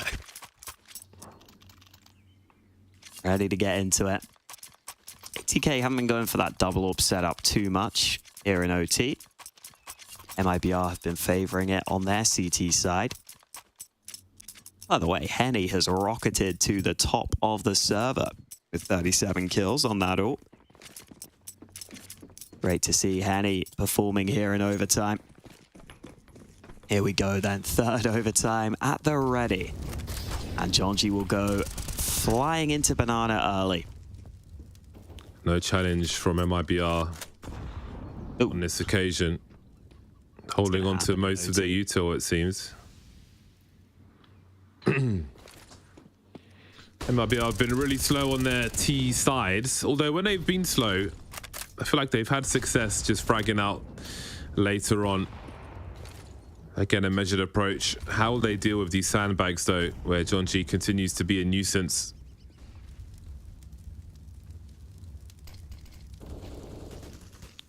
Exit could molly him away, but they're still just lurking behind these smokes and sending bullets down range. And again, MIBR just getting started in this round now with a minute on the clock, and they don't have control of Banana to show for all this exchange. 45 seconds on the clock. Still got the mollies for an execute and the smokes. Just out, well, 2 flashes actually. But again, so slow and methodical from them. But now's the time to get moving. 30 seconds. They didn't take proper control of Banana. So ATK will comfortably have at least 3 players on A. Heading towards 20 seconds now, and MIBR are still slowly moving forward. Turtle not expecting Rek to be in that spot. Missed them so blind on an island. Rek stealing a second kill away. Rotations on the way now. 8 seconds to plant that bomb. Wolfie could just send it onto the Vespa. Spots the bomb planter, can't do anything about it. That slow approach from MIBR is still working out for them as Rek finds himself alone. Yeah, MIBR just controlling things into the late round. Able to find their way onto the site that is a little weaker. Only 2 CTs there. Even trades, get them onto the bomb site. ATK couldn't delay for long enough. And once you get into those post plants on Inferno, it is easy money for MIBR. Again, it seems like MIBR always able to take the early lead in overtime. Never able to close it. Can that change here in the third OT? 3B initially for ATK. Always looking to contest Banana early. Those nades not doing a great deal though.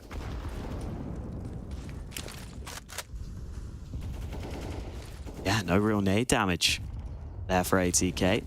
Bit of a shame for them.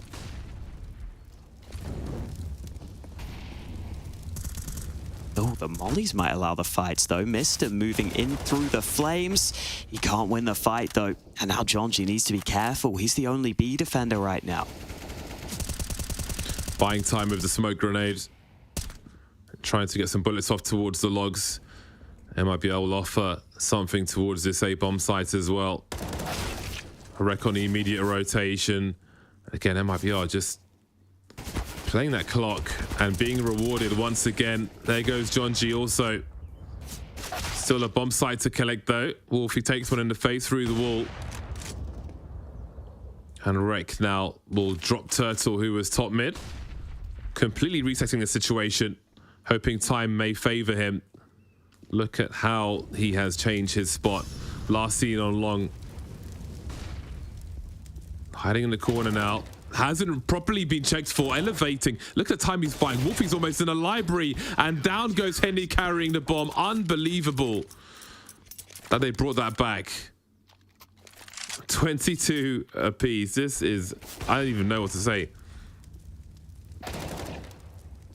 Yeah, the fact that Rek gets into that sneaky spot on the site.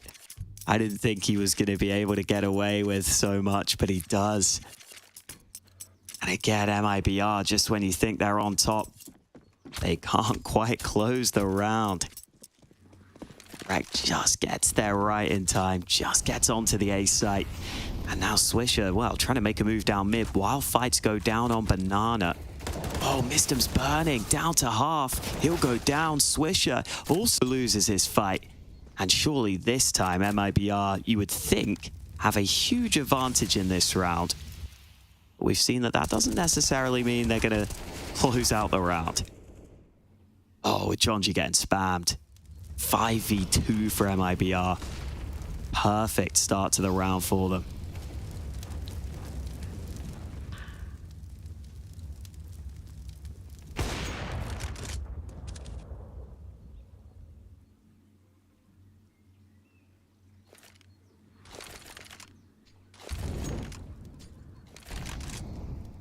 What's the play for ATK? 2 versus 5. Rek chilling in Boiler. Wolfie's on the way, but he's making a mistake, as we can see. MIBR just cutting noise, holding position, posting up in all directions in case there is a flank. And ATK have to wait at the mercy of their opponent. Util thrown towards B. Almost like he was considering saving there. Till he realized where he was.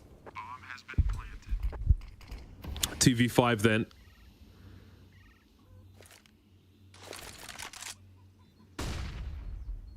Flash for Rek to swing. Cleared a lot of positions. The lurk smoke to allow him to go forward towards the barrels as well.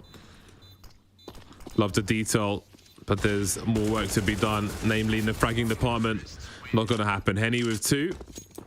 MIBR will be a 23-22 as we switch sides. It's a naughty 40 from Henny. 41 kills.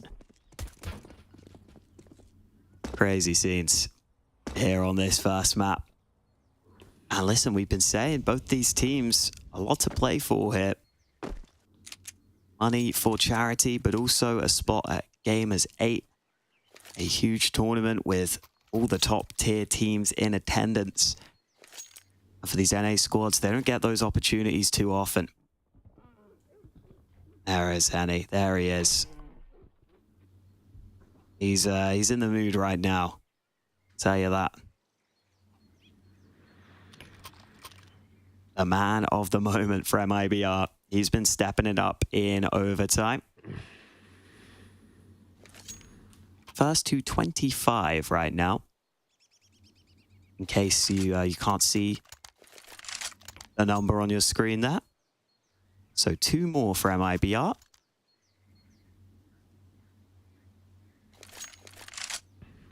And just the single AWP for the first CT round on the MIBR side.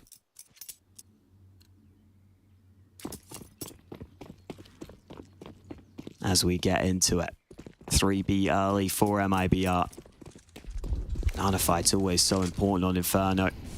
MIBR have been a little happier to play back from the site compared to ATK.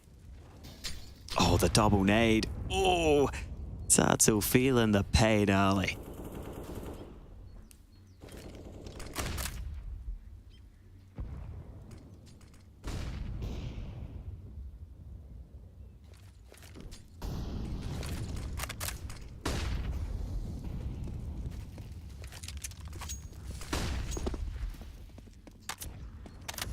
Top mid has been conceded then.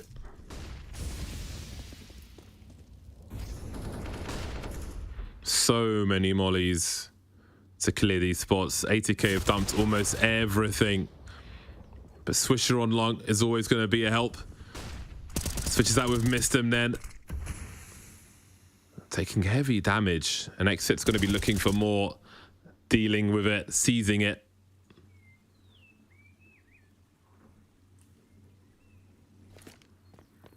Oh, that timing for Breno. That's a problem. Things looking good, though, for MIBR here. Almost a 2-hour map of Inferno that we're witnessing. ATK slowly poking, but nothing doing really. And it's game point again for MIBR. This map's been a movie, man. It's had it all. But are we about to get to the ending? MIBR with the opportunity to close. They've had a few. They haven't been able to make the most of them in the past. Can they do it this time? Early banana fights going down. Oh, flashed off the angle. Missed him already into position in top banana. So MIBR will play back and a bit of early nade damage done.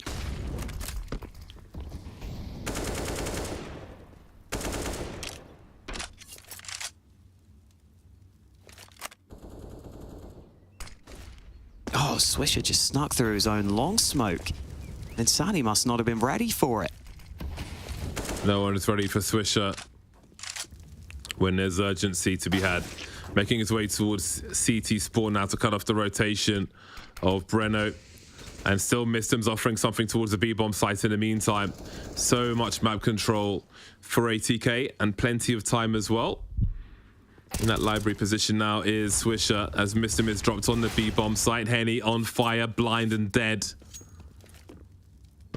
And MIBR, the remainder of them, will stay on B. They must really like those AKs, man. They must really want them. One of two bites.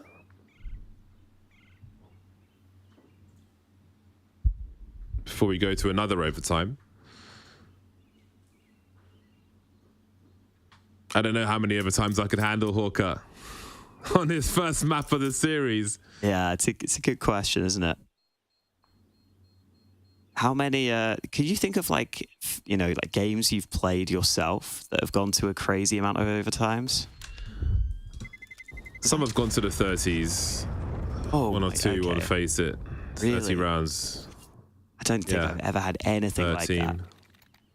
I think maybe I've gone to 3, maybe 4 overtimes before. At that point, you start getting people like just always drop out of the game and be like, sorry guys, I got stuff to do. Not here though. I got a lot to play for.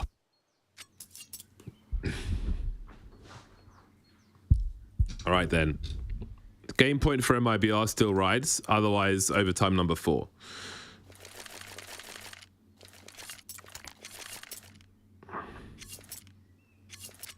"41 frags for Henny, 40 for Brennozan, 36 for Swisher. Only 12 for Wolfie. I didn't expect this to be his best map, considering his skill set, but 12 is not many. When we have had 47 rounds. Quick maths. Ooh, boost up for Turtle. MIBR looking to hold on to top mid. They've done pretty well in these fights previously.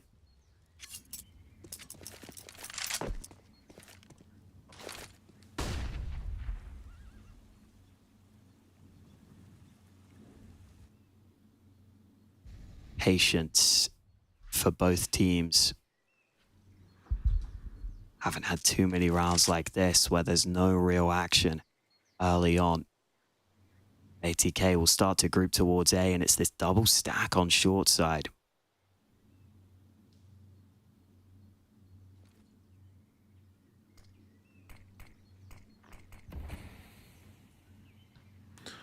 This has to be where the round is won for MIBR. So much jiggling. Look how many ATK players are here. The flashes are here. Turtle's waiting for the next one.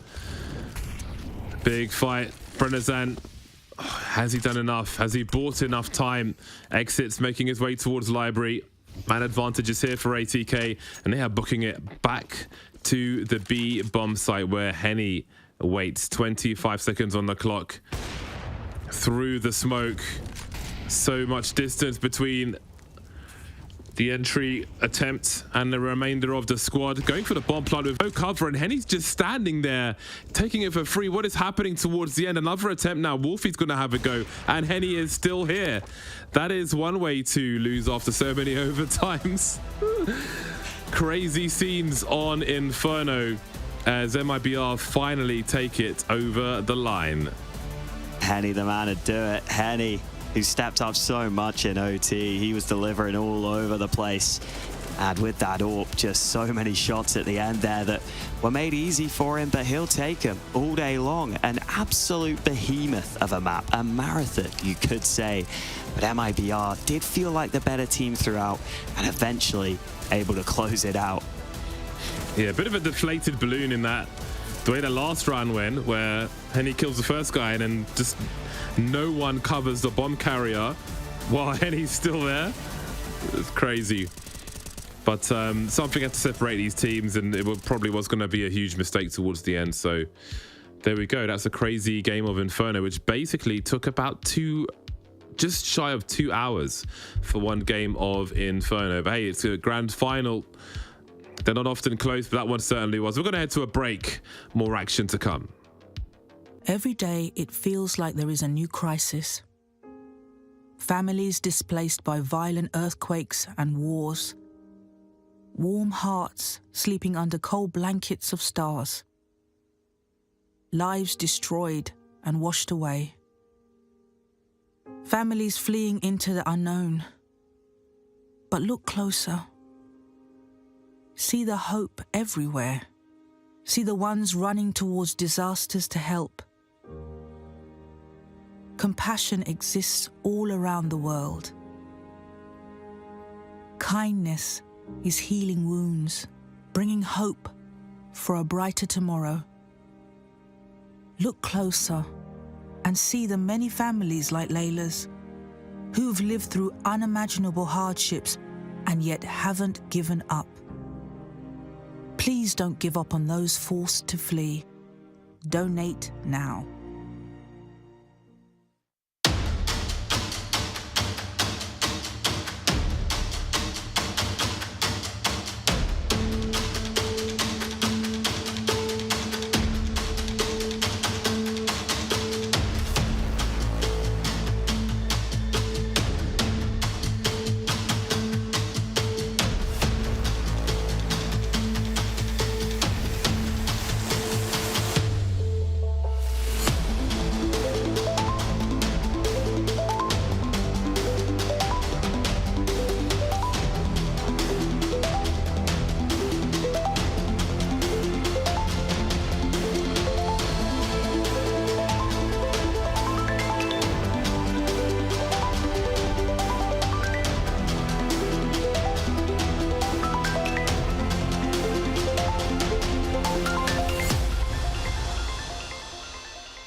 Progress is a race that has no end. After every finish line, another challenge awaits.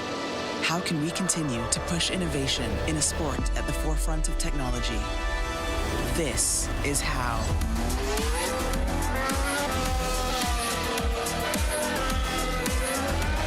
Discover how Aramco and the Aston Martin Formula One team aim to meet Formula One's sustainable fuel targets. Aramco, powered by How.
Welcome back to Gamers Without Borders. One map down and MIBR take the lead early on in this best of 3 grand final. ATK have a long way to go if they're going to get back into this series. I'm joined by Janko and Kassad in the virtual studio. What a way to kick off our final. You know, an impressive show out, I think, from both teams, let's be honest. But ATK are in a dangerous position now, Janko. Yeah, absolutely. I think that was a pretty interesting game. Both teams had their chances. We did get some of that chaos that we were talking about, me and Kassad prior to the game, some individual heroics, unquestionable moments, but in the end, MIBR persevere and managed to close it out. Yeah, I mean, it's just, it was a brawl all over the place. And just when you thought one team kind of gets the chance to close the map out or even get in a good position to, you know, kind of take the bigger lead, they find a way to make a mistake and bring the other team back to life. So it was like back and forth all the time. And, you know, it was just a long, excruciating games for both teams. But, you know, at the end, the more experienced team kind of prevailed and finished the map. It's almost like neither team could gain any momentum during that map. But, I mean, I have to say, it definitely is going to affect the mental game coming into map number 2. It can be a bit demoralizing, I feel like, getting to that stage, getting into the 20s, getting into, you know, third overtime, and then losing out in such early stages of a best of 3. Like, the mental game has got to be on point from now on, Janko. Yeah, it's not just the mental, but also you look at their individuals and some of the performances. It was, you know, guys having flashes here and there, but it couldn't do it consistently throughout the game, right? And obviously when you go into overtime, you sort of throw the playbook half out the window. You have to start improvising a lot more. And I think MIBR should have most definitely closed it in regulation. ATK went on that little streak in the second half. It all started with MIBR running out of time against an eco, a half by from ATK, right? Just taking it that Brazilian style, just taking it a little bit too far with trying to clear everything, being slow and methodical. Yeah, I mean, there's a couple of rounds that you really kind of don't understand what really happened unless you re-watch the rounds itself. It's just the delayed utility from ATK kind of confused, you know, MIBR a couple of times and made them, you know, kind of make mistakes. But I feel like MIBR did the harder part of the job here. I think the map, you know, the first map was the one that were like, there was like a like a harder part of the whole matchup, and they managed to win that one. So now they're coming into the easier, their own pick, the map they chose in the semifinals as well, and they've already played in the semis. In a best of one, I think it's going to be a lot more comfortable from their side.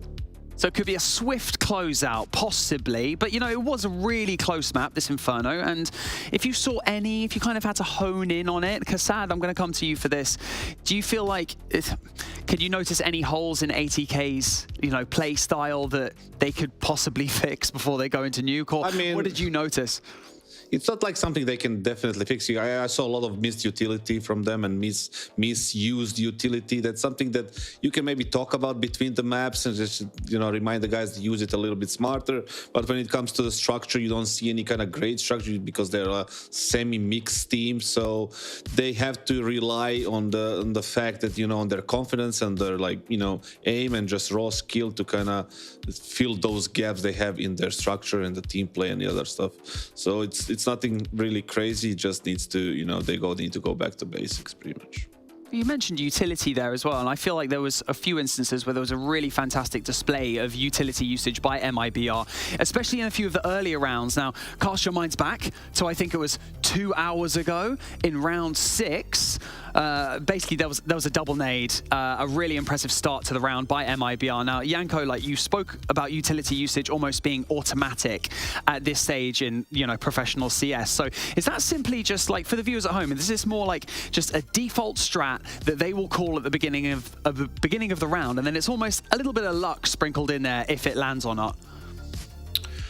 Yeah, absolutely. I think there's definitely luck involved because there are a couple of positions where you can nade at the beginning, whether it's going to be, sandbags or is going to be on the sort of the fallen peak, like at the start of the pool, whether it's going to be behind the car, whatever it is, you're just hoping that you are right. Same thing when you're on the CT side, where you're going to nade mailbox or tree. The player will go into one of the two positions if he uses the smoke to extinguish the molly. So sometimes you do need a little bit of luck, but all teams have these, opening protocols. Sometimes, we even see teams throw one nade in each spot so that they basically guarantee to do some damage, not necessarily go for the kill, but just kind of soften up the target.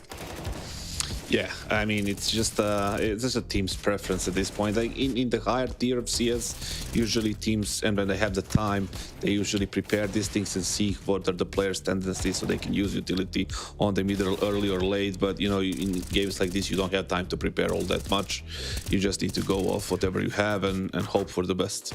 Well, we can focus in on a couple of individual performances here as well. Swisher was definitely keeping ATK in the map in the early rounds for sure. And no one was really able to find their feet. Even, we'd spoken about him before coming into the best of 3 grand final. Wolfie, the ATK heavy hitter for today, didn't really have a great map, Kassad, did he? I mean, you can't really expect from a guy to have 10 great maps in a row. Sometimes he's gonna drop off and he's gonna not have 30 plus frags, and that's where the other players, they need to step up and deliver some sort of numbers, some sort of support for the team. So didn't really, I mean, it did happen in a way, but it just wasn't enough on the first map at least. Yeah, I mean, I've got to say as well, even in the semi-finals and then into this match as well, John G has been making loads of impact plays and clutching up a bunch of rounds. So I have to say that, credit where credit's due. But, you had Branzan, you had Turtle, you had Insani. They were all equally turning up for MIBR, especially in the first half, I got to say. After 14 rounds, Turtle had only been killed 6 times. Now, I know necessarily surviving doesn't exactly, surviving can win you rounds, but it just meant that he kept piling on the pressure and just being a nuisance. Janko, I mean, that's still just as effective, in some regards, right?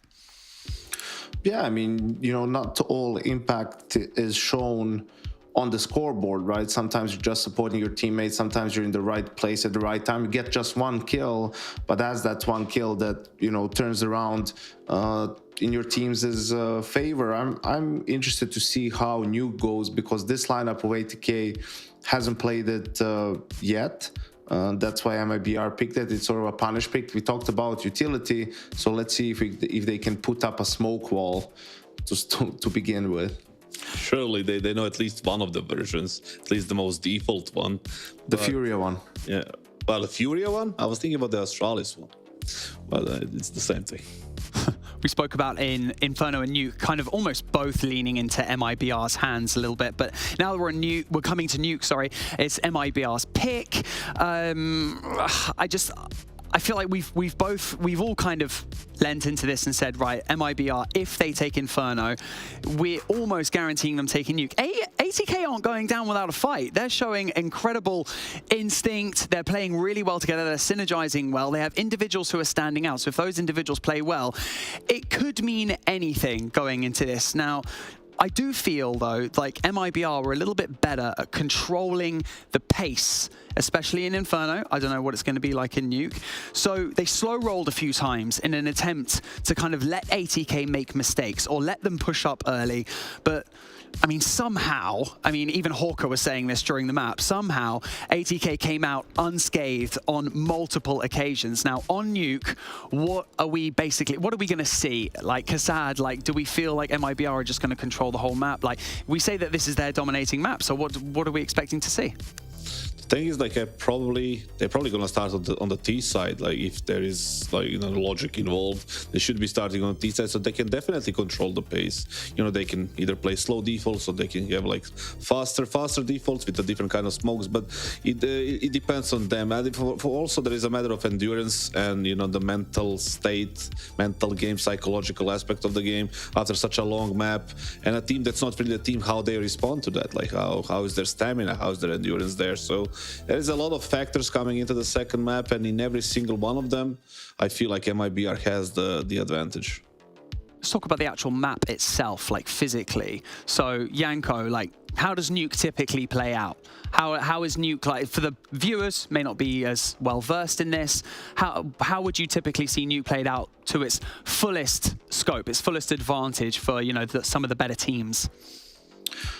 Well, I think, obviously yard is very important, but you don't necessarily need to utilize it every single round, right? Like the fastest points of contact really are hut, door, and ramp, right? Like, so you can just go down vents fast. If a guy has the best spawn, try to utilize that. Sometimes just explode through your own smoke indoor.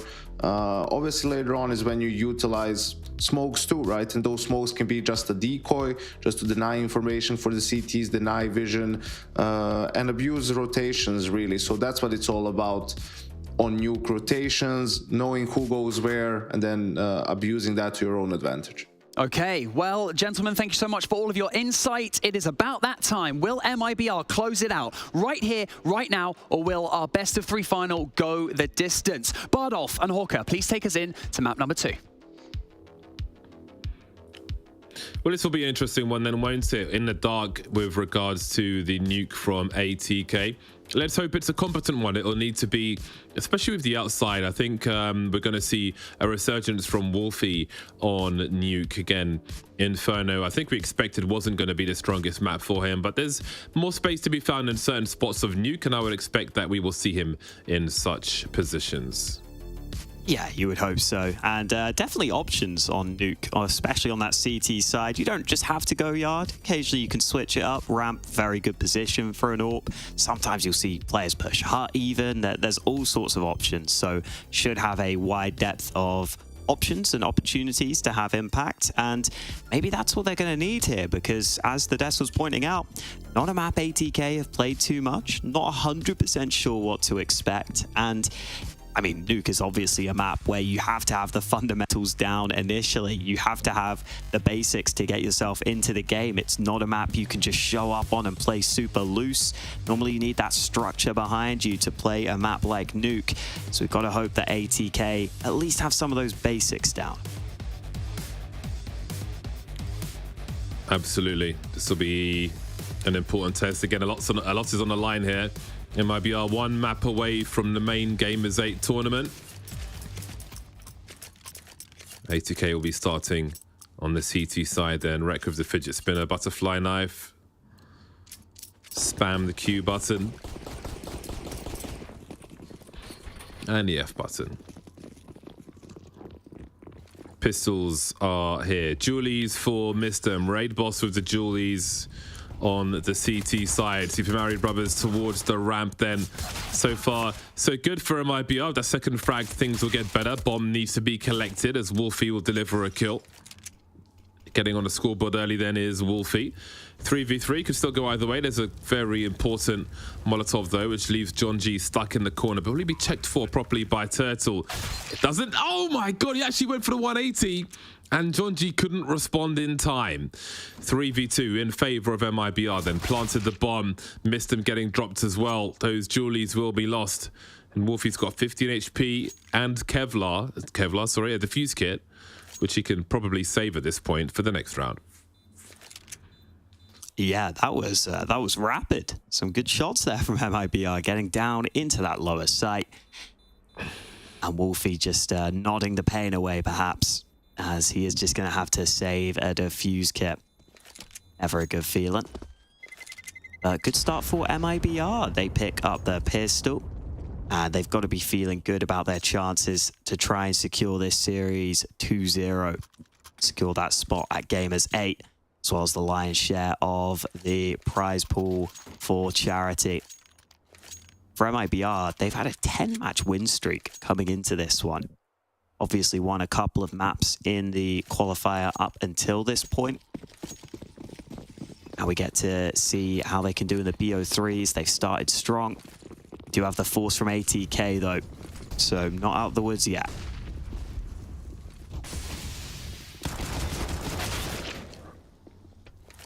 Ooh. Team kill, but whatever. Less money for the opponent.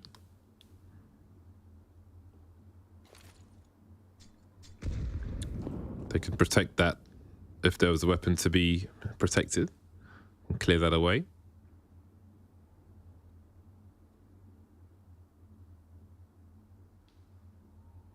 Holding the ramp now, MIBR.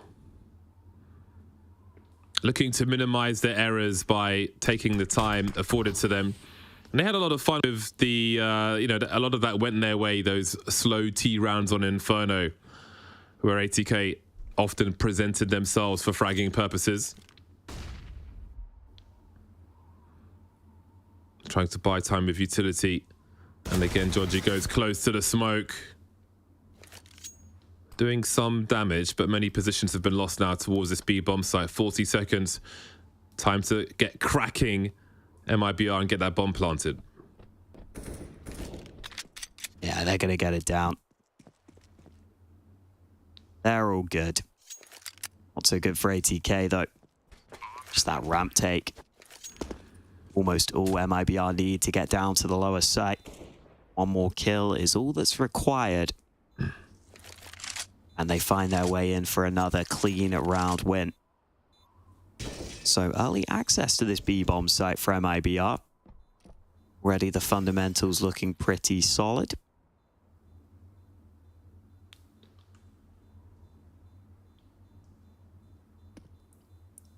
I can respect someone who chooses to use no skins. It's almost like a statement at this point. Eliege is the OG though. Yeah. We love Eliege for it. He has the scraped stickers on his AK, I think, which make it look pretty cool.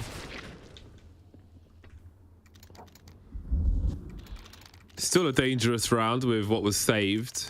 Yeah. From the previous.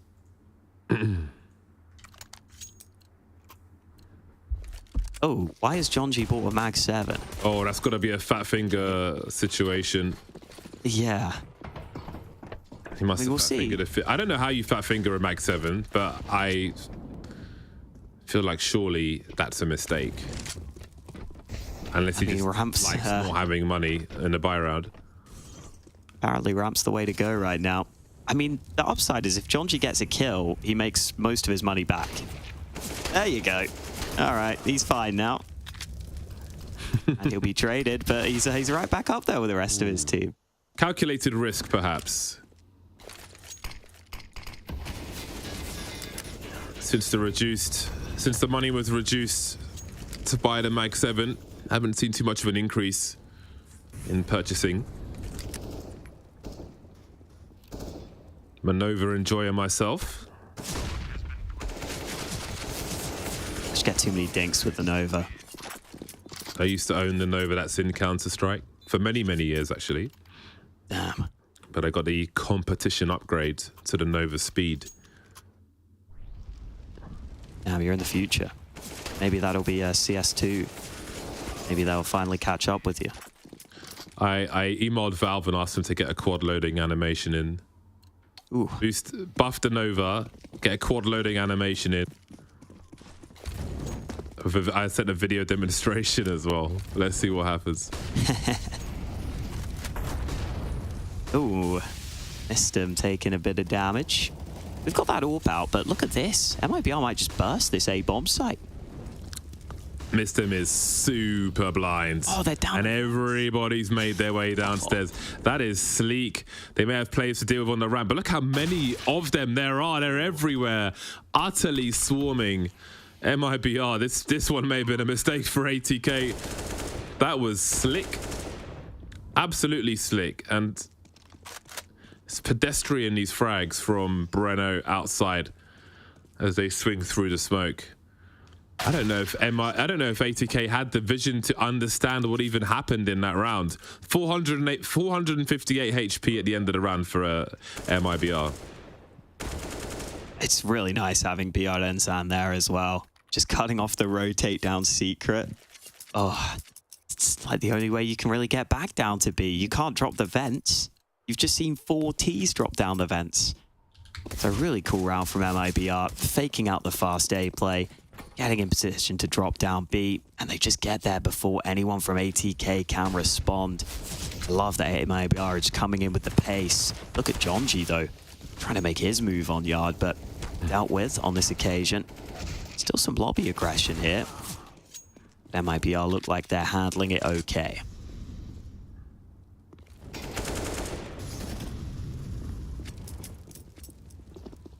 Reichel tries to rotate that rifle while Wolfie collects one of his own.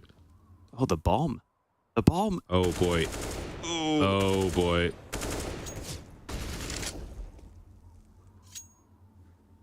Well, that's a time waster. Very uncomfortable scenes for MIBR now. Tenny still hasn't moved.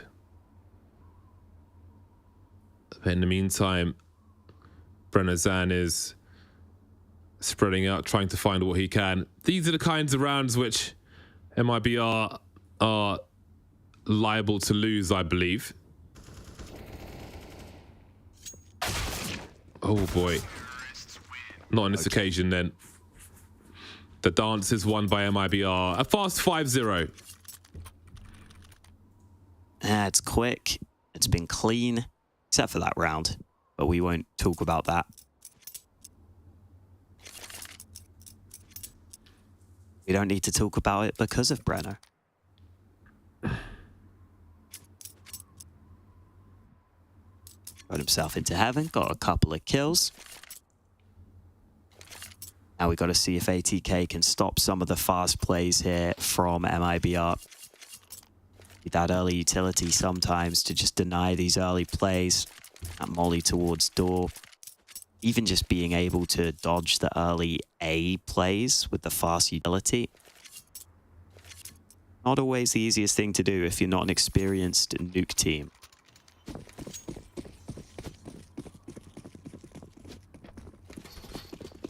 No one really fragging massively for ATK either, and could it be a fast A play this time for real? Again, the flashes are so good. I think there might be somebody in main to deal with. Missed them, looking for 3 and finding all 3. The trades are here eventually. But now Breno is in the 1 versus 2. Bomb on the floor in the A bomb site. That's going to be a hard 2-person setup to deal with there as missed them, overperformed up top in the rafters to allow ATK to stay in that one. Not 2, but 3 is quite the achievement there with the transfer onto that 3rd one. Wonderful from Mr. Very key play from them. But their blessing could be a curse because the full buy is coming from MIBR. And that means that ATK could be broken again in this round. Yeah, MIBR just having those players trying to come out through hut. I was a little surprised. Oh, and that's a great kill from Swisher. Takes initiative. I was a little surprised Insanity couldn't get the trade through from Squeaky. Looked like he was going to have that one. Onto missed him. But unable to deliver. And now ATK might be finding their footing on their CT side of Nuke here. Denying some of these early plays, the early aggressions from MIBR. So MIBR having to take a different approach in this one. I think Exit's got some smokes dropped to him so he can deploy the yard utility by himself.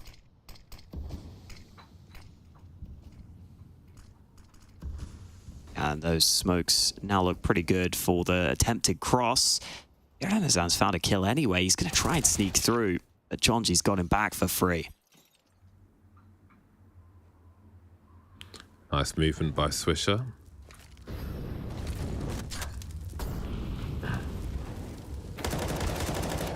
Util exchange, Henny's in the bomb site alone with the bomb. Maybe felt like he had a window. Turtle creeping around, and Swisher will continue to deal with these players. Sliding off the door, doing great damage to Exit as well. Nothing given for free by Swisher. 19 seconds now. And MRBR might be running out of steam in the short term. They've still got plenty of money, though, for more pressure. But it felt like ATK were in charge of that round. Yeah, Henny's just so far ahead of his teammates, even though he gets out onto the site. As soon as he loses the fight, it is problem at stations for MIBR. Not easy to get out onto A.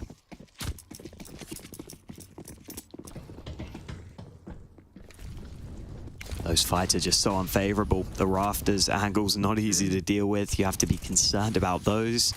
And top hut. But let's see if the yard play is the solution. Oh man. Iranazan getting spammed right back through. Wolfie gets one of his own. So the yard play's been denied entirely here.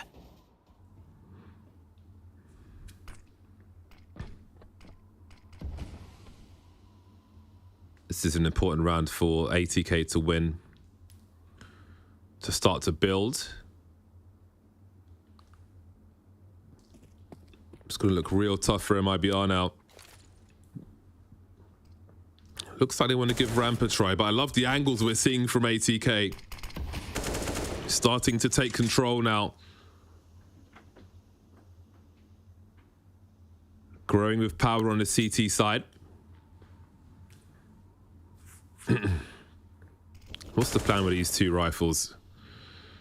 Mr. maybe realizing what they might be up to.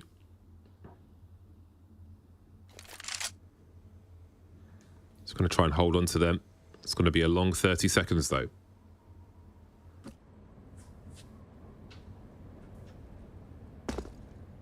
Oh. Turtle's going to stay on T roof. And Sandy should be very safe all the way back in spawn. The ATK have found their way in here. Definitely expecting Nuke to be slightly CT-sided, and that trend is also true for MIBR in their stats. So the fact they got 5 rounds so early already puts them in pretty good stead. ATK have sprung to life here, sprung to action.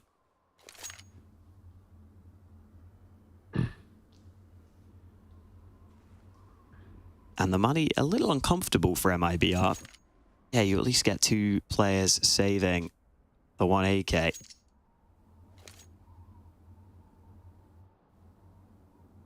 But at the same time, the other players can't fully afford to buy off the back of it.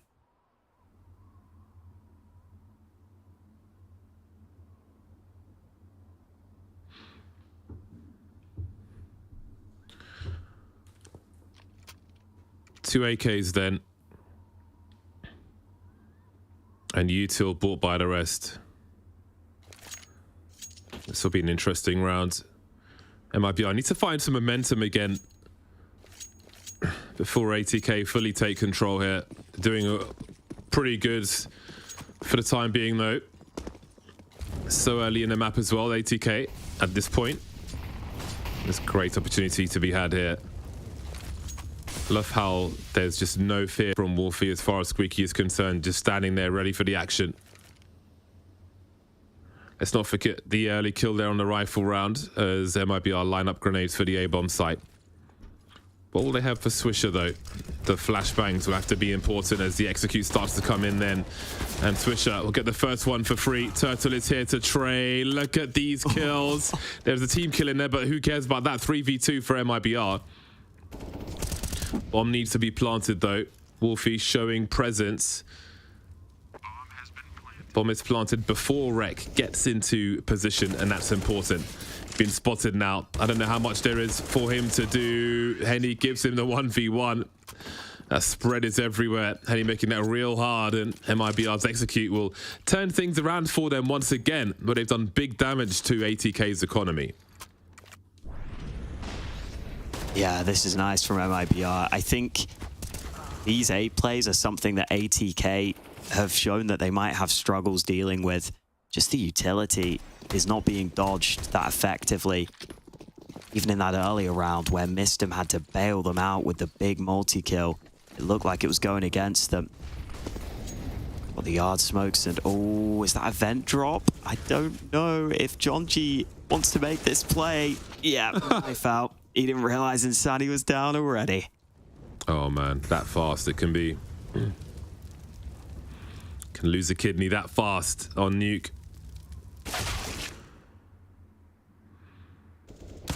MIBR's patience pays off so well in these scenarios. That is the anti-eco position, basically. If everybody's outside, hold around there in case there's a charge into the lobby, so you can fall back and isolate fights and or all the above.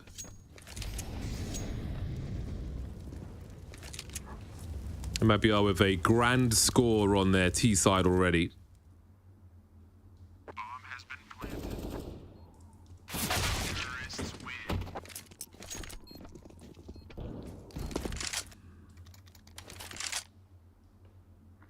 Now ATK starting to get into a position where their economy could be broken if they're not careful, and they could fall very far behind.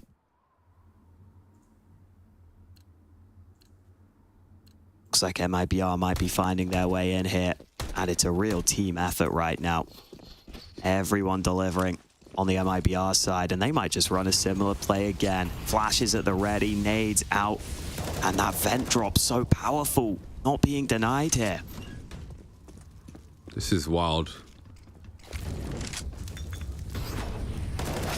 Oh, Red goes through the correct side, but apparently there is no correct side when you're up against MIBR on Nuke. A painful existence for ATK continues as Wolfie and Mr. are unable to get involved in this round before it's too late. Again, MIBR relatively unchallenged. 3 men into the vent. Maybe making that play after the beginning of the last round where there was that kill in the vent versus the knife out.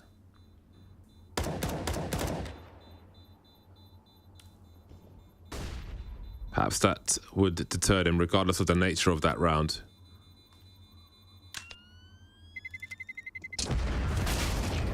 Ooh. Oh boy. 8-3 for MIBR. A roaring start to Nuke. Roaring. Looking real good. I think those vent drops, normally you have players spam towards the vents much more than what we're seeing when that utility goes down. Or at least, you know, have a faster response on the rotate. Sometimes you can even have a player starting down towards B if you want to. We'll see if ATK have that up their sleeve. Look at the nades, beautiful. Wolfie trying to get the pick, but nothing doing for him over towards main. Mistem will have his turn with the AWP.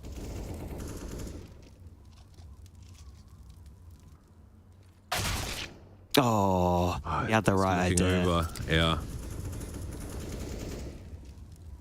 Swish's turn then. For minute 20, MIBR moving towards their 9th round. Overwhelming numbers for Rek, and really they've got to prioritize saving this AWP.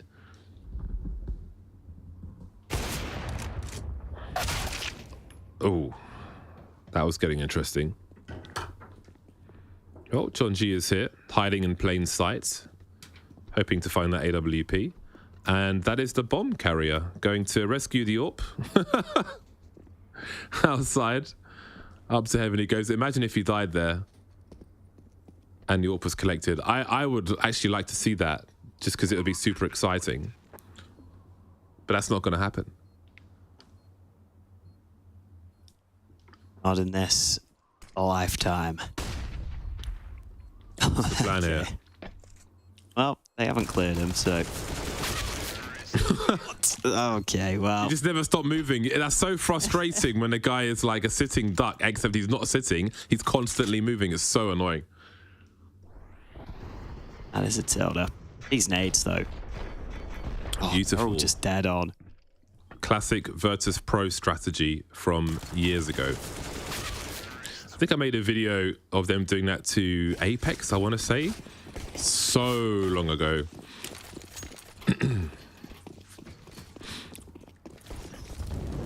Will they be venturing into the events once again? Not on this occasion. Mixing it up.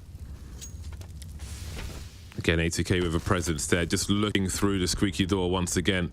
Very, very focused. It has yielded them results in the past, ATK.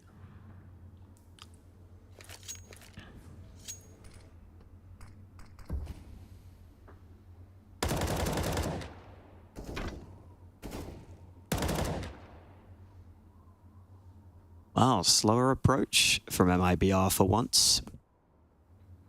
See if they can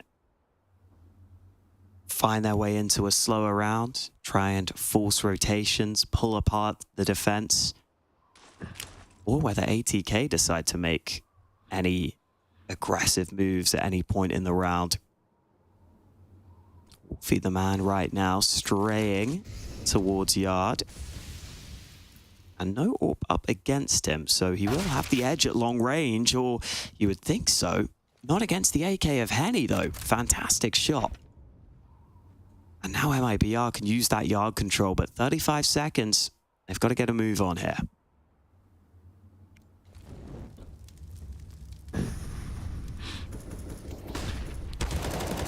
Avoids the flash missed them, but the numbers are here to trade. Tags through the CT vent. They know someone is there. Turtle delivers, and ATK are helpless against MIBR on the CT side of Nuke. Utterly helpless. It's another round where they are just victimized by MIBR, and that leaves them with nothing in their hands to fight with in round 14. A very fast first half of Nuke thus far. Night and day compared to Inferno. We'll see the scout come out for John G. Try and up his kills from 2, but indeed they are getting slapped about at the moment, ATK.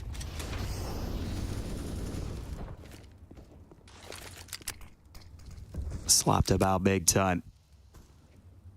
At least they've been able to steal an AK. In this one.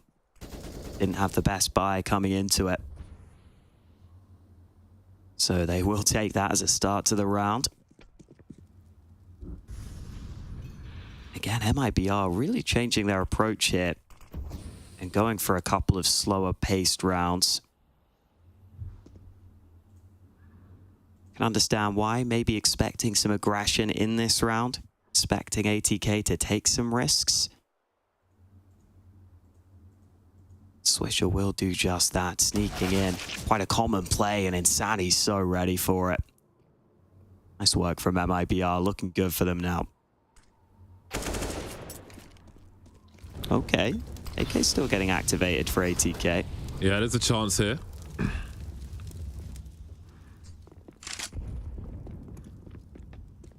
Surprise attack from Rek could be everything. 34 seconds on the clock. There is a smoke for Turtle. Oh my god, he's just on it today, isn't he? 10 kills for him now. So he joins the remainder of the rest of his team, all on double figures. Wolfie running into a 2-person setup, and he's discovered it. But with the CZ, he is limited on how many bullets he's going to fire, and none of them will connect enough. 3-11 then in favor of MIBR. Yeah, really just showing the difference in experience on this map right now, I think it's fair to say. And even if ATK have been potentially trying to practice this map, it's sometimes a whole different thing putting that practice into the official matches. We might be seeing that here. Smoke down early, and Sani looking for the vent drop, or maybe just the push out through door. He does get spammed. This time ATK able to deny the early play, and Wolfie in position doesn't pull the trigger. They just run him down. The slowdown was crazy with the tagging on that squeaky player. Swisher is dropped, leaving 3.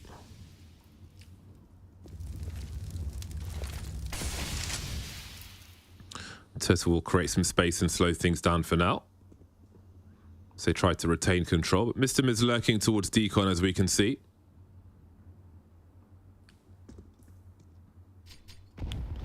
Rex not far away either. Seems that Turtle's moving in for a bomb plant.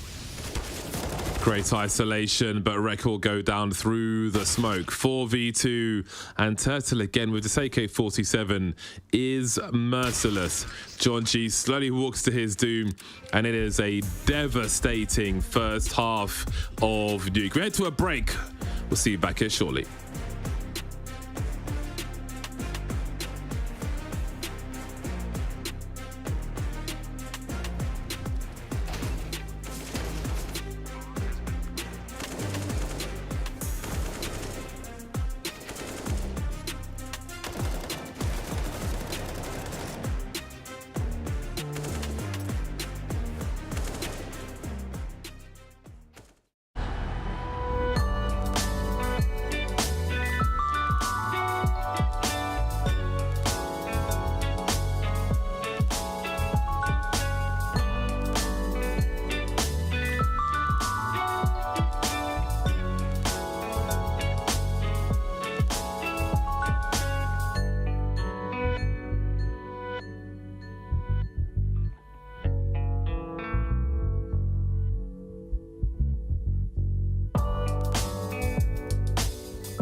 MIBR smashing their way through the first half of Nuke, a 12-3 scoreline after so many overtimes on Inferno. It seems that Nuke, so far at least, hasn't been the one for ATK. Yeah, no, this was what looked kind of like a risk for them to try and just, you know, leave the nuke in still. Like, they couldn't not leave it in. But I think for MIBR, in the past, they've picked maps that weren't the punishes in this series. And this looks like the punish for ATK. You know, if you don't have that many maps played on Nuke, you don't ban it in this one. They decide they're going to pick it. And, well, it looks like MIBR just clearly have the experience right now. ATK have got a lot to do to try and prove they can come back into this. Yeah, they are so reliant on the pistol rounds coming into the second half. It's just not enough, basically. But it might be enough. It might be enough. But again, it's a rough situation for them. But we'll see if they can pull something out of this once we get into the pistol rounds. Night and day from Inferno. I'm not really sure what else to say, really. They'll need to get to work and fast. Otherwise, you know, their margin for error is pretty small. It's just going to be a tough day at the office after so much work in that first map, especially when they had game points themselves, ATK, but weren't able to take it over the line. It would be a shame to just be deleted in the second map, but it's absolutely possible. It's absolutely possible when we get started. So again, like they're a team I enjoy watching, ATK. I like their discipline. But I mean, we might not see them at Gamers 8 if this continues from MIBR. Yeah, it's going to be tough. It is going to be tough for them, but we'll see if they can pull something through here. I mean, the scary thing is you're also heading into your T side, right? So, I mean, it's in theory going to be even harder if you don't have the experience on Nuke to play on that T side. Maybe you can find some early entries. Maybe you can try and work off that. But if you've ever played Nuke with, you know, randoms in matchmaking, for example, you know how hard it can be if you don't have things nailed down. And so let's hope ATK can show us a little bit of an improvement here onto their T side. As you were saying, pistol is pivotal. Let's see if they can get it done.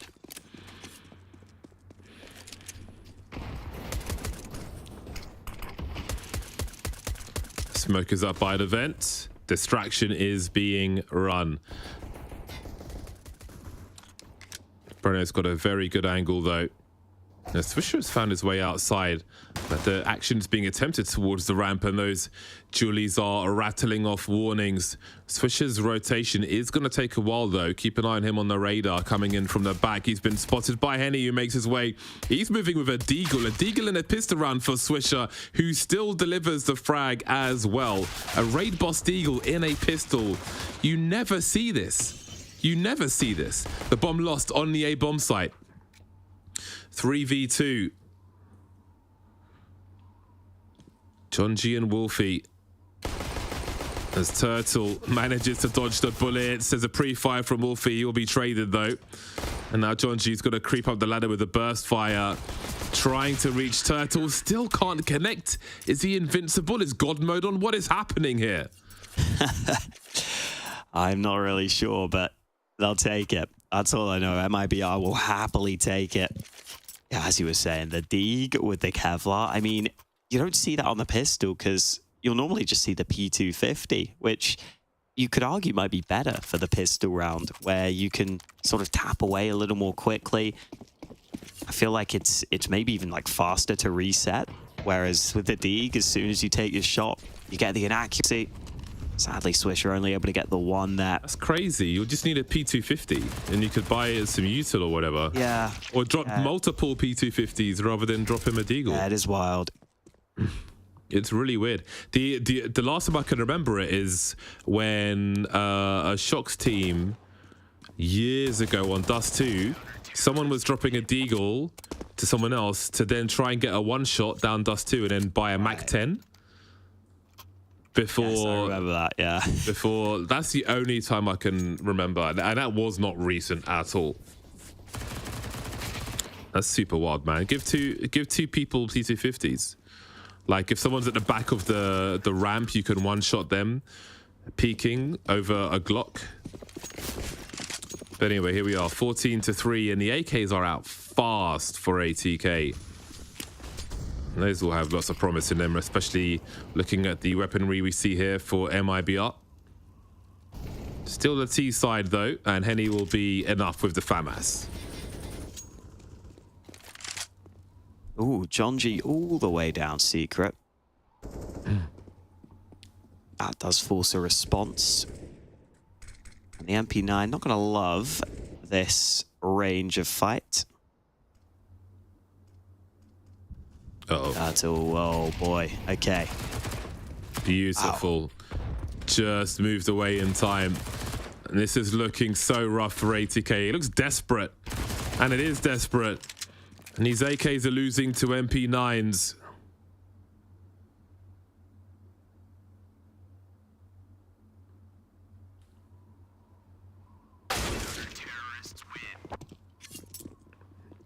Oof. I mean, I don't even know what to say.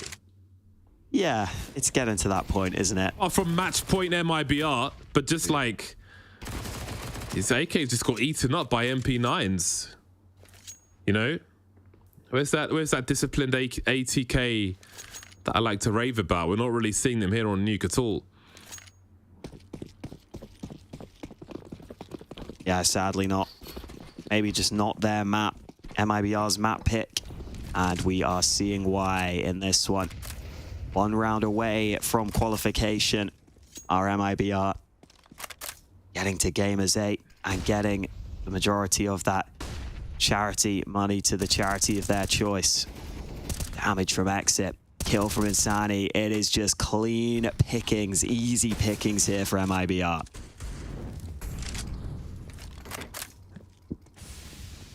And he gets an upgrade. Oh, these guys outside in the red. 1 HP for Mistem. Now none. And that's it. MIBR make it to Gamers 8. They qualify. They win the final. Congratulations to MIBR. A hard-fought first map, an easy second one. All credit to them for making it that way. It's MIBR who head to Gamers 8. Well deserved, well earned in this one. And yeah, I mean, especially with that first map, you have to say that they had to fight so hard for that one. But Nuke, clearly the correct decision in this veto. They choose to pick it, and they just showed their class on this map. And great to see the performance from some of these players. Henny really leading the charge on that first map. Enazan also delivering, and you know, Insani definitely had his moments as well. So excited to see these guys going forward. Lots of opportunity lies ahead for MIBR in the Gamers 8 tournament, so huge congratulations to them. But perhaps ATK had to win it in 3. Maybe Nuke was never going to go their way. They were close to winning that Inferno, but they could not pull it over the line ultimately, and that led to their demise. But for MIBR, there is so much more ahead of them. Of course, they take the lion's share of the charity money to the charity of their choice as well, but also they head to Gamers 8. So congratulations to them. That's enough from us. Over to Banks. Thank you so much, Bardolph and Hawker. What an incredible way to close it out. MIBR have done it. They are your North American champions here at Gamers Without Borders. They're going to be competing later in the year at Gamers 8. And of course, they will be donating $600,000 to a charity of their choice. I mean, what a way to come out of the gates. MIBR, I mean, it was almost flawless. It was just an incredible display, wasn't it, Kassad? Oh yeah, I mean, definitely it's a one-way traffic all the way in the second map.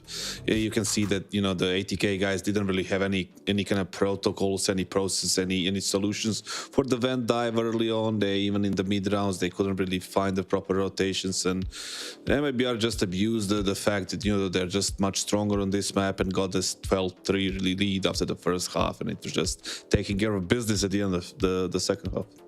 Taking care of business indeed. Yeah, I feel like, well, you know, I have to say, just a real quick, like, shout out Henny. What a stormer of a map he had, Janko. Oh yeah, absolutely. He had a great game on Inferno 2, just kept it rolling here on Nuke, and I think, you know, we've shown why This was going to be a 2-0 if MIBR can win Inferno, right? For ATK, they absolutely had to win their own map pick. This was a brutal punish from MIBR. I mean, winning 12 rounds on T side, then it's pretty much just a matter of time before they're going to close it out in the second half. Kassad, did you feel like it was just you knew what they were capable of and it was maybe their experience, or do you feel like ATK fell apart a little bit, maybe a bit of both? I think it's absolutely both. Like, the thing is, like, ATK, like I said, they had no protocols whatsoever. It seems like they'd never played this map together whatsoever or practiced it, and they had no solution for anything that's going on the map. And obviously on the other side, MIBR is a team that picked it for a reason. They feel good on it. Like you said, they played in the semis and they played it here in the finals and absolutely deserved 100% to be at the big event. Yeah, indeed. Do you feel like, who was an MVP for you of that series? I've already mentioned Henny had an absolute stormer in this map in particular, but for you, was there an MVP of the series? Their coach was the MVP for this week.